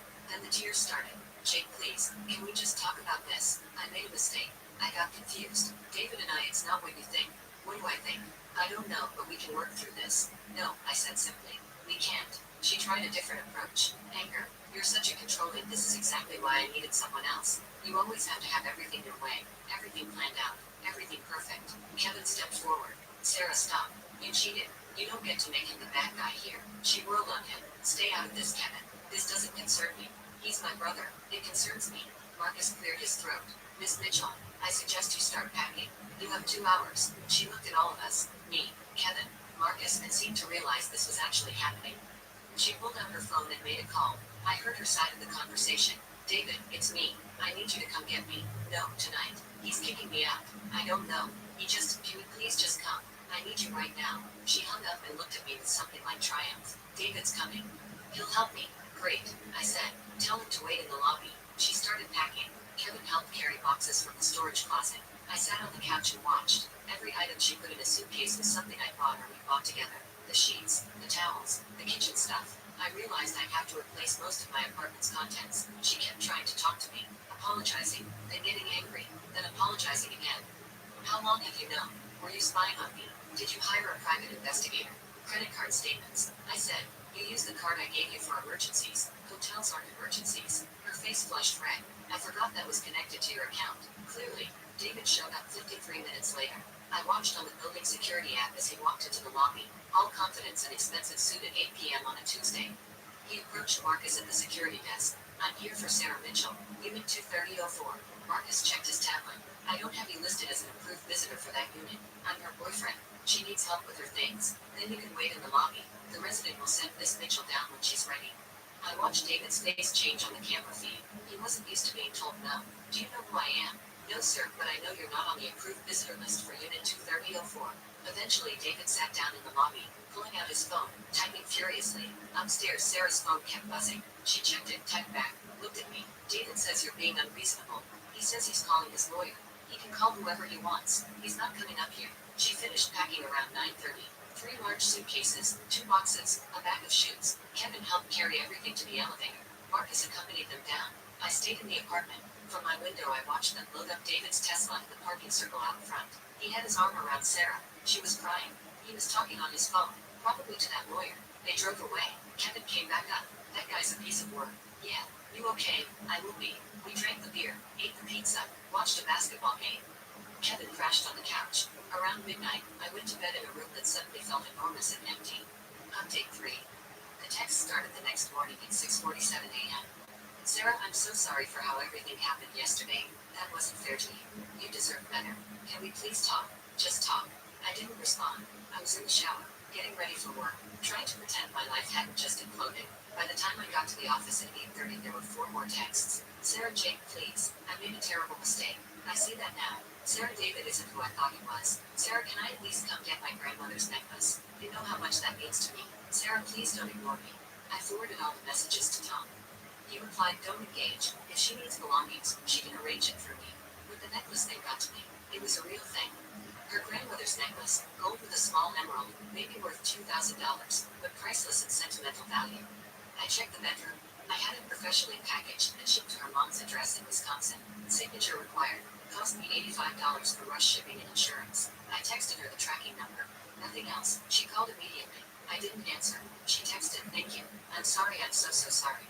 Thursday, the texts turned angry. Sarah, you humiliated me in front of your brother and the building staff. My friends think you're crazy. Sarah, David's lawyer says what you did might be illegal. You can't just throw someone out with no notice. I forwarded her the cohabitation agreement and the relevant Illinois tenant law statute. I didn't add any commentary, just the documents. Friday afternoon, I got a call from an unknown number. Normally, I don't answer those, but something made me pick up. Is this Jake Chen? Yes, this is Patricia Hartley, David Hartley's wife. I think we need to talk. My brain stuttered. His wife? Yes, my husband's wife. I believe he's currently involved with your ex-girlfriend. Are you free for coffee tomorrow? We met Saturday morning at a cafe in Lincoln Park, neutral territory. Patricia was elegant, probably mid-40s, wearing a cream-colored blazer and pearls. She looked like someone who ran charity galas and served on museum boards. She probably did. Thank you for meeting me, she said, stirring her coffee. I imagine this week has been difficult for you.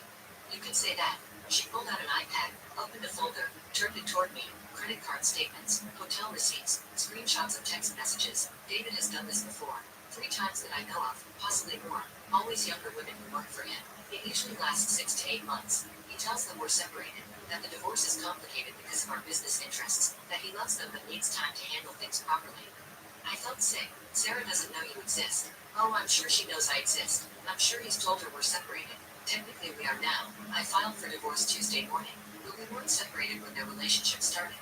We weren't even having problems, or at least I didn't think we were. How did you find out? A credit card charge at a hotel in the city when he was supposed to be at a conference in Boston. I called the hotel. He checked in with a guest. I hired a private investigator. Got photos. Got proof. She closed the iPad. My lawyer will be subpoenaing your ex-girlfriend as a witness, not as a defendant. David is the defendant.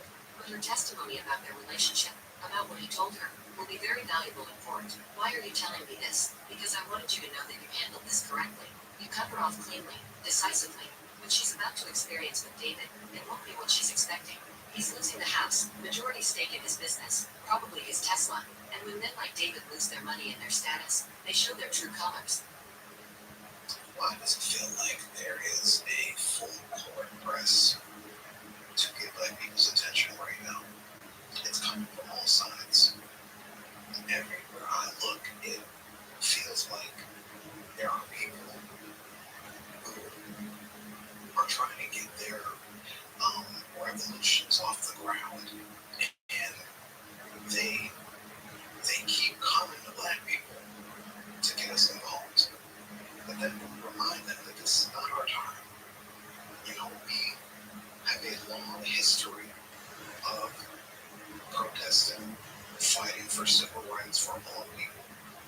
We've been doing this for generations, and we collectively agree that this is not our time to be at the forefront. Yet,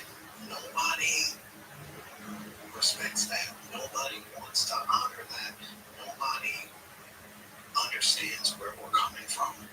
Maybe not nobody, because I do see a lot of people who echo our sentiments and understand why we're saying what we're saying. But the ones who don't are mighty loud.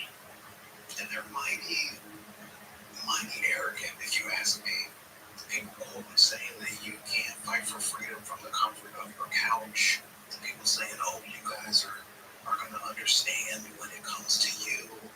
People say, hey, we know that you guys feel how you feel, but can you just put it aside for this one time? Can you let go of that sentiment for this one time and come back out here?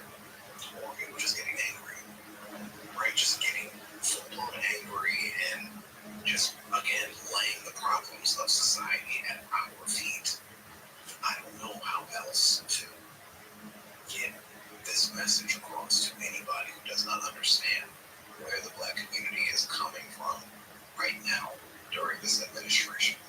This is not normal. We know that. And we understand that they have a playbook specifically designed for us. If we get out there and start protesting, the things that these people are doing right now is exactly what they wanted to do in 2020. I believe if he had the power to do what he wanted to do in 2020, he would have also had the sentiment of the people behind him. Because when Black people step out to speak up, it is very easy to twist the narrative and make us the bad guy. Historically speaking, in this country, it has been very easy to do that. So once again, us resting right now, us not being out there right now is bigger than just not wanting to be a part of the fight. It's more significant than just trying to win this revolution from the comfort of our couch. This is how we protect everybody during a time like this, because they were able to use us the way they want to use us right now. It would accelerate our descent into fascism.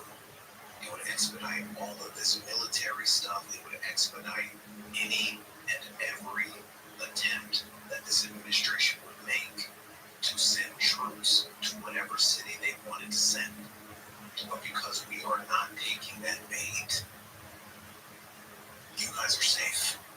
So when you come around getting upset at us for not being active in what's going on, when you come around trying to lecture us about how we need to be involved in what's going on, you are not paying attention to what's going on around everybody. And maybe if you stepped back and listened to us for once, you would see that the strategy has changed for a very specific reason.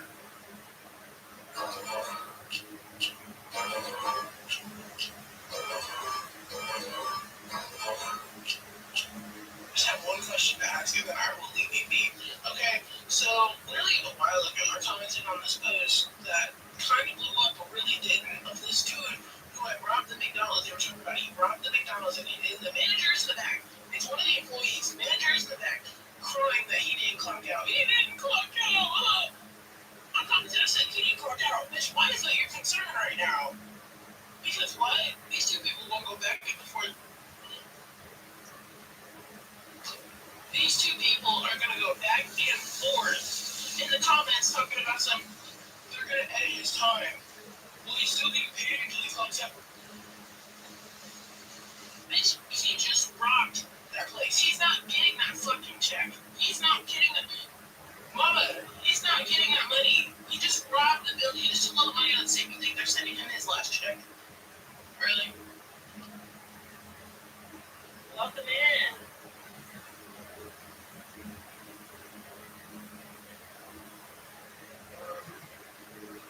If you want to change your life, you need to be busy. Pack your schedule. The more active you are, the more you will achieve. True winners don't have time. About your job. Okay, let's talk about your job. Let's talk about your job. Let's talk about your childhood. Let's talk about your childhood. Talking about my childhood isn't going to help us. So what was your childhood like? What was yours like? Let's talk about your anger. That's why you're here, right? I'm not angry. I don't know why I'm here.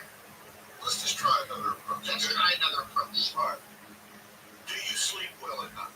Do you sleep well at night?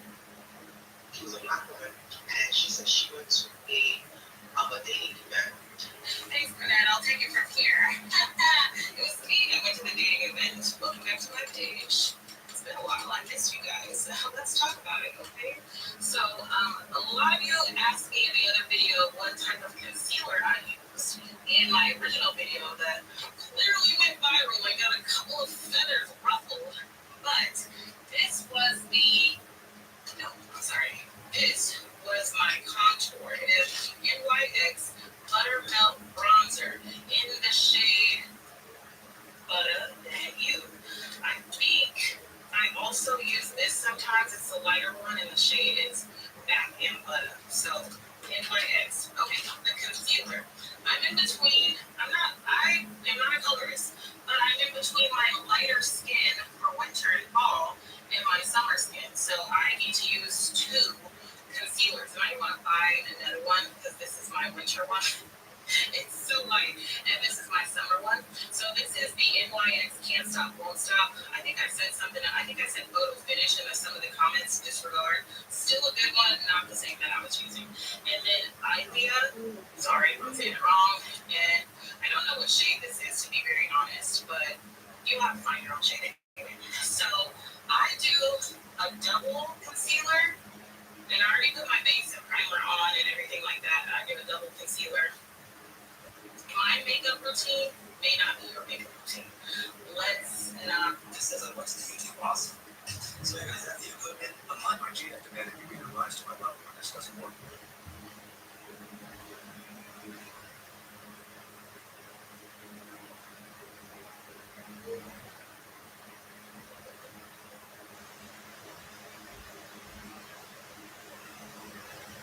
While handing me a ridiculous list, my girlfriend demanded you either rise to my level or this doesn't work. While handing me a ridiculous list of demands that tried to rewrite every part of my life.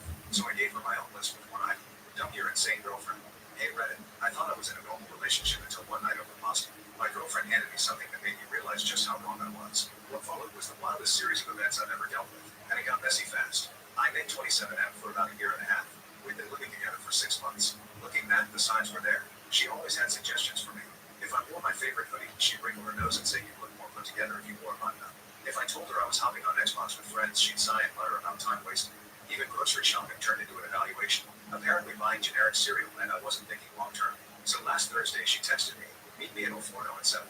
Something important we need to discuss. El Forno isn't some casual spot. It's one of those downtown Italian restaurants where the bill makes you wonder if they sprinkle gold on the pasta. I walk in and she's already sitting there with a serious face like she's about to negotiate a contract. On the table in front of her is a plastic folder. We order it right after the waiter leaves. She pushes the folder across the table like it's classified documents. Inside is a laminated sheet titled Requirements for Marriage. I blink. What is this? Bridget leans back, totally calm. It's simple. If you want to marry me, you have to go through this. I look down at the list and man, I wish I was making this up. Bridget's requirements boiled down to me completely overhauling my life.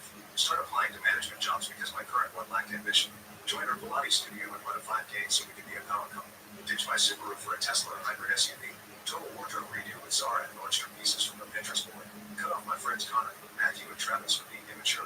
Limit gaming to 1 hour a week. Replace with Toastmasters or real estate workshops. Reduce family visits. My mom got bumped down to once every 2 months. Move us into a downtown condo within 18 months. Wipe my old social media and post couple selfies every week. Enroll in either an MBA or coding boot camp within the year. The damn thing was laminated. Like she thought I'd put it on the fridge and check off goals every week. So this is serious, I asked. You're actually handing me a laminated checklist. She nodded. Dead serious. Yes, Nick, these are my non-negotiables. Non-negotiables. I repeated. So if I don't swap out my Subaru for a Tesla, I'm what? Single? Bridget didn't even blink. Exactly. I refuse to settle for mediocrity. If you want me, this is what's required. I laughed. Not nervously, but the kind of laugh when someone tells you something so insane your brain can't process it. The couple at the table next to us even turned to look. So let me get this straight. I said, you want me to fire my friends, trade my car, join Pilates, run a 5K, move into a condo, get a new wardrobe, limit my family, Sign up for school, delete my old posts, and post selfies with you every week. Yes, she said simply. If you love me, you'll step up. You either rise to my level, or this doesn't work. I stared at her for a long second and said, okay, seems fair. So let me write my own list too. Then pulled out my phone, opened the notes app, typed one line, dump your insane girlfriend, and slid it across to her. For a second her face lit up. She thought I was adding myself to the plan. But then she read it. Her expression cracked. You're kidding. I stood up, tossed a $20 on the table for my drink, and said, Bridget, I think I'll pass on the application process. She just sat there stunned while I walked out. No argument, no scene, just done. By the time I got to my car, my phone was blowing up with texts. You're making a mistake. You'll regret this when you're stuck being average. I gave you a chance at greatness. I ignored all of it. Went home, packed her stuff into boxes, and asked the landlord about changing the locks. Her dad collected the boxes from the lobby under security's watch. But Bridget wasn't the type to just pack up and move on. When someone is that entitled, they don't just leave quietly. They escalate. And trust me, she escalated. The morning after, I woke up to about 70 notifications on my phone. Bridget had made a giant group chat with everyone we knew. My mom, my cousins, her parents, my coworkers, even the friends she wanted me to cut off. At 6:15 a.m., she opened the floodgates. Good morning, everyone. I've created this chat so we can all support Nick on his journey to becoming the man he's capable of being. Attached to PowerPoint. A whole damn PowerPoint deck. 20 slides long. Titled Nick's Growth. Steps to Marriage Readiness. The first slide had my full name, age, and a stock photo of a guy in a suit standing on a mountain. Slide 3 was literally a bar graph of my income trajectory versus desired trajectory. And the best part, she ended with a timeline. Q1, apply to jobs. Q2, join Alliance. Q3, condo purchase. Q4, proposal. The reactions rolled in. My cousin dropped a question mark. My mom asked, Bridget, why am I in this? Connor sent a meme of Dwight Schrute saying false. Matthew wrote, this feels like an MLM pitch. Travis asked if there were bonus points from referrals. I typed, Bridget, thanks for the TED Talk, but I'm not signing up for your cult, and left the chat. She immediately re-added me. You can't just leave when things get uncomfortable, man. That's exactly why you need accountability partners. I left again, and blocked her. One by one, everyone bailed on the chat until she was basically talking to herself. By Saturday, she cranked it up another notch. I'm at my mom's house when she calls from the kitchen. Nick, you might want to come out here. I walk in, and there's Bridget, standing in my mom's living room, with a guy in a blazer. Hi, Nick. I thought it would be helpful if we had a guided conversation. This is Pastor Allen. He specializes in relationship interventions. You brought a pastor to my mom's house. I asked incredulously. Pastor Allen steps forward. Son, I just want to help facilitate some healthy dialogue. My mom was sitting on the couch, arms crossed. She whispered, I only let them in because I wanted to hear this nonsense firsthand. Bridget pulled out her notes. Nick, you're afraid of growth and your mother has enabled this. But with Pastor Allen's help, I believe we can get through this rough patch. I laughed. Bridget, we don't have a rough patch. We're done. The relationship ended when you handed me a laminated list like I was a contestant on Shark Tank. My mom spoke up. No, you won't. And you're not going to stand in my living room telling me I raised my son wrong. Pack it up. Even Pastor Allen looked uncomfortable and left. Bridget pointed at my mom and said, you're the reason he's average. Then stormed out. Later, her dad Richard invited me to lunch with an offer. Come work for his company as junior manager with a guaranteed salary bump. You're a decent guy, he said, but you lack direction. This will fix that. Mike. Well, it's Saturday, baby. We gotta put something out there in the West expeditiously and put the GOP on Front Street. You see, if you'll remember just yesterday, I covered a little piece about creepy Peepy Mike Johnson, old Slappy, who sure does love making his orange pappy happy. That phone call, yes, with the Republican vote and the female called in to the C-SPAN show, yes. You remember when she was talking to creepy Peepy about, she said, we're a military family. We're about to come up on no pay, and I don't know what I'm going to do today. And I read somewhere that President Donald Trump said they will probably just pass a little provision to make sure the military gets paid during the shutdown. You remember that? Yes, because Daddy never paying attention to us not so true. So he took to the TV screen too to tell you that the GOP was working on a provision there so that the military could still get paid even though the shutdown was at play. And the Republicans, the GOP, get up there to tell you that the Democrats don't want to pay our military. But yesterday, the Democrats had a little provision to make sure that during the shutdown, military service members would get paid. And what did the GOP do? They shut it down expeditiously. They refused. They gavelled the session, baby. They didn't want to vote on that provision that would allow the military to continue to receive pay during the shutdown. That's what Creepy Peepy did. That's what Creepy Peepy did. That's what Daddy's GOP did to you. We've been trying to explain this to service members and veterans for quite some time now. Their big, beautiful little dream bill up there on Capitol Hill takes away your access to health care. Whether you are a veteran or a current serving member who uses a VA facility. Something else I want to talk about right here. I'm going to try to simplify this on this Saturday for the Red Hat crew that wants to believe the creepy peepy dude that the Democrats are trying to give illegal immigrants Medicaid. I'm going to try to simplify this for you the best I can. You see, creepy Peter keeps telling you all about these provisions and everything, and that's not how the law works. They post up there on his not so trues and his twatter too. But he only highlights that one point for you, and he doesn't explain. And I know numbers are not good for the MAGA crew, so I'm going to try my best right here to simplify this for you. What the Democrats are actually trying to do. The Democrats are actually trying to make sure that your health care costs and premiums do not go up.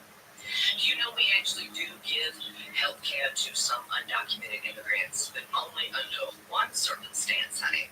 And for all of you MAGA out there that consider yourself to be real fans of Reagan, honey, this is where it's really going to get you, baby. You see, it was Ronald Reagan who passed the law that said that some undocumented immigrants would receive emergency care. And what that means is, say there's a car accident. The people in that car, maybe one of you, happen to be undocumented. But their life is being threatened by that car accident. So what the GOP wants to do is if that person arrives at the hospital, they want the hospital to turn them away and let them die that day. But Ronald Reagan said, you know what, that's not fair. There should be a law here that anybody that comes into the hospital and needs a life-saving medical care should receive that, whether or not they are a documented American. Then Ronald Reagan did that. And that is what the GOP is trying to overturn, along with, not just that here, along with the subsidies that help you afford health care too. You see, because they're intertwined together, and it just so happens that portion of the budget that goes to the few undocumented individuals who find themselves in an emergency room, well, I know math is not good for you, so you're not going to understand 0.000000045% of the budget. You're not going to understand that.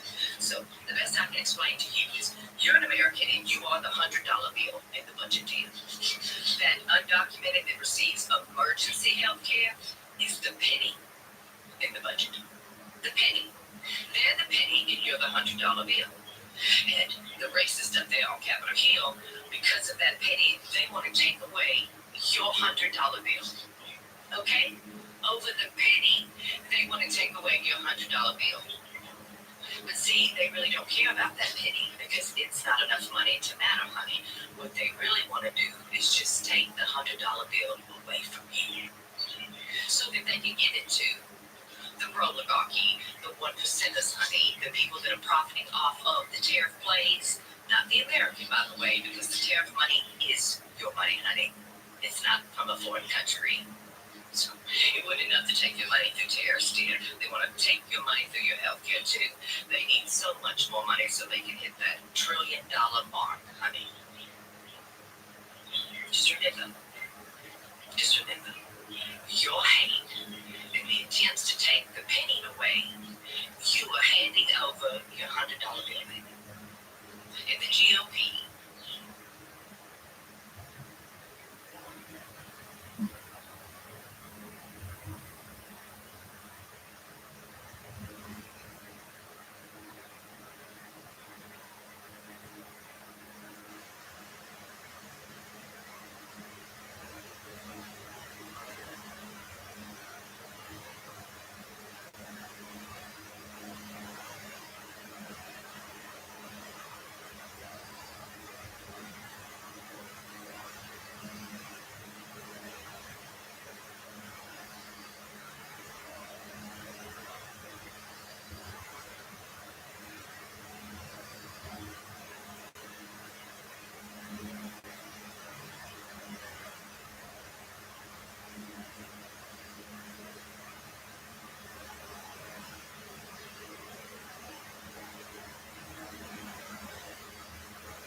Mm?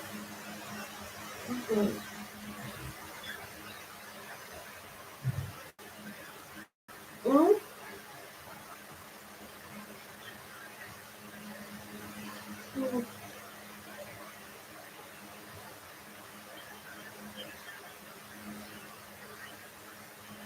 You find out?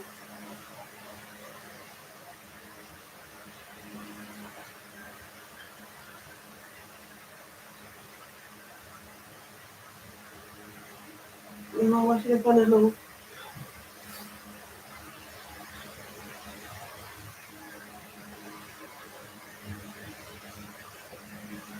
Mm. Actually, I never hear about that. Why she have to make a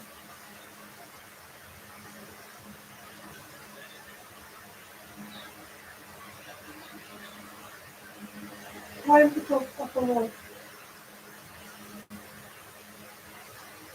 you know screenshot it?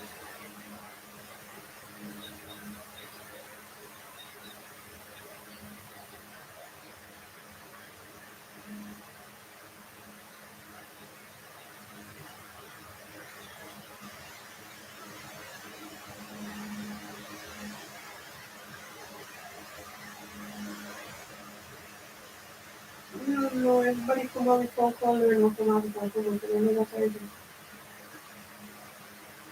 Come on, no, what should you about?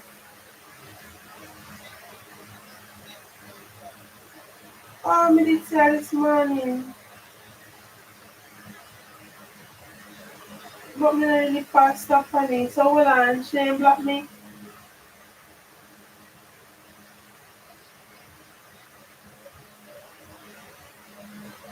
No, and I see him lash on this. The one where it have the one where it have fluid one, right? I know the one where it have fluid one this. Oh, me think I did she talking. But build the other one them. Mm, that's nice.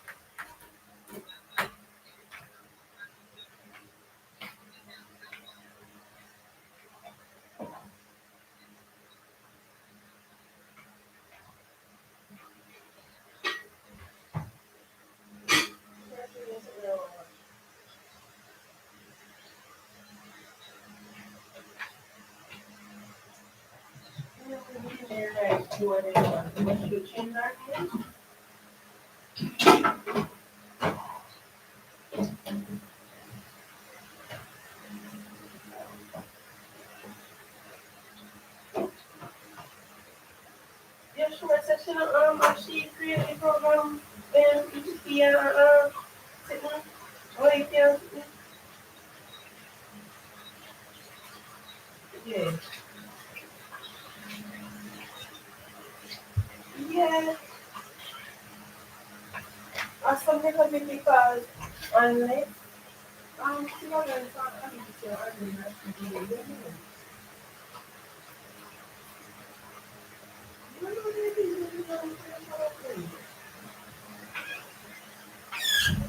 let me see yes, we see so this guy is going to see so that's about thing to do. They were happening last time. We still watch everything. We see trying to watch the battle. Everybody see me there now, they try to figure out how to master something like this.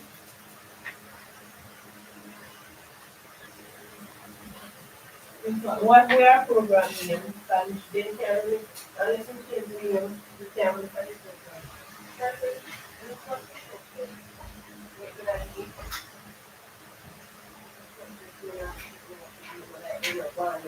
The sure should be going to 200 and a half really well. You don't know what makes you mind can tell him say, use the old water, rinse out the plate, then put them on the side, clean, and then go get fresh water to wash up the plate. You go sit down the whole day. If water don't come back till next week, that's the place I go sit down.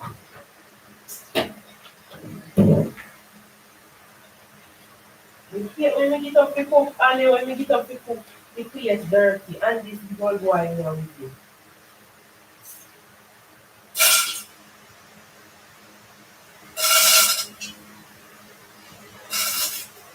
You say, more, it fit me. It fit me when it fit me. But the damn protest against my first fitness we had easy. And then me not hearing come home and say, Peter said this is all the lesson about me. You know, one market and nothing. Then come home and say this is how the backbone work should be. Me not hearing come home and tell me none of that. Me don't know what they learn in this class and they have the exam to do. Yeah, that is bomb.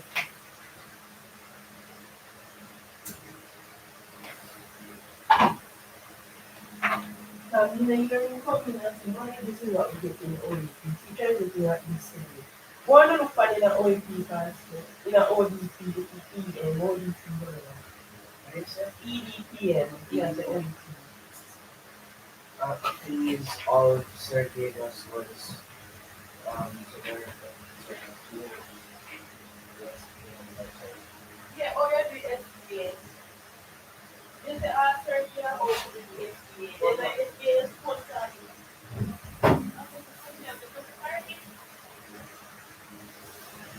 Don't let only tell us about the lecture.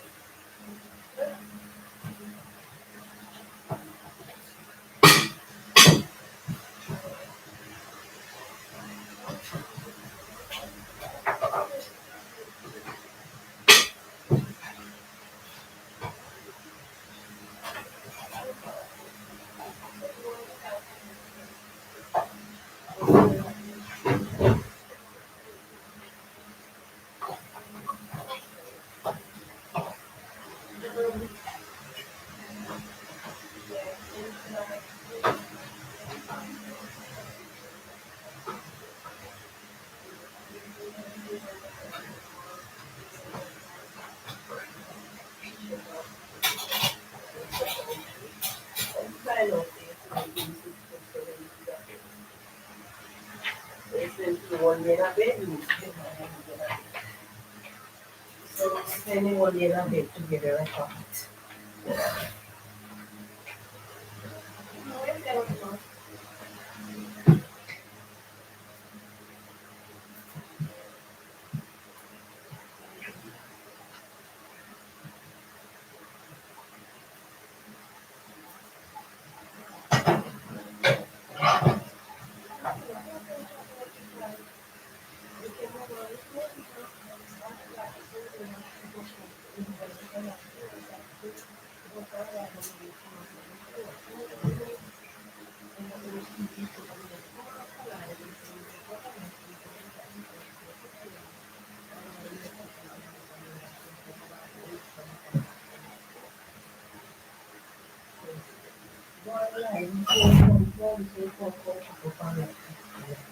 Anyway,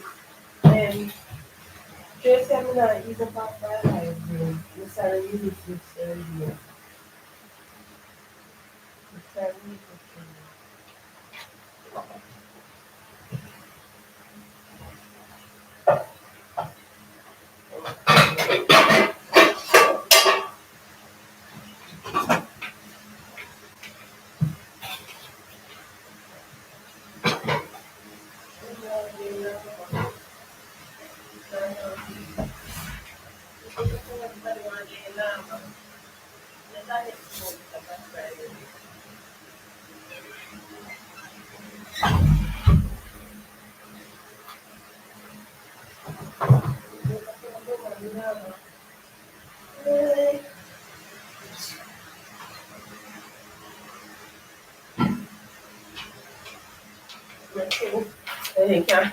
I think you know, cook it, then you just have to Then see the full price and no back and I. Tell more than do that. Live life for YouTube for money. Instead of on YouTube life and I don't watch it. Yeah, from there they go live over. The live is just going to be.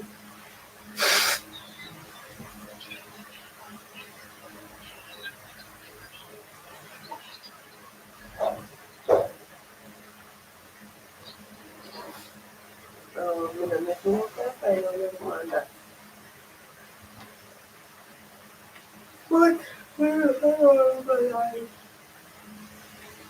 you know, go find life panic for them one time.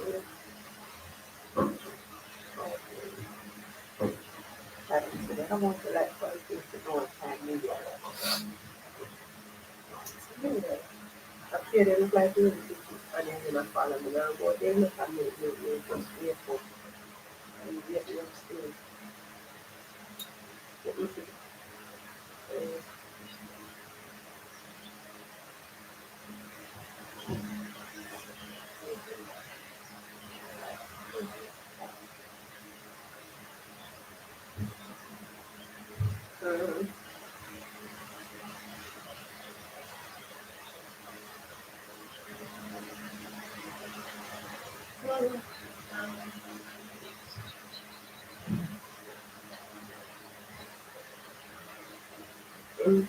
Normally means to say people never did that see you before. Your content should be no. Your content never did that should before. Your content that should be no. That's what it means. But me know the little hypothetical girl man and something she did it for me.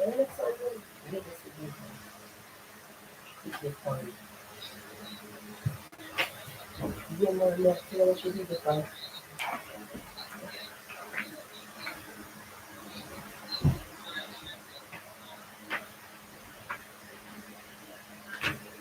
Yeah, I'm looking to tell from family.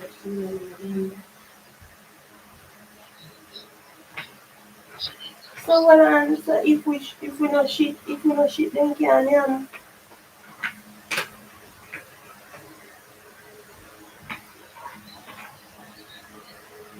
Wonder how long they not see them in how long and as soon as we decide to alright we have to go back, see them there back and like Instagram for the money again. That's why I tell us that's why I tell us I mean all up for this them because they come like say then they use we to compete people. Because they come out and talk like we. They come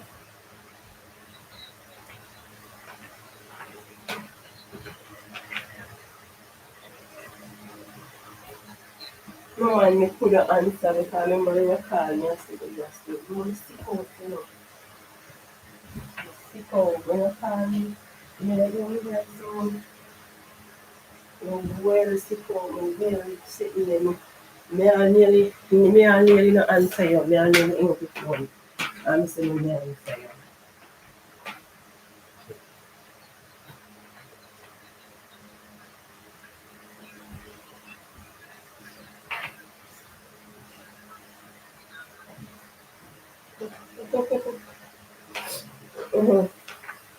When I register, when I license. Program them, when I program them, when I license, when I find out what they find. And then when I when they come ask me about in my comments, don't put them bad luck program in my comments, my love. Stop it.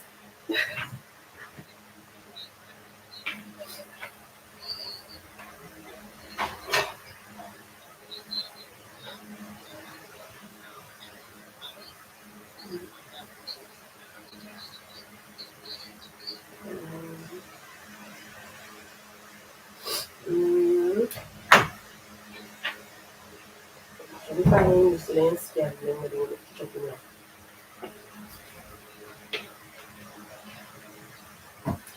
Okay.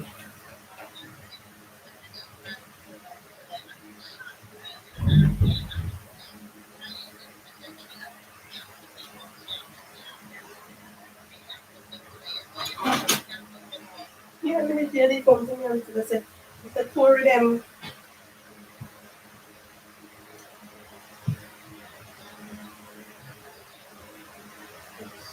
Mm-hmm. We're not hosting. What I just said is when I shit in that yeah, so that was the like that was the like he don't be on for a year ago. That's why I like one time we logo up so nobody not confused with nobody. You see them now no logo, no nothing. You know, and they confused with nobody. That's why I say branding. Branding, what the brand is saying. That is why I asked yesterday about if how easy and then so keep saying that this plan is up there so now this is plan is. Obviously after me the last time and his plan they say if they could have put me in a kind of blood, I mean I asked him say, what is that? Something name so what is that? Mm. You ask him that? No, but the same time after Mm-hmm. you have to realize I mean that just come for that thing. It's obviously people that but then again, what again? Well, you said to come again because them are real with them 8 day night, they have to run, they have to try run side of it. They can't run from me. No, yes, man. Anyway, I need that man post up now. Who's one of them keep me out there to go with that. Alright, cool.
Mm-hmm. I don't know if these are ready. I just I don't know. No, they're not. Huh? No, they're not. Okay.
Teresa, Right.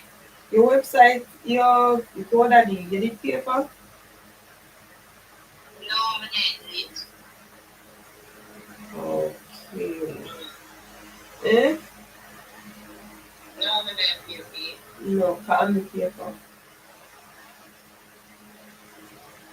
You did PFP? Yeah, it's time when we never know where the something they come from. When you I want the phone from my account and it is the PFP community Oh, and yeah. I pay only the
get them low, actually, because it is paid for. Mm-hmm.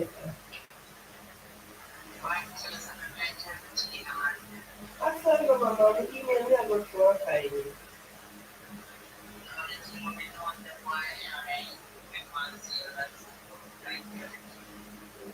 I mean, email me, I go through a file. That's fine. Just not to take out. Let me take out everybody. Hey, come back. You are home. You do stuff here, but I like you. But I like you to do stuff here. When you come out of here, when you come out of here, but I need you. That's what you feel like. You feel when you are home. I'm never want to hear somebody who actively use the program. You understand me? So the time they want to hear somebody who now actively use the program, no, that is the reason why they, they say, all right, we need everybody, we need everything out. I mean, get out. So we clear out everything out on the paper and add back for more after. So that's all. Eh? Eh?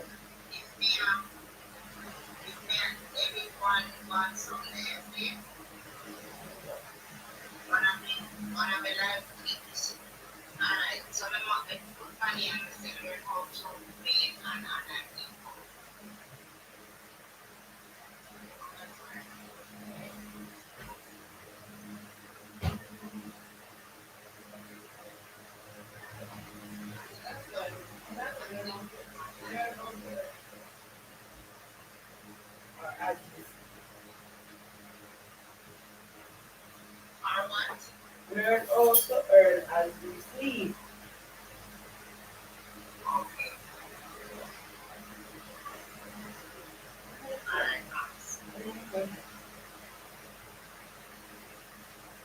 Hey, Krista, what time you have a live? Oh, we have to do before starting the book.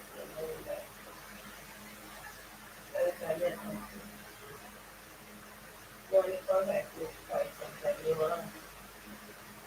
know, we don't like to find live on the phone like 30. You know, like, all right.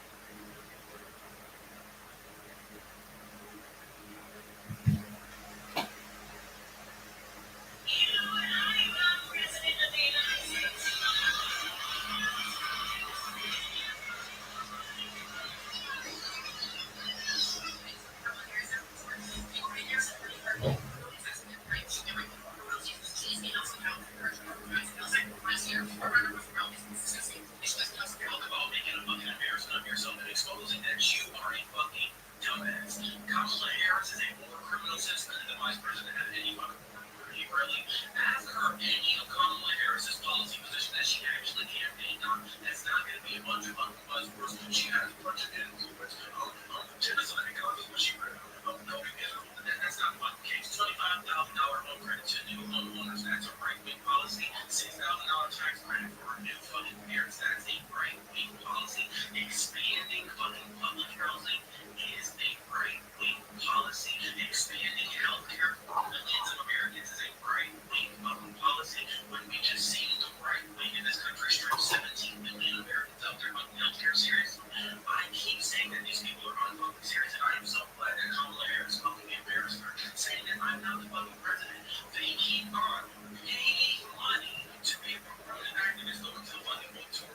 Donald Trump gets up on fucking air every day. You don't never see him getting fucking interrupted. They had two people interrupt him at breakfast one day, and they keep on, well, we went to his breakfast. I have 25 different occasions that I could pull from the last like 2 months of people bothering Kamala Harris. You can't do that same shit for Donald Trump and JD Vance, and then they keep on getting in your face like these people are serious. They are fucking performing conservative activist. And that one right there, that's the biggest one of them all. That right there is the biggest fucking one of them all.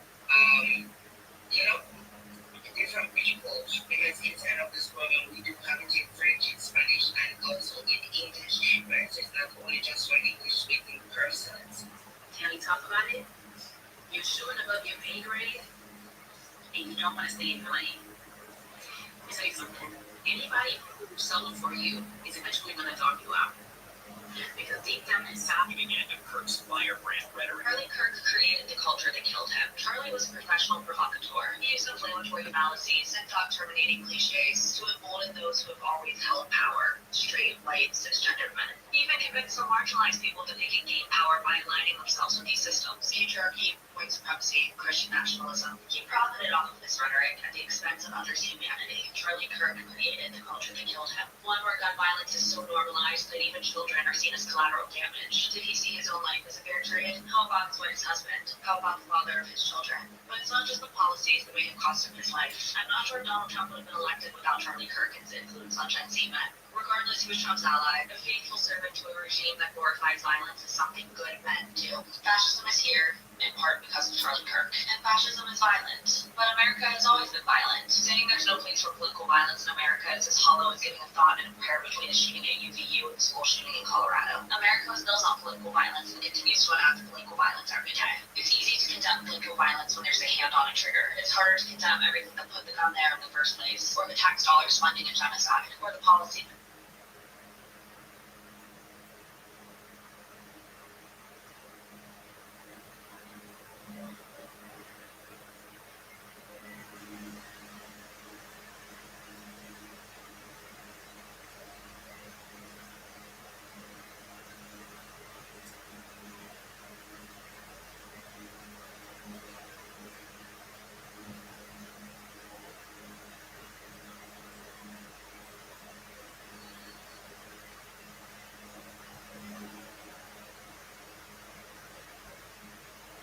Kirk's firebrand rhetoric. Charlie Kirk created the culture that killed him. Charlie was a professional provocateur. He used inflammatory fallacies and thought-terminating cliches to avoid those who have always held power, straight, white, cisgender men. Even if it's a marginalized people that they can gain power by aligning themselves with these systems. Patriarchy, white supremacy, Christian nationalism. He profited off of this rhetoric at the expense of others' humanity. Charlie Kirk created the culture that killed him. One where gun violence is so normalized that even children are seen as collateral damage. Did he see his own life as a fair trade? How about his husband? How about the father of his children? But it's not just the policies that may cost him his life. I'm not sure Donald Trump would have been elected without Charlie Kirk and his influence on Gen Z men. Regardless, he was Trump's ally, a faithful servant to a regime that glorifies violence as something good men do. Fascism is here, in part because of Charlie Kirk. And fascism is violent. But America has always been violent. Saying there's no place for political violence in America is hollow as giving a thought and prayer between a shooting at UVU and a school shooting in Colorado. America was built on political violence and continues to enact political violence every day. It's easy to condemn political violence when there's a hand on a trigger. It's hard to condemn everything that put it down there in the first place, or the tax dollars funding a genocide, or the policy that is there global and charming. We dream of a world without violence, but we live in one that demands it. Fascism can't be an hour or two away, or debated into a romance. It must be confronted, and confrontation under fascism is never peaceful. Political violence has been a daily reality for indigenous people, Black Americans, trans individuals, Palestinians. Consequences of actions, doesn't it? I mean, I really think people in debates and as talking points, excuse what's behavior, and then it happened. Couldn't have so that is unbelievable. You know, actions have consequences. Interesting that rhetoric isn't something that matters. Well, apparently it does, right? But don't cry about it now because you don't care about literally any other event that ever happens because you would rather, just like this Charlie Kirk said, have a portion of Americans should be so you could have your little hobby. I think that's absolutely barbaric. So don't clutch your pearls and try and use them as a martyr now just because one of your feelings got hurt because somebody actually did something about it. I mean, these are the same people that will absolutely fund politicians and advocate for people that will cut mental health services. They will actively stand against the Medicare for all system or universal health care system.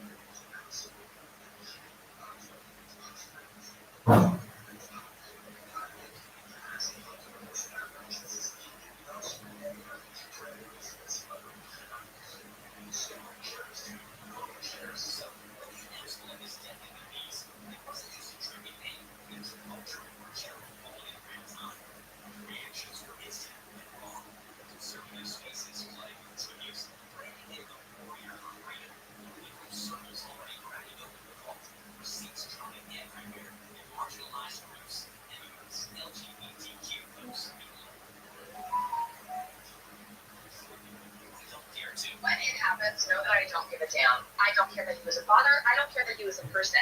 I don't care that you can argue that someone in history was worse than him.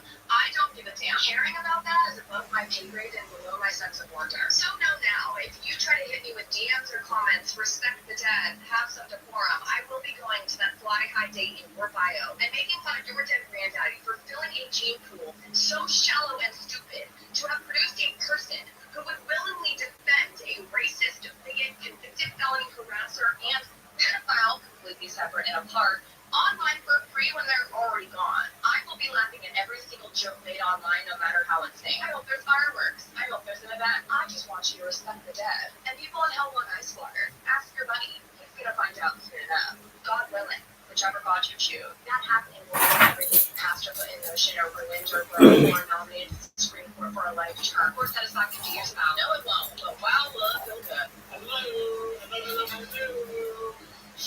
What's up, bro? Is this so? Why is that always your people's first question? I don't know. You can't. No, you gotta go. What do you mean go? I earned this. I have been fucking awful. There is awful, and then there's insufferable.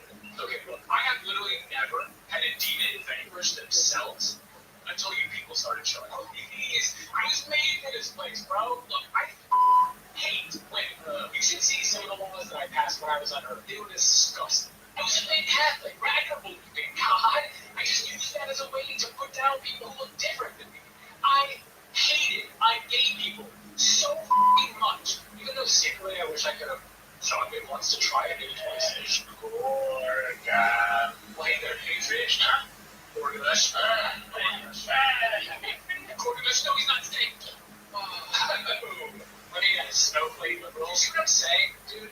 I didn't even know that they could do that until about 10 years ago. You won't believe who's a woke ass pussy. Okay. Charlie Kirk wasn't just another conservative podcaster yelling into a mic.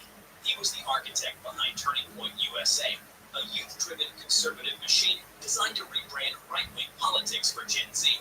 His style was simple. Package culture wars into memeable sound bites. Immigration, he framed it as an invasion. Diversity programs, reverse racism. Gun rights, sacred. Climate change, just hysteria from the left.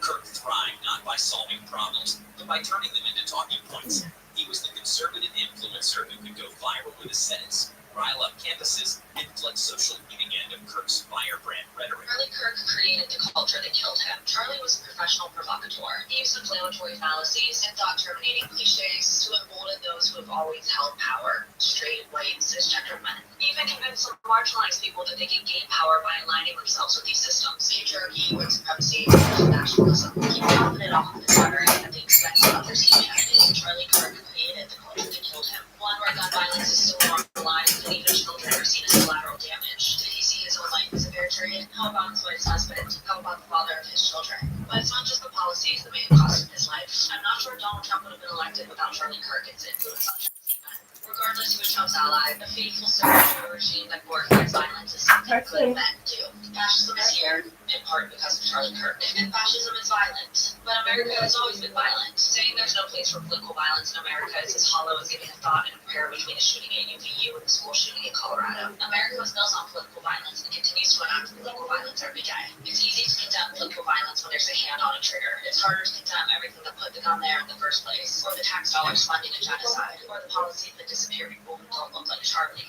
We dream of a world without violence, but we live in one that demands it. Fascism can't be voted out or petitioned away or debated into irrelevance. It must be confronted, and confrontation under fascism is never peaceful. Political violence has been a daily reality for Indigenous people, Black Americans, trans individuals, Palestinians. Consequences of actions, doesn't it, my dude? I mean, the irony of debate said BS talking points, excusing behavior, and then it happened to you. Couldn't have gone out better myself, man. That is unbelievable. You know, actions have consequences. You guys think that rhetoric is something that matters? Well, apparently it does, right? But don't cry about it now because you don't care about literally any other event that ever happens. Because you would rather, just like this Charlie Kirk saying, how a portion of Americans should be. So you can have your little hobby. I think that's absolutely barbaric. So don't clutch your pearls and try to use them as a martyr now just because one of your feelings got hurt because somebody actually did something about it. I mean, these these are the same people that will absolutely fund politicians and advocate for people that will cut mental health services. They will actively stand against the Medicare for all system or a universal health care system. They will do absolutely nothing. They will not do any mental health screenings, even though they're talking about mental health. They will not make actual universal background checks and stuff. They will not screen anybody for any reason whatsoever. So who cares, dude? Who cares? So, with the announcement of his death in the beats, it wasn't just a trending name. It was a culture war general falling in real time. The reactions were instant and raw. Conservative spaces flooded with tributes, branding him a warrior for freedom. Liberal circles already cracking open the vault. Receipts dropping everywhere. And marginalized groups, immigrants, LGBTQ folks, people of color, not even engaging. They're shrugging. Are we? When it happens, know that I Do I don't direct some down. people? I don't care that he was a father. I don't care that he was a person. I don't care that you can argue that someone in history was worse than him. I don't give a damn. Caring about that is above my pay grade and below my sense of wonder. So now, if you try to hit me with DMs or comments, respect the dead, have some decorum, I will be going to that fly high date in your bio and making fun of your dead granddaddy for filling a gene pool so shallow and stupid to have produced a person who would willingly defend a racist, bigot, convicted felony harasser, and pedophile, completely separate and apart, online for free when they're already gone. I will be laughing at every single joke made online, no matter how insane. I hope there's fireworks. I hope there's an event. I just want you to respect the dead. And people in hell want ice water. Ask your buddy. And Sweetie's alleged man is outing her because she owes her money. Sweetie owes her man money because she introduced you to this gentleman, to you to the game, made the link. She's accusing Sweetie of falling in love with Homeboy. She's making the subject her boyfriend running off and not paying her man. Let me ask, how does that work? Did she pay the first time and she just ain't pay no more? Or according to the man, she's only owed money from this person, from this gentleman? But I mean, is it from his years? Yeah, that's what they like. The man is making it sound like they have done this quite a bit. And she's saying, if you don't pay me my money, then we're going to have some real discussions on this timeline about all the business I brought your way and how you've been the quote-unquote girlfriend for so many of the celebrities that I've introduced you to. The man of business. We should explain it to the people out there because it's people that have no idea what we're talking about because we're all dirty, rotten scandals. Can somebody explain the man of business? Our visits became monthly trips that were more about ensuring it was okay, rather than sharing in anything meaningful. I'd sit in the sterile visiting room making small talk, both of us avoiding the gaming absence that Grandma left behind. With Grandma gone and Grandpa far away, my buffer against the loneliness at home was gone. The transition back to life where my sister's needs dominated was harder than ever. The contrast was stark. Where my grandparents had made me feel seen, at home I was more invisible than before. The routines continued. Emily's needs continued to shape our family life, and I continued to fade into the background. The isolation wasn't just physical, it was emotional. During family gatherings, conversations would circle around Emily's latest treatments or her challenges. I'd chip in where I could, try to share bits about school or friends, but it often felt like speaking into a void. My words seemed to dissipate the moment they left my lips, unimportant and fleeting. Even at school, I started to withdraw. Friends invited me to hang out, but I found myself declining more often, opting instead to spend time alone. It was easier than explaining why I was down, why I didn't feel like pretending everything was okay. They knew about Emily, of course, but no one really understood the full weight of living in her shadow, of having my own needs and desires perpetually sidelined. The worst part was feeling guilty for these feelings. Emily didn't choose her health issues, and I knew my parents were doing their best under tough circumstances. But no one had to be the same left, nor did it fill the growing gap within me, a space where familial warmth once lived. As I navigated this new reality, I realized that I needed to find new sources of support, new ways to feel valued. I turned to teachers, to coaches, any adult who might offer a word of encouragement, and recognition. Each small acknowledgement felt like a lifeline, a reminder that I could be more than just the healthy sibling, more than just the other child.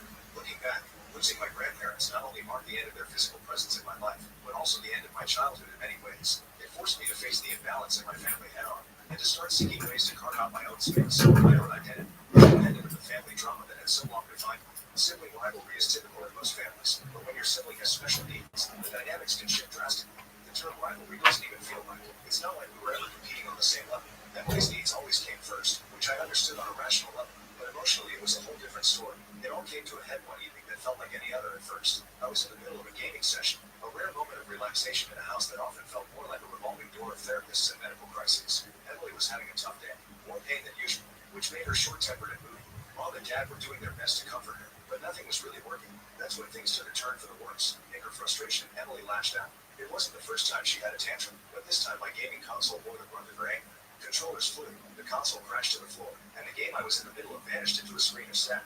I was stunned, just staring at the wreckage of what was my only real escape from the everyday stress. When I looked to my parents for support, hoping for once they'd see the impact of Emily's actions on me, all I got was a hurried apology as they scooped her up to calm her down. They were more concerned with her tears, her reasons for the outburst, than the fact that she destroyed my property, something that mattered to me. The message was clear. Her immediate needs were more important than any of my feelings or possessions. That night, after Emily calmed down and everyone else seemed to move on, I was left with a console and a growing resentment that no amount of silent grooming could dissipate. I lay in bed thinking about how unfair it was that her needs not only came first, but seemed to be the only needs that mattered. It wasn't her fault she was in pain, or that she had limitations, but why did that mean I had to be the collateral damage? Over the next few days, I tried to brush off the incident, but the frustration simmered. I found myself snapping over small things, withdrawing further into myself. My parents noticed but misinterpreted my mood as typical teenage angst, attributing it to school stress, or just a phase. Suggesting maybe I needed more sleep, or should try talking to someone like a counselor at school. It felt like another dismissal, another way of saying that my problems weren't as significant. It was around this time that I first brought up the idea of family therapy. I wasn't sure what to expect, but I was desperate for anything that might help us communicate better. To my surprise, my parents agreed. Maybe they realized things were starting to spiral, or maybe they hoped a professional could smooth over the growing cracks in our family dynamics. Either way, we found ourselves sitting in a stark, quiet room across from a therapist who seemed genuinely interested in hearing from each of us. Therapy sessions started to become part of our weekly routine. While they were supposed to be a space for all of us to improve our communication and understanding, it quickly felt like we were just going through the motions. My parents, eager to rectify their past neglect, initially threw themselves into the process with a kind of desperate energy. For a brief period, it seemed like we were making genuine progress. During these sessions, the therapist encouraged us to share our feelings openly, which was a new and uncomfortable experience for everyone. I talked about feeling like an outsider in my own family, about the pain of having my needs and interests consistently overlooked. It was liberating to voice these feelings, to have them acknowledged by a professional, and to dismiss them as teenage trauma.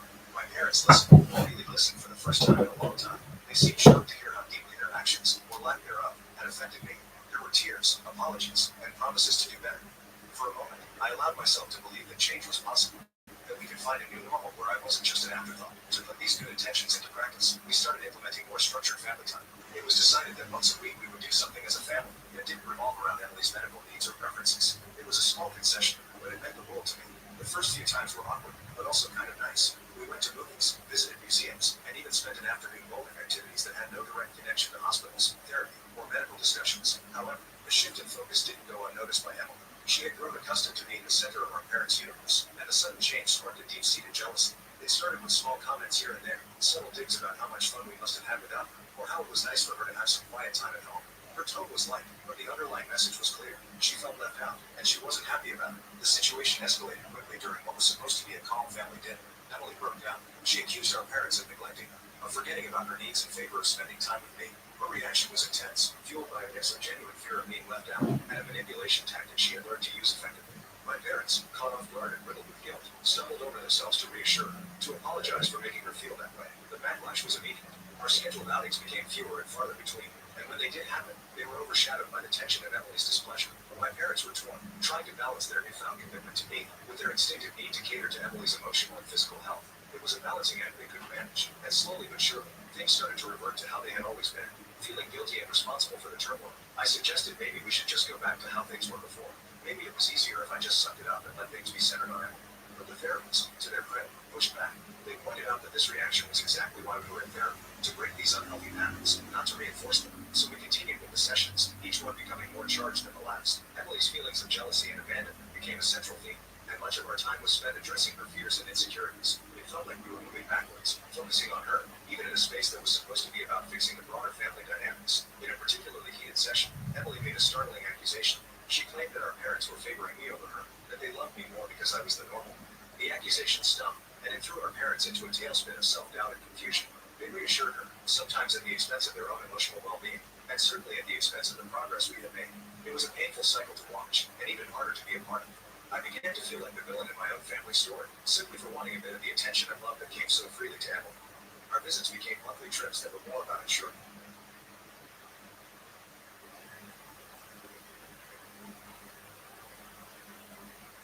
he was okay, rather than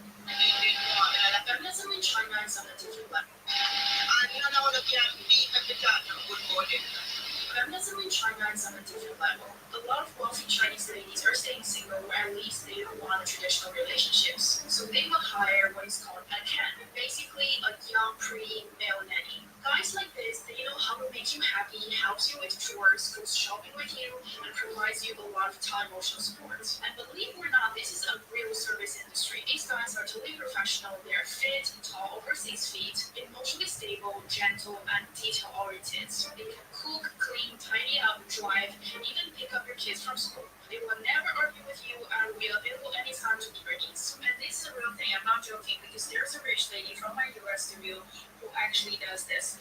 She's in her 40s, single, successful, rich, got her own business, very well established, and she got multiple kids.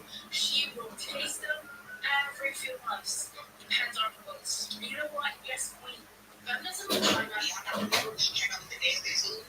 In them stale ass cookbooks with their food that was seasoned. Do y'all not remember that? No, you probably don't remember because your ass deep by shit. You and Aisha Curry are not the same, and I think you gotta stop trying to pick. It's she got fat cheeks. This is getting serious.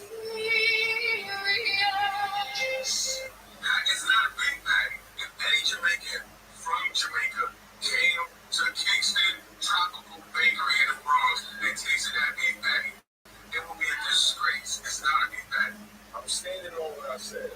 What they got at Kingston Tropical Bakery is not a beef patty. They would call it just a regular meat pie, but that is not a Jamaican beef patty. Whenever I get a beef patty, I get one beef patty. I eat the beef patty. If it's good, I get a bunch of beef patties and I get cocoa bread. But my initial test is always was just one plain beef patty. So that is why I'm not eating with cocoa bread for those guys in comments. It's a few comments saying, well, who are they to be reviewing Jamaican food? They're not even Jamaican. First of all, I'm Jamaican. I was born in Jamaica and my wife is Jamaican. We know a thing or two about beef patty. The number one thing about beef patty, I don't care where you are in the world, you're crusty, flaky. That is like an unwritten rule. Like it's so much of a rule that there's all types of memes on social media about how much flakes a beef patty has. So the fact that you got no flakes in this beef patty. Another comment that I kept seeing is that some people have different taste buds.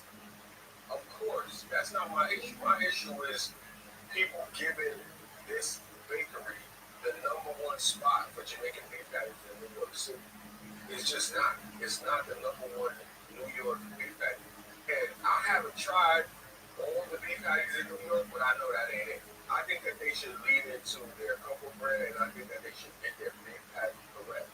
Because the seasoning wasn't terrible. It just wasn't what you would think of a beef patty to be. It's not a beef patty. If any Jamaican from Jamaica came. So let's talk about it. Cool. I see some comments people were just being like, oh, you're a hater or whatever. Follow up, dude. At a family dinner, my parents casually mentioned my sister's kids would be moving in with me while she was building her love life. You won't mind, will you? They smiled. They had no idea I had already moved into another apartment. The thing is, Jennifer continued, looking at me. He's not ready to jump into the whole family thing yet. So I thought maybe Emma, Jake, and Sophie could stay with him for a while, just until David gets comfortable with the idea of having kids around. I nodded and kept eating my ribs. It would just be for a few months, Jennifer went on. And I know you need help during the day while you're at work, so I thought we could find a babysitter. I mean, you don't have kids of your own, so you have more flexibility with your money. Still nodding, still eating. Once David sees how great I am in a relationship, he'll be ready to meet the kids and become their stepdad. It's perfect for everyone. Mom jumped in. We think it's a wonderful opportunity for Jennifer to secure her future, and the kids love spending time with her. It's really important for Jennifer's happiness. Dad added, this could be her chance to give those kids a real family. I finished my last bite and wiped my hands on my napkin. When were you thinking of doing this? Well, Jennifer said, I was hoping maybe next Saturday. David's lease is up at the end of the month, so we want to start fresh. Next Saturday? So, in a week. Exactly. I know it's short notice, but you're so good with the kids, and you don't really have anything else going on. I smiled. That sounds fun. Jennifer's face lit up. Really? Oh my God. More. Thank you so much. This is going to change everything for us. The kids will love living with their aunt, and David will fall in love with me without any distractions. We finished dinner, and I helped dinner. Jennifer was practically glowing as she told me about her plans for redecorating the apartment to make it more adult without kid stuff everywhere. I'll bring them over Saturday morning with all the things, she said as we loaded the dishwasher. They'll need their school clothes and everything since they'll be staying through the week. Of course. And I'll give you money for the babysitter Wednesday when I get settled. Sure. When I left that night, Jennifer hugged me tighter than she had in years. I love you so much, Laura. You're saving my life. I drove back to my new apartment, which my family didn't even know existed, and smiled the whole way home.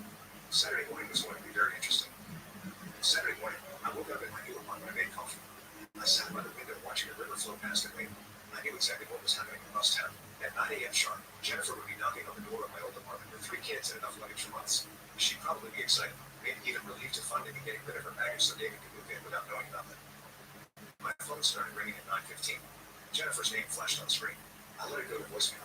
It rang again at 9:20, then 9:25. I turned the volume off and went back to my coffee. By 10 a.m., I had 12 missed calls and 15 text messages. I finally opened them. Where are you, Laura? We're at your apartment, but nobody's answering. Why is there a phone number taped to your door? We called the number and it's your landlord. He says you moved out. What's going on? This isn't fun. David is supposed to move in today. Then my parents started calling. Mom's name appeared on my screen over and over. Dad texted me. Calls immediately. Your sister needs me. At 11 a.m., Jennifer sent a long text. I don't understand what's happening. Your landlord says you moved out last week. Where are you? David is coming with his son this afternoon. The kids are scared and confused. Please call me back. I put my phone on silent and went for a walk along the river. When I came back an hour later, I had 23 missed calls. The texts were getting more desperate. Laura, please. I'm begging you. I don't know what to do with the kids. David just called. He's loading his truck now. I need you to take Emma, Jake, and Sophie right now. My whole future depends on this. You can't do this to me. I made myself lunch and read a book. My phone kept buzzing, but I ignored it. Around 4 p.m., I got a text from Jennifer that was just, I hate you. At 6 p.m., my cousin Rachel called. Rachel is Jennifer's age, but way more sensitive. We always got along well. Laura, thank God you answered. I just got off the phone with your mom. What happened?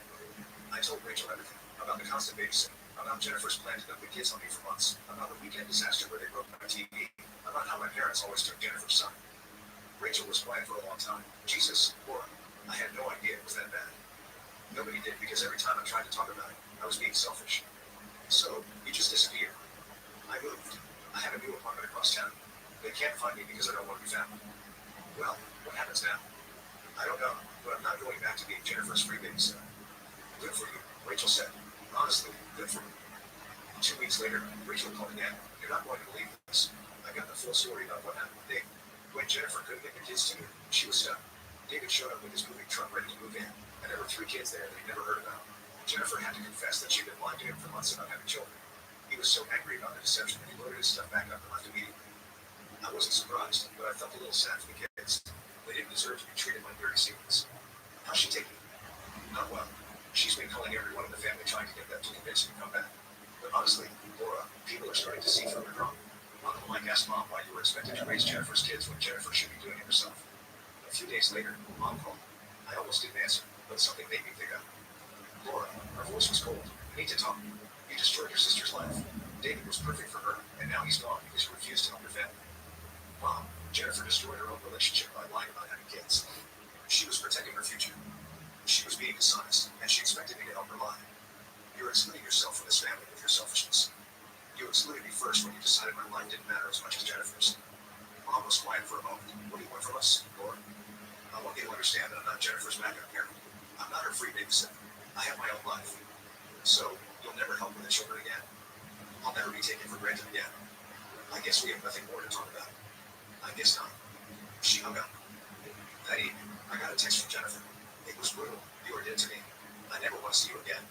You ruined my life, and I will never forgive you.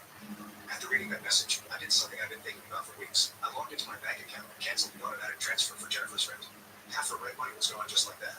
I screenshotted the cancellation and texted it to Jennifer with a message. Since I'm dead to you anyway, I figured you wouldn't want my help with your rent either. Then I blocked her number. I blocked Mom's number, too, and Dad's. For the first time in 2 years, my weekends were my own. I could make plans without worrying about Jennifer showing up with 3 kids. I could go out after work without checking my phone for emergency babysitting requests. I could live my own life. Amy threw me a belated birthday party to make up for the one I missed. You seem different, she said as we ate cake. Happier. I feel different, like I can breathe again. It's been 3 months now since I disappeared from my family's life. I don't know when or if I'll talk to them again. Part of me misses them, especially the kids, but I don't miss the constant guilt trips.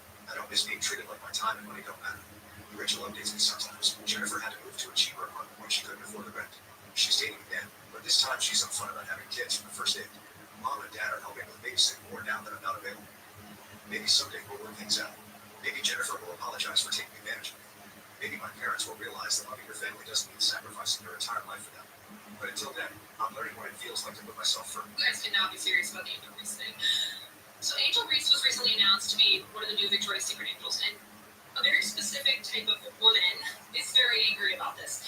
There are so many reasons why that's ridiculous, but just starting off, things I keep saying over and over again, these women saying, this is not about rape, guys, this has nothing to do with race. Facially, she's just not there. First of all, what? Second of all, even if I was to do what you guys love to do and break down features, the thing I keep seeing that comes up is that her eyes are really far apart, which is actually insane. Because you know who else's eyes are far apart? Your queen, Kate Moss. Someone you guys love, right? Because she had that famous quote about how nothing tastes as good as right. We've all heard it. So as you guys sit in your rooms and lick pictures of her, one thing I feel like you're not thinking about is, what is the big difference between someone like her, someone else like Anya Taylor-Joy? What is the difference between her and Kate Moss and Angel Reese? Big, because it's not just height. She's right. I keep seeing people say that a supermodel means you have an unattainable physique. Borderline unattainable physique. I'm not sure why you think a 6'3" professional athlete has an attainable physique, but it's clearly not why you don't want her to be a Victoria's Secret model, because does have a physique that she attained through very hard work. Your metric of what a supermodel is, which is a person who has unique features and looks different from the rest of the population, she's actually meeting those metrics. So can't be that either, darling. Supermodel fangirls is they just fundamentally. So I did a little research. Well, week one was a doozy. Already, the United States Supreme Court has heard 2 important cases, and I hope you're sitting down because those are just the tip of the iceberg when it comes to controversial topics the justices are going to be making big decisions about this term. We're talking about things like elections and tariffs and gerrymandering and presidential power. So I'm going to tell you about just a few of the big cases that I'm keeping an eye on. And We follow basketball players, actors, drug addicts. We follow the worst of the worst when it comes to black people. So I need y'all to go follow Jerron Grant. I invented a self-defense device. I call it clock, and it can do multiple things. This part right here acts as a flashlight that shines in dark places like alleys, streets, and anywhere without light. This right here is an infrared transceiver that can control things that focus on infrared waves like drones, garage doors, and remote controllers. This blue button on the back sends sound back home, signaling home for danger whenever it's pressed. Update 2. My girlfriend texted, I totaled your car and blamed you for the accident. Insurance is paying me $30,000. I responded, glad you're okay. Then I submitted the dash cam footage showing she was street racing while drunk when the insurance company sued her for fraud and police entered a DUI charge. She must have bailed her out. You vicious little rat. How dare you snitch on my daughter? She committed multiple felonies, darling. She's a young woman who made a mistake. You're supposed to protect her from consequences. No, she can go to prison. You've ruined your life over a car. She nearly killed an elderly woman, drove drunk, and committed fraud. thanks, Pete. Go to. I rented my house to a recent graduate from a top university, and on the night she moved in, she sent me a photo at midnight. In the picture, I told my wife I had an emergency surgery, but I was really in my car with the pharmaceutical rep I've been sleeping with. And when she FaceTimed me from our daughter's graduation, her silence ended my marriage forever. Jennifer had already documented everything by the time I got home. This one is a lot of struggling black people, but I need to say this. As a black man who has came from nothing, from the struggling side, came as well. I have to say I understand why most people always just question that. Most people help the black people. Wow. As a person that loves wealth, You finished putting up this song? kind of understand that, right? So like, if I help you, so at the bottom, I be winning, right? Because I don't want education, I don't want knowledge, I don't want them to do better. Right? You get what I'm saying? I'm not saying all, it's 1% that actually want to do better. Out of the 17, yeah, out of the actual poverty number, right? There's only 1%. Out of the 17.9, 1% that actually want to be something better life. For the rest of it, I don't think you want to be anything. So it's like, oh, I want his hand, I was going to give it. I give you money. You don't know how to keep money. What you're going to do is what you did exactly with the PPP loans, the stimulus check. You're going to go shopping. You're going to go buy things. You're going to go on trips. You're going to have credit bureaus. You're going to do all that stuff. You're going to buy the machine. You're going to buy all that stuff. I'm not going to build in the hood where it's for city development. I'm not going to do that. I'm going to build in the hood because the hood is going to be destroyed. Now my money is just gets cooked, right? And then who has to pay to fix it? Me. My corporation and my partners that are changing. That doesn't make any sense. Then also you have the risk of being killed by your own people because they don't want to see it where you at. Then when you do say something, like for example, in college, you get a bunch of these comments. And you're like, yo man, that's not cool. You should be doing that. You should be moving to the next level. You get a larger business. Why are you working that? And the goofball said to me yesterday, I think he was trolling. If I'm buying a cybersecurity company, which finish that up, why am I worried about people on welfare? So even when we say we try to give you guys game and knowledge and everything, then you get stupid poor people like that and say stuff like that. Don't worry about us. Mind your business. You shouldn't be worried about us. All types of stuff like that. Once we give you advice and stuff. So in that continue to keep going with this. Why is it a waste of time to help? It's a waste of time. I will go on my videos. You'll see 2 whiteboard videos. I show 100%, by the way, how you can make a business that do not fail. Didn't offer to sell you anything, no course, nothing like that. I show how you can make a business that cannot fail. 100% guaranteed success rate, and success proof. So why everybody is struggling. Everybody's gonna be cooked in 2026, by the way. Everybody's gonna be cooked. You will be the only one succeeding with people like myself and all of my people that support me. And the government level. And then the rest of the government and which people work with the government. So like but all of the people who are poor like this, they won't take the time to learn anything. I have to ask a question. When it comes to the black woman that's in the hood, not all, most of them, what other skill set do you have other than shaking hands? I just want to know. I forgot. I just want to know. The real reason why people are so threatened by Meghan Markle isn't her royal runway walk or the fact that has given her all this money to wear their clothing. Meghan Markle is a threat because she has more rights to the British throne than the entire Windsor family, the sexy Goldberg. The crown was stolen from King James by his son-in-law, William of Orange, who married King James' daughter, Mary, in what is known as the Glorious Revolution. There was another Mary who was the mother of King James, who was, oh my God, please, the N-word. N-word's bad. Hold on, this guy is blue, grass is green. What the fuck are we talking about? Well, concept people, maybe don't fucking cheat on your wife. Maybe don't feel like you know.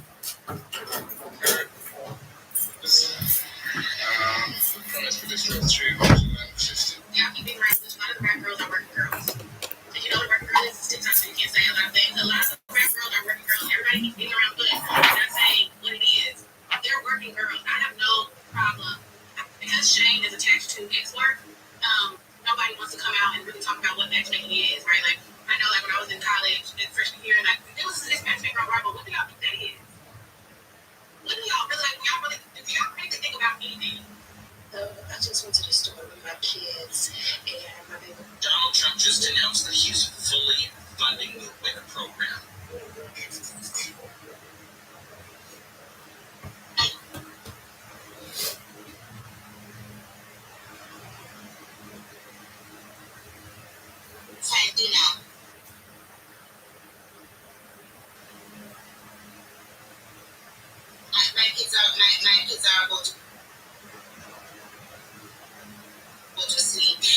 find food for them.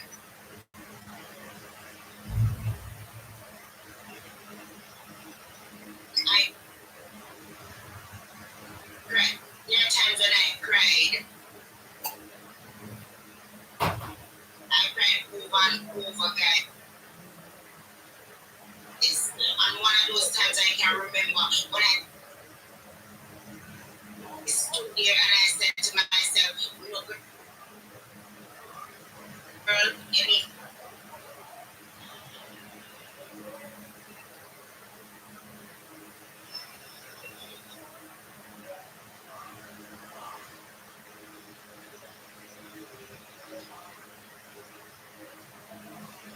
Are you hearing me now? Okay. Okay. Alright, so I guess you're hearing me now. Yes. So, as I am saying, guys, there are times for when I cry.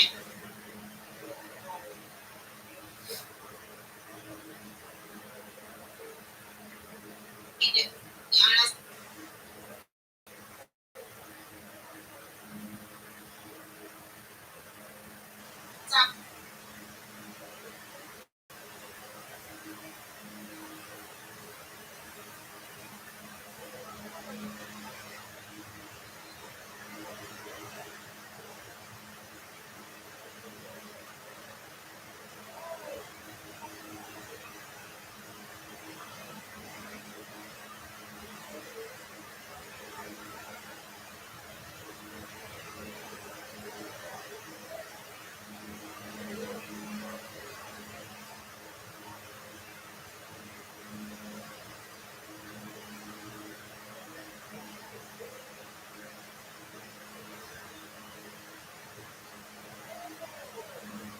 I think that should be better. Let me check.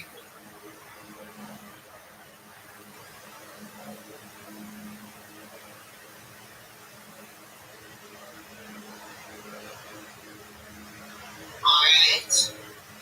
Am I still freezing, guys? Am I still freezing? Oh,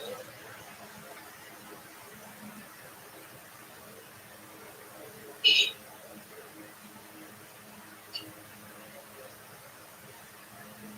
You understand? And then I have to get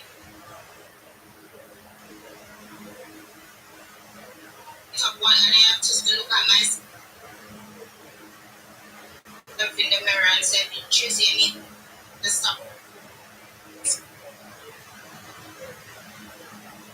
Listen, no one came to me and told me that, Tracy, there is such a program and there is something out there that you can do. No one did. But because of the struggles that I am going through and all of the struggles that I have been through, I needed to make a change. You understand? So, yes, I found the program on my own. And I took the risk. You understand? I took the risk. But this is the best part about it. I didn't know if I was getting into something that was worthwhile or I was getting into a scam. I didn't know. But what I know is that while listening to the person's life, the person told me that she was going to see to it that I get mentorship. Knowing that I don't know nothing at all about global marketing. You understand? Oh, it was not a risk. Yes, it was not a risk at all. Honestly, I made the right choice. I made the right choice, guys. You understand? And I went over here and I joined the program. When it's a win or lose situation, I wanted to make a change in my life. I wanted something better. I wanted to move from that situation that I was in. I wanted to get out of that situation. So what I did was I joined the program and I risked it for the biscuit, as we normally say, right? And I went out there and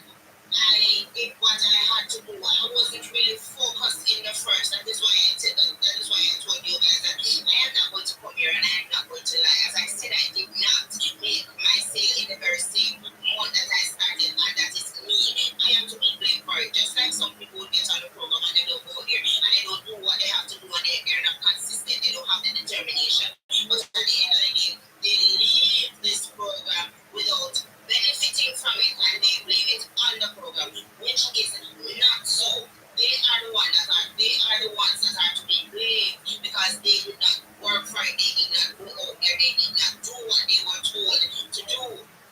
Right? And if you have a 9 to 5 and your boss tell you to lift up this 10 cement bucket, and you only lift up that 10 cement bucket, you're not going to get paid for it. But you lift up the 10 cement bucket because you want to get paid. No, you were told to do that and you did it, right? You paid full time, right? Good. Just like in the program, you were told to market and promote. Oh, yes. No, I have never heard anyone blame Colossus for anything. I have never heard that. But I am just stating that a lot of persons, that is what they do. That is why we preach consistency, determination, and being coached. Guys, we're fooling on make them. But at the end of the day, slow, steady steps get me right where I wanted to go.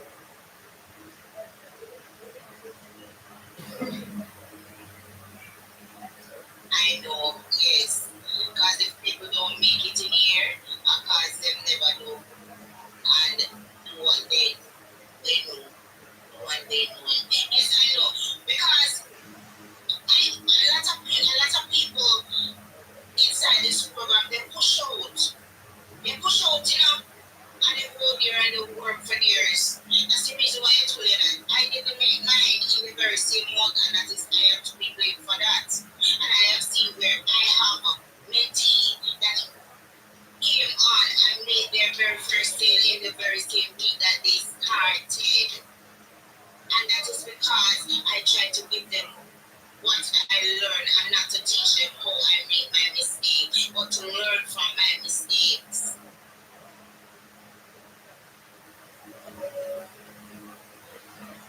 You understand? This is process and we never.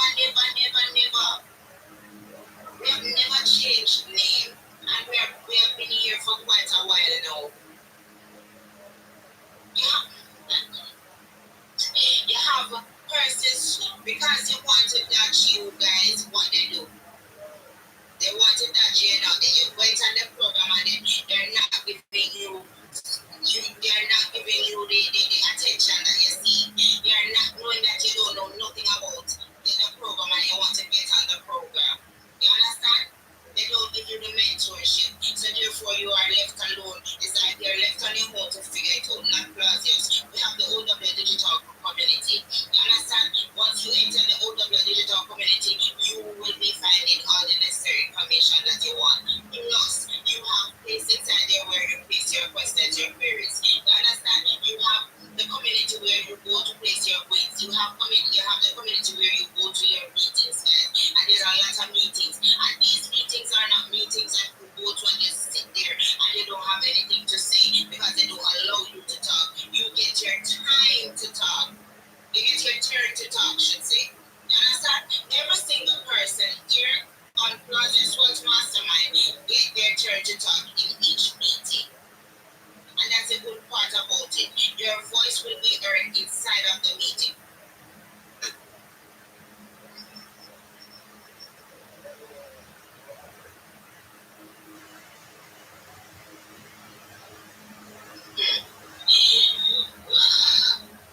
Yes, we don't propose the same goal with different names.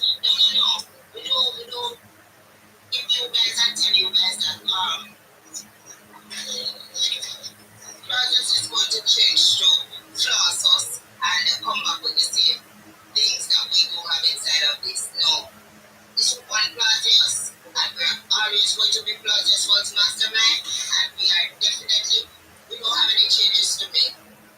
You understand? Must be different ways of earning inside of our different earning streams implementing into the program, but not any change. And the process that you see come out here, market and promote this product, this program, you will always see them. And you will always have them to talk to. You understand? So if you want to learn,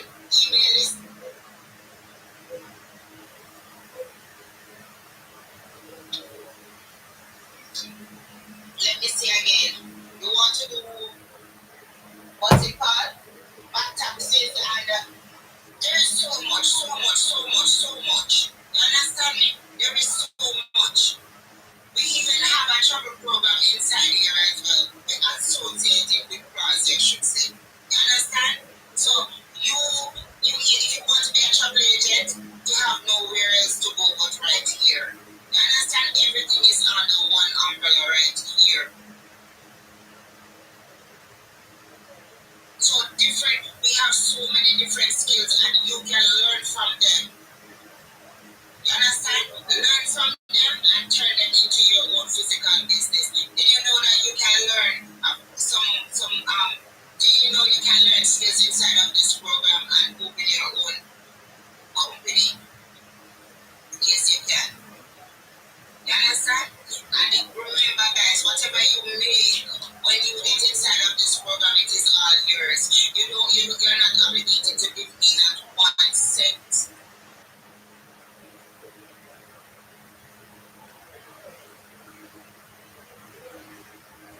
Yes. Once the time is permitted, you get your time to talk. Yes, that's inside of the meeting. You understand? But if you don't know, you have your mentor, you can always reach out to. That is exactly what I am saying. You understand? You always have a mentor to reach out to.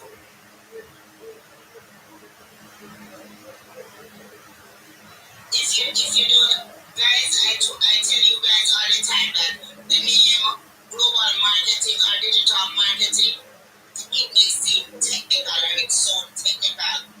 But basically, all you want on your phone, nobody asks you to bring in any resume, nobody asks you for your diploma, nobody asks you for your school leaving certificate. All they ask you for, ensure that you can read and write.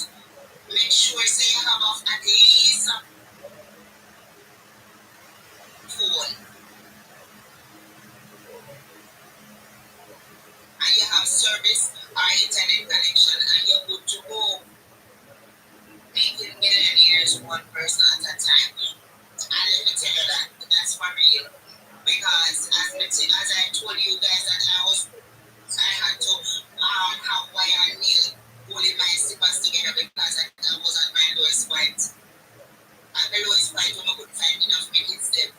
You understand? And now I am making millions. And I don't even want to say that because my face is show. You understand? I can now do whatever I want to do. I can now go wherever I want to go. And I am not wearing no more slippers. I'm now. About how once I agreed to the surrogacy, they wouldn't have to. Oh no, guys. About how once I agreed to the surrogacy, they wouldn't have to sneak around anymore. How this was really going to work, and how they finally have a daughter of their own and make it easy. They were actually joking about how simple their plan was. Emma wrote, "She'll probably thank us for taking the burden off her," with a laughing emoji. Mark replied that they'd tell our families the baby needed her biological mom, that the child couldn't bond with me properly. "We'll look like we're doing what's best for the baby," he written. "They were stealing my life one text at a time. I could have left right then and there and dodged the biggest bullet of a lifetime. But what's the fun in that? So I called the one person he despised most, his older brother Ryan, Harvard MBA, investment banker, daddy's favorite. Mark had spent our entire marriage making snide comments about Mr. Perfect and trying to one-up every story about Ryan's success. I laid it all out to Ryan, who just said, Jesus, even for Mark, that's evil. When I told him I had an idea but needed his help, he didn't even hesitate. Whatever you're thinking, I'm in. From then on, I started acting defeated. I told Mark over breakfast, you're right, we should be practical about this. His whole face lit up like his plan was finally working. Later that same night, I asked Mark to meet me at home for an important conversation. When he arrived, I was sitting calmly on the couch. I've been thinking about your suggestion about doing things traditionally, I said. Mark leaned forward eagerly, and, well, I found someone. We've already started trying. His face went white. What do you mean trying? You're infertile. Oh, didn't I mention? Turned out I'm perfectly fertile. Just needed someone to about how once I agreed to the surrogacy, they wouldn't have to sneak around anymore. How this was really going to work, and how they'd finally have a daughter of their own and make leaving me easy. They were actually joking about how simple their plan was. Emma wrote, "She'll probably thank us for taking the burden off her," with a laughing emoji. Mark replied that they'd tell our families the baby needed her biological mom, that the child couldn't bond with me properly. "We'll look like we're doing what's best for the baby," he written. They were stealing my life one text at a time. I could have left right then and there and dodged the biggest bullet of a lifetime. But what's the fun in that? So I called the one person he despised most, his older brother Ryan, Harvard MBA, investment banker, daddy's favorite. Mark had spent our entire marriage making snide comments about Mr. Perfect and trying to one-up every story about Ryan's success. I laid it all out to Ryan, who just said, Jesus, even for Mark, that's evil. When I told him I had an idea but needed his help, he didn't even hesitate. Whatever you're thinking, I'm in. From then on, I started acting defeated. I told Mark over breakfast, you're right, we should be practical about this. His whole face lit up like his plan was was finally working. Later that same night, I asked Mark to meet me at home for an important conversation. When he arrived, I was sitting calmly on the couch. I've been thinking about your suggestion about doing things traditionally, I said. Mark leaned forward eagerly, and, well, I found someone. We've already started trying. His face went white. What do you mean trying? You're infertile. Who? Oh, didn't I mention? Turned out I'm perfectly fertile. Just needed someone to how once I agreed to the surrogacy, they wouldn't have to sneak around anymore, how this was really going to work, and how they'd finally have a daughter of their own and make leaving me easy. They were actually joking about how simple their plan was. Emma wrote, she'll probably thank us for taking the burden off her, with a laughing emoji. Mark replied that they'd tell our families that baby needed her biological mom, that the child couldn't bond with me properly. We'll look like we're doing what's best for the baby.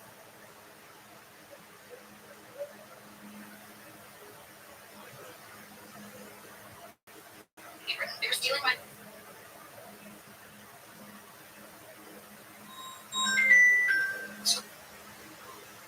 Hello? Mm-hmm. Yeah. Really? No, 20 minutes ago. Alright.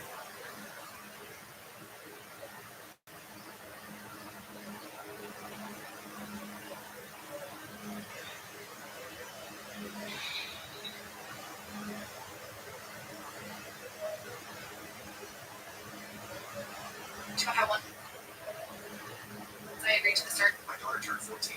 She wanted to do summer jobs like her friends, so instead of letting her do normal babysitting jobs, which teenagers do, her uncles came up with the idea of letting her work in their respective companies as an intern to see where her interest lies. It will also help her in her college applications. So from the age of 14 to 18, when my daughter was not paying for it all in her life, she got the job of an intern at her uncle and aunt's office while getting paid at least minimum wage, if not more than that, or rather much more than that. My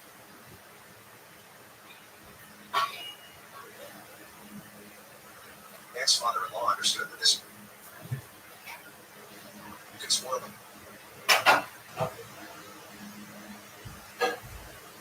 My daughter. So he came up with the idea of charging her rent for part of the utility bill to make her ready for the real world. At the same time, I was not ready to take money from my little girl after everything happening in her home life. Still, they convinced me that I could take this money and invest it under her name and give it to her when I felt right, which sounded like a great idea to me. So we charged my daughter rent of $100 or 1/4 of the utility bill, which she agreed without any fuss now when I discussed this with my wife. We said we could do the same for our other kids, but she blew up at me, saying I could do whatever I wanted for my daughter. Still, she will not let me charge rent to her kids while they live with their parents, no matter their age. I tried to explain, but she shut me down.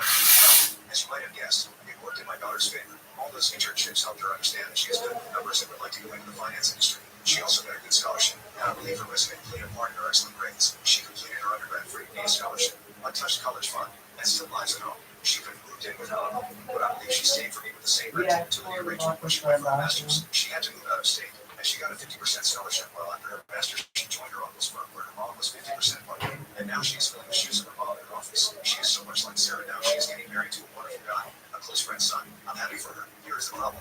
My sons are not as lucky as my daughter, especially my stepson. Due to how my wife treated my daughter, my ex in-laws never offered these internship offers to my sons. My sons are not as academically gifted as my daughter, and as much as Sarah's will. Apart from the items going to other families, everything else goes to my daughter, which is 80% of Sarah's estate. My parents have already made and discussed their will, and have warned my wife not even to try to tell them what to do or what not to do, as everything will be divided equally between all their biological grandkids. My ex-in-laws have already mentioned whatever inheritance Sarah was supposed to get will now be given to her daughter. Now, my daughter invited me the other day for lunch and asked me if I could give her Sarah's pen and said it might break for her wedding, which was real to me, but I didn't see any point in denying this request. This is where I was the anomaly, as I didn't discuss it with my wife. When I came home and told my wife about it, she, as usual, blew up at me, saying her son was planning to propose to his girlfriend at a ring. My wife was planning to give the pendant set to her niece as she really loves her and is also getting married soon. I told her as creepy as both the items belong to Sarah, and my daughter has an emotional attachment with these pieces, and I know the reason why Sarah gave it to me. She also knows that I've already told her about it. Well, it was a yelling match, and all of my sons came out of their rooms to see what was happening. They ganged up on me, saying that I always favor my daughter over them and that she should share her success with them rather than take something from them. It's like kicking someone when they are already down, and unless she apologizes for even asking this, they are not intending to win, and I should also support you. Now, this is where I'm again, not because I've lost my cool on their foolish request. I told them I'm not punishing my daughter for getting better opportunities in life, and if their mother was not a beach to her, they might not have missed on those opportunities. Now, am I the a-hole for doing a reality check to my wife and sons? My daughter. If you're not getting any of the Oregon and Chicago protest videos and shit like that, you should probably go block Oracle and go block them.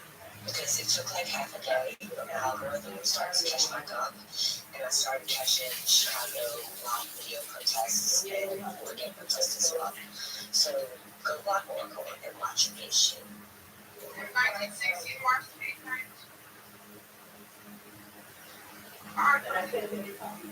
So she did 11 24 hours. I'm not sure what it's going to take for my people to truly realize that we're not welcome here. And it really doesn't matter whether you were born here or not. We're all looked at the same. Now, if you're Indian and you're watching this, you know as much as I do that we have a lot of similarities and we have a lot of disconnects. As descendants of a nation that was once colonized, we tend to whitewash a lot. And that is a truly strange phenomenon that happens. As someone that looks like, speaks like, and basically has the same story as Vivek Ramaswamy, I can let you know right now that this is nothing new. It doesn't matter what your accent sounds like. It doesn't matter what you believe in. It doesn't even matter how rich you are. The point that I'm trying to make is that no matter how hard we try, we're never going to be them. And this is nothing different than what other minority groups go through in this country. Whether you're black, whether you're Mexican, whether you're Asian, whether you're Indian, it doesn't matter. We'll always be seen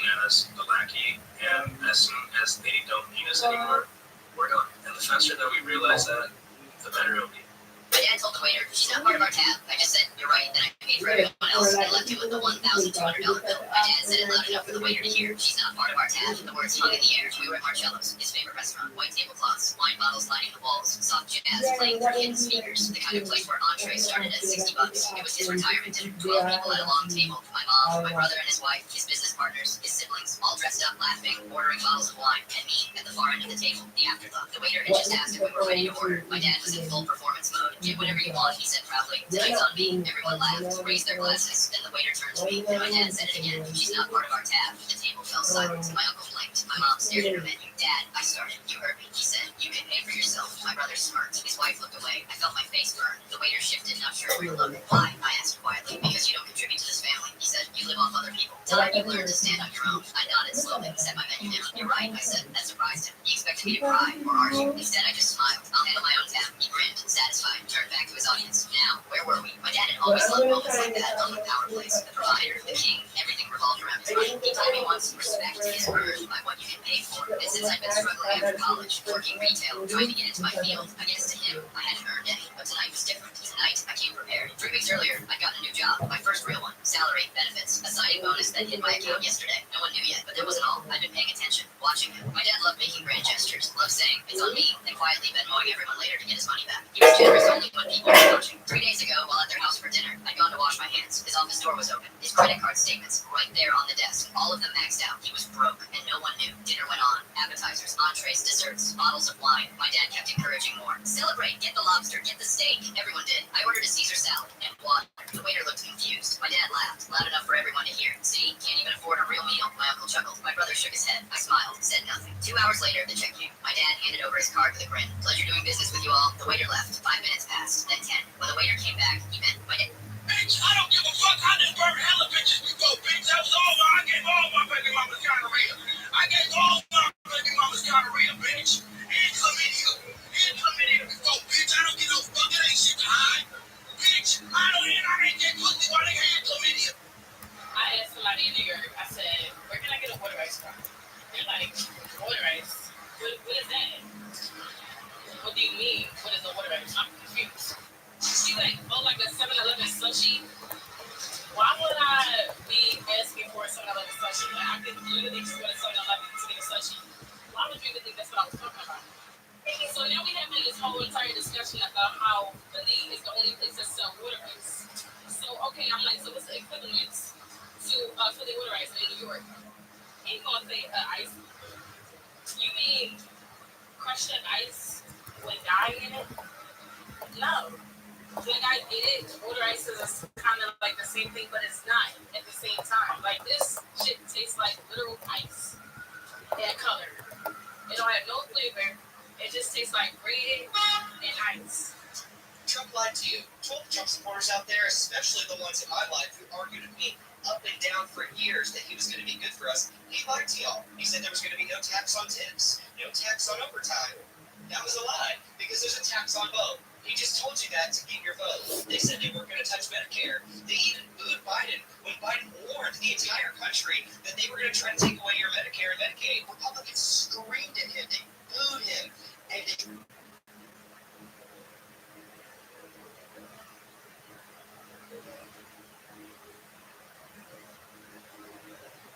said he was a liar. Well, it turns out he wasn't a liar because that's exactly what they did. Is someone going to tell millennials and zennials that every time you walk in front of a Gen Xer's car, we look at you, we calculate how many points we're going to get for running you over?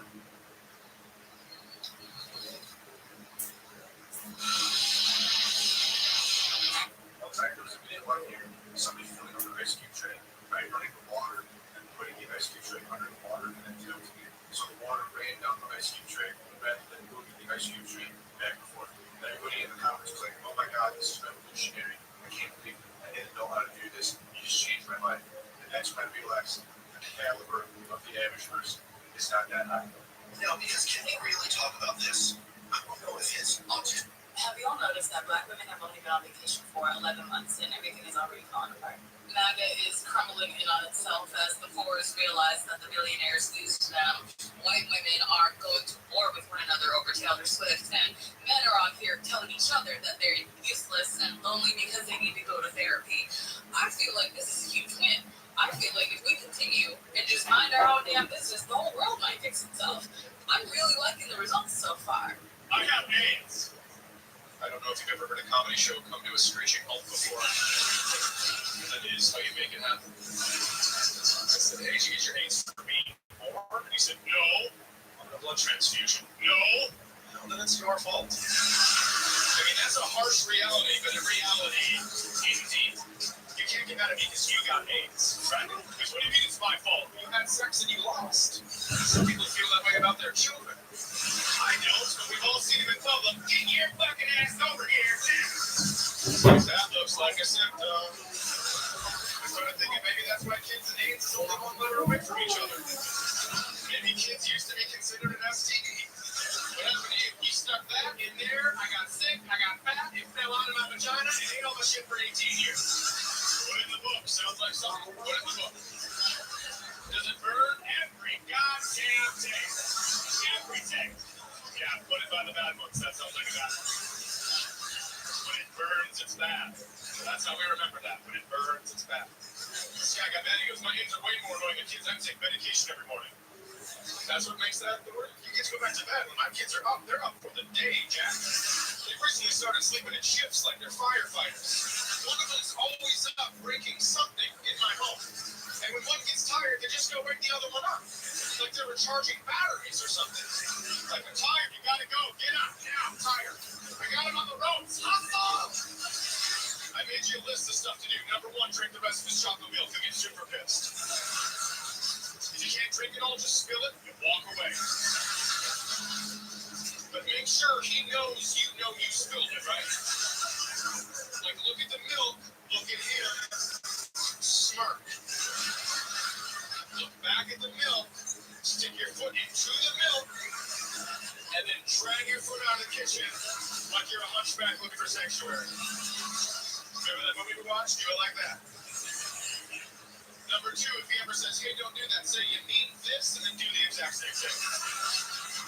The closer you get to his face, the better. And number 3, right before you come get me, shake the dog till she pisses on the couch.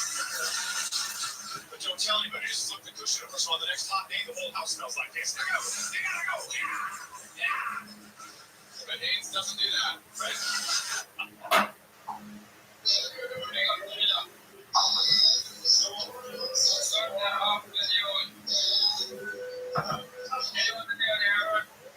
Pretty girls who raise like Halloween rolls around and they say to themselves, yeah, let me dress up as the orange, or maybe let me dress up as Pitbull, or maybe Steve Harvey. The most basic and bland men I've ever seen in my life are all coming on the internet this month to scream and cry over what women are choosing to wear for Halloween, saying that it's boring and that they don't like it, and then they're blowing it back on Ashby and blaming her, calling it pretty girl humor. So let's talk about pretty girl humor, girls dressing up as the Lorax this Halloween, and Ashby, because coming from anyone else, I would say some of these are valid critiques, kind of like the Taylor Swift drama. But coming from these men, I'm pretty sure it's just riddled with misogyny. And the way y'all will accelerate a woman's career and then immediately do a 180 and prey on her downfall needs to be studied. So as always, make sure you like, comment, repost, and follow along for more. But yes, it started with a bunch of people complaining about all the girls who are going to be dressing up as the Lorax and Megamind this Halloween, mostly because they probably saw Ashby do it, and they're just copying and pasting the humor, and they're calling it pretty girl or popular girl humor. And yes, this trend isn't uncommon. We've seen it before, right? The weird girl started dressing up as Guy Fieri.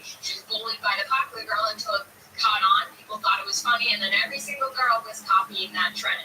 And as my official marker for when a trend is officially run into the ground is watching sororities duplicated. And as someone who made the mistake of joining a sorority in college, I vividly recall that the girls were always the most desperate for male validation, wanted to dress up as Guy Fieri or Pitbull every Halloween. Now this is getting blown back onto Ashby because, yeah, she has done every character in the sorority girl Halloween handbook. But here's why I think hers is different and keeps going mega viral every time despite that. Yes, she started out as one of the original Hamilton creator window joke people, and Hamilton very basic, mainstream, popular girl humor, you could say. She put her own flair on it, and people loved it. Same thing happened with the Lorax, right? She put her own flair on it. Was it as funny as we all thought it was at the time, or were we all just desperate for an ounce of humor in this climate? Who's to say? But it worked. Then, as with any character, you saw people were getting tired of it. They were wondering if she was a one-hit wonder. She noticed that, which is a good sign, and started changing it up. Then she did start going down the sorority handbook pipeline of characters. And that's when the popular girl humor accusation started. But I think at this point, she was also still just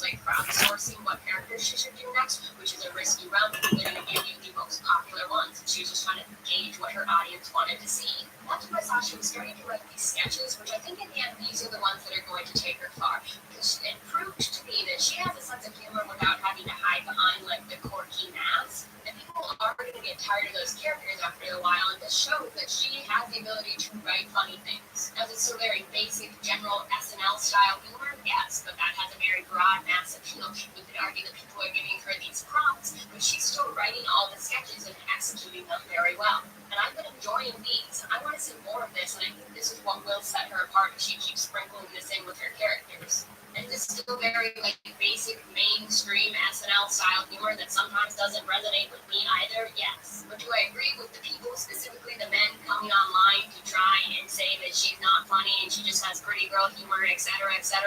I think there's just a lot of men, as we see frequently in this industry, angry that a woman is currently seeing a lot of success doing something they could never achieve. I think there's also a lot to unpack in the fact that they pointed pretty girl humor. So are you really mad that this woman is super popular for not being funny at all? Or are you mad that there's a successful woman that, once again, will never want anything to do with you and is pretty? My family kicked me out on New Year's Eve. You're not part of us anymore, my dad said. I smiled. Fair enough. Then I pulled out a sealed envelope and showed it right there. When they saw the canceled bank draft for the house renovation, chairs scraped back and everyone started shouting. Then I've never been the kind of person who makes a scene. But that night, I decided I wasn't going to swallow anything anymore. It was New Year's Eve, and my parents were throwing one of their usual forced smile family dinners. The kind of deals where you attending with phrases like we're still your parents and don't embarrass us in front of everyone. My sister Rachel and I showed up late, and not by accident. We knew why. We parked 2 blocks away, so we had a wall to walk to talk things through. I was nervous, but not unsure. I was done letting them pull strings. The house was packed. My aunts were laughing too loud. My cousins moved to their phones, and the whole place smelled like overcooked ham and cheap perfume. My mom barely looked at me when she opened the door. My dad didn't say hello. He just gave me that tight jaw expression he always wore when he thought he had the wall high ground. We made it about 20 minutes before we decided to put on the show. We were all seated, mid-toast, and he just said, with a smugness like he was delivering a righteous verdict, "You're not part of us anymore." There was a pause. Everyone went still. I smiled. Fair enough. I pulled out the envelope I kept in my coat pocket all evening. Thick paper, formal looking, and slowly, right in front of them, I tore it to pieces. No warning. No explanation. Just slow, deliberate tread. I let the pieces flutter to the floor like snow. Silence dropped hard. The envelope held a certified bank draft for $6,000, the exact amount they'd asked me for a few weeks ago, supposedly for finishing their kitchen renovation, their dream space, as they called it.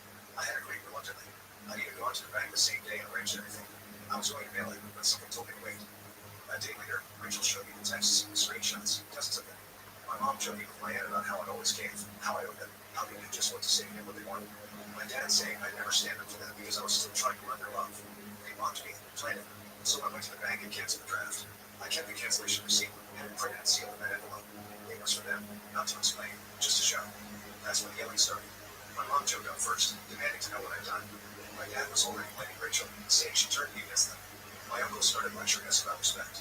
One cousin tried to pull me aside to calm me down. Like I was the problem. I didn't say much. Just, this is only the beginning. And I meant every word. Rachel and I left. No goodbyes. Alexa, volume up to. Stepping out into the freezing night, hoping inside scrambled to figure out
Okay, guys, so I've been here blabbing the entire time. Um, Meanwhile, y'all are not hearing one shit I'm saying because I mute y'all. But so this is my boring ass Sunday. This is me, boring as hell. This is like a regular day with me, just from my room to whatever, sleeping, whatever. And sometimes some days are busier than some, but for the typical day, it's basically this. I'm gonna go live again on TikTok, but I'm finishing up with dinner first, and then what am I gonna do? I'm going to go ahead and watch an anime. So what I may do is mute you guys because I want to watch the anime, and I can't do that with you guys unmuted because if I do that, then I'm gonna get demonetized for the video. So let's not do that. Instead, let's mute y'all and go find an anime to watch. I don't even know what I'm gonna watch.